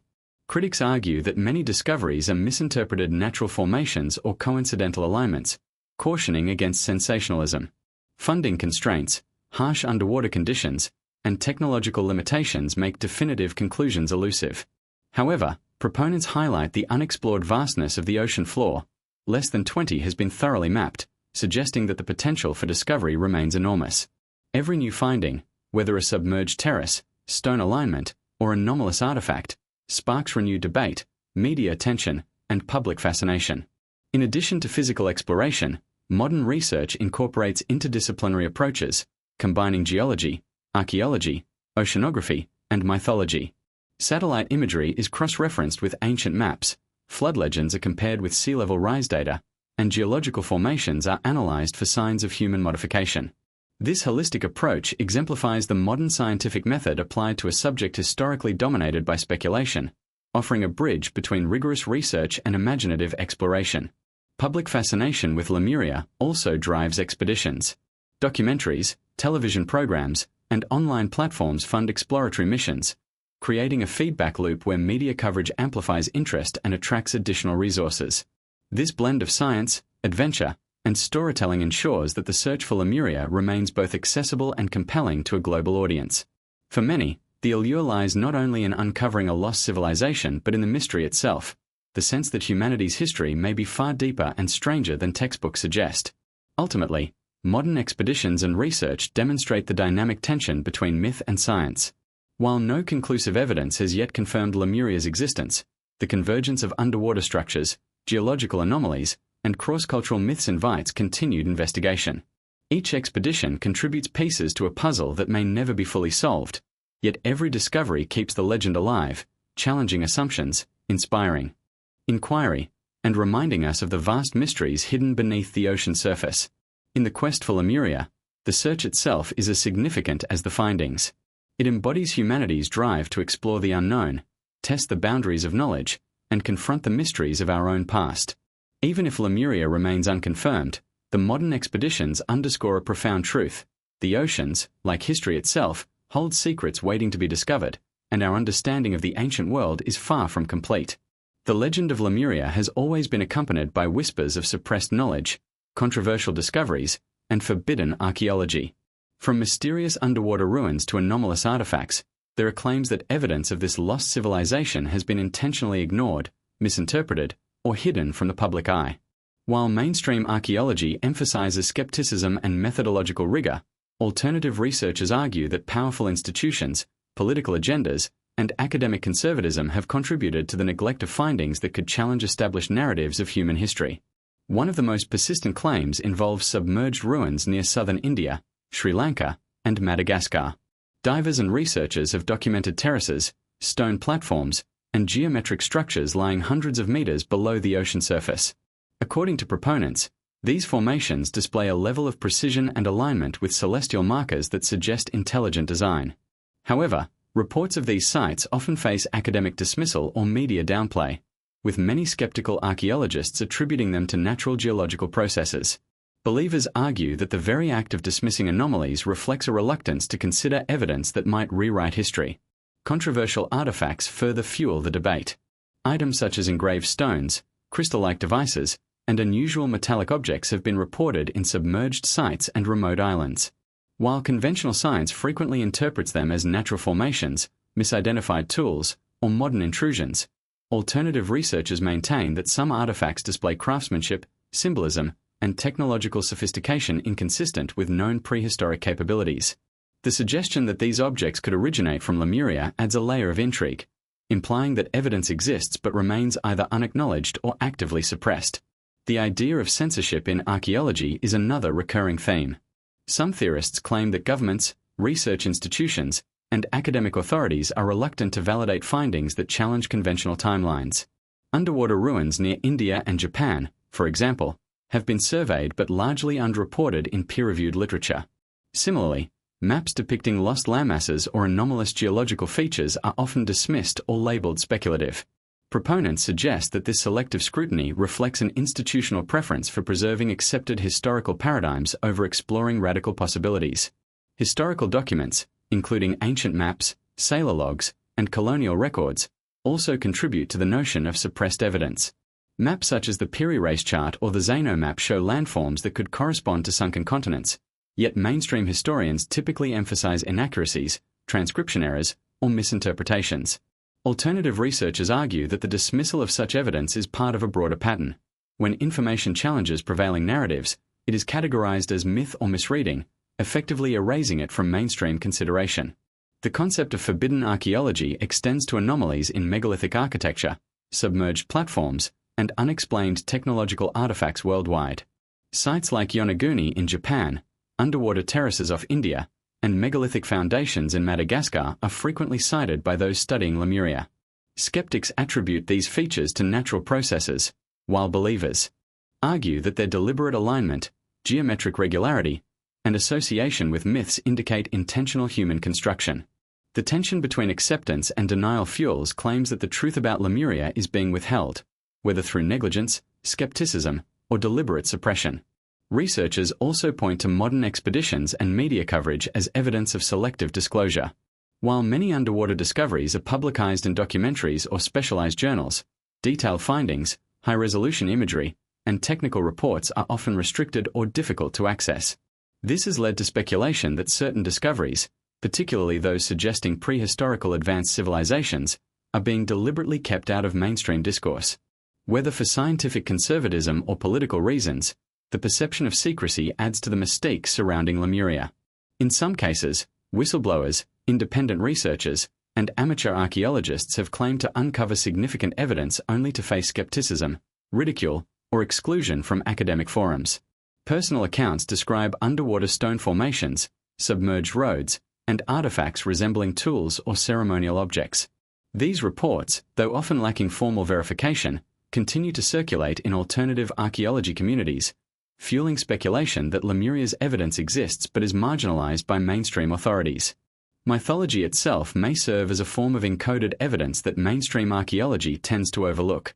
Legends of sunken cities, catastrophic floods, and advanced civilizations appear across Indian, Polynesian, and Malagasy cultures. While skeptics categorize these as allegorical or symbolic, alternative researchers argue that they may preserve historical memory of Lemuria's existence and destruction. The suppression of these narratives in academic discourse contributes to the perception that evidence of Lemuria has been sidelined in favor of more conventional interpretations of human history. Controversial discoveries also raise profound questions about human history, cognition, and collective memory. If evidence of Lemuria exists but remains ignored, it challenges assumptions about the linearity of human progress, the origins of civilization, and the transmission of knowledge. It suggests that our historical narrative is incomplete, shaped not only by evidence but also by interpretation, belief systems, and institutional frameworks. In this sense, the story of suppressed Lemurian evidence is as much about how we construct history as it is about what actually existed beneath the oceans. Ultimately, the controversy surrounding Lemuria and suppressed evidence underscores the tension between curiosity and skepticism, discovery and denial. While mainstream science insists on verifiable proof and methodological rigor, alternative researchers remind us that anomalies, myths, and unexplained artifacts may indicate deeper truths. Even if conclusive evidence remains elusive, the claims of suppression, controversy, and forbidden archaeology keep the legend alive, inspiring investigation, debate, and exploration. The narrative of Lemuria, viewed through the lens of controversial discoveries and suppressed evidence, suggests a civilization that challenges conventional history, defies explanation, and continues to captivate the imagination. It reminds us that mysteries persist not only in the distant past but also in the present, where interpretation, belief, and access to information shape what we accept as truth. Whether real or symbolic, Lemuria's hidden evidence invites us to question, explore, and imagine a human past far more complex and mysterious than commonly understood. As we approach the final chapter in the story of Lemuria, the question arises: what lies ahead for research into this lost civilization, and why does it matter? The quest for Lemuria is far from over. Advances in technology, growing interdisciplinary collaboration, and a global fascination with ancient mysteries all suggest that the coming decades could bring new discoveries, challenging our understanding of human history, culture, and the very nature of civilization itself. Modern tools offer unprecedented opportunities for exploration. Satellite imaging, LiDAR mapping, sonar technology, and autonomous underwater vehicles allow researchers to probe areas of the ocean floor previously inaccessible. These tools can identify submerged landforms, terraces, and potential structures with remarkable precision, enabling the first comprehensive surveys of regions associated with Lemuria. Unlike the speculative maps and anecdotal reports of the 19th and 20th centuries, these technologies provide empirical evidence, or, at the very least, a clearer picture of where to focus research. Interdisciplinary collaboration is another frontier. Geologists, archaeologists, oceanographers, climatologists, and anthropologists are increasingly working together to examine the evidence for sunken civilizations. By combining geological data with mythology, oral histories, and anthropological research, scientists can construct a multi-layered picture of what may have existed. For example, the study of ancient sea level changes, tectonic activity, and coastal erosion patterns may help explain the submergence of landmasses like Mauritius and shed light on whether they could have supported advanced societies. Lemuria, in this context, is no longer just a story. It becomes a hypothesis grounded in scientific inquiry and cross-disciplinary evidence. Public interest also plays a critical role. Documentaries, books, and online platforms ensure that knowledge about Lemuria, and the broader search for lost civilizations, remains in the cultural conversation.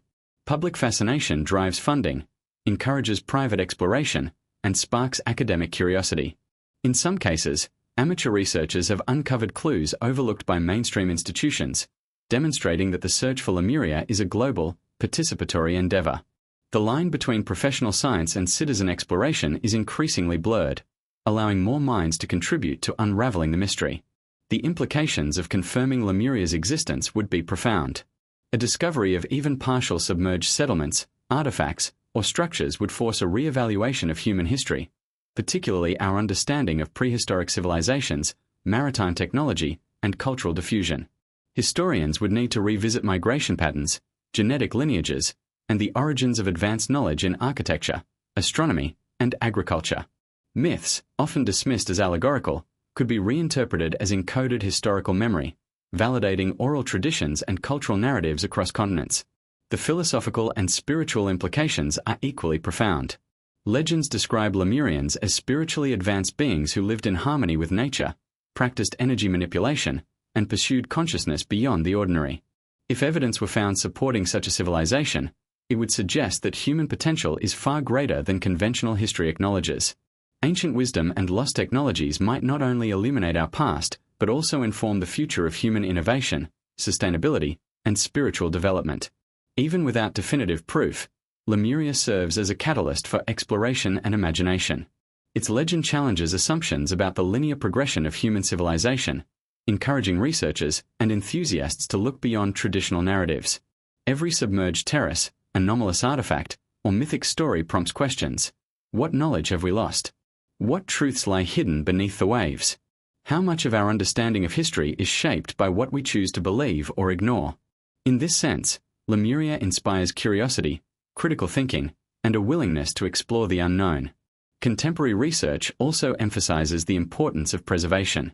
Many potential Lemurian sites are threatened by natural processes such as erosion, sedimentation, and rising sea levels. As global climate change accelerates, these submerged ruins may disappear entirely, erasing clues about the past before they can be fully studied. This urgency adds a new layer to Lemuria research, the need not only to explore but also to document, conserve, and protect these underwater landscapes for future generations. The ocean floor becomes a race against time, where discovery and preservation are intertwined. Emerging theories suggest that Lemuria may be connected to other lost civilizations, including Atlantis and Mu, forming a global network of prehistoric societies that shared knowledge, technology, and spiritual traditions. Continued exploration could reveal patterns of trade, migration, and cultural diffusion previously unknown to scholars, reshaping our understanding of humanity's interconnectedness. The potential for interdisciplinary breakthroughs is enormous, blending archaeology, genetics, mythology, and oceanography to rewrite the story of the human past. The narrative of Lemuria also reminds us of the value of wonder in scientific inquiry. While skepticism is necessary, imagination fuels discovery. The human drive to explore, question, and seek hidden truths is as vital as any laboratory experiment or underwater survey. In pursuing the legend of Lemuria, we embrace the unknown, challenge our assumptions, and honor the enduring mystery of human history. It is a quest that transcends continents, cultures, and disciplines, inviting participation from anyone willing to question the familiar and look beneath the surface. Ultimately, the future of Lemuria research lies at the intersection of technology, interdisciplinary science, and human curiosity. The oceans hold untold secrets, myths carry encoded knowledge, and legends spark questions that conventional history cannot answer alone. Whether or not we ever confirm Lemuria's existence, the search itself enriches our understanding of human history, the resilience of civilizations, and the mysteries hidden in the depths of time. In the end, Lemuria is more than a lost continent. It is a symbol of humanity's unending quest for knowledge, discovery, and meaning. Its legend encourages us to explore boldly, question assumptions, and imagine a past filled with possibilities beyond what is recorded in textbooks. The promise of discovery, the thrill of the unknown, and the lessons encoded in myths and ruins remind us that history is not fixed. It is a living narrative, waiting to be uncovered. As technology advances and exploration continues, the lost world of Lemuria may yet reveal its secrets. Until then, it remains a beacon of curiosity, mystery, and wonder, a testament to the idea that the past holds more than we can see, and the ocean guards stories humanity has only begun to imagine.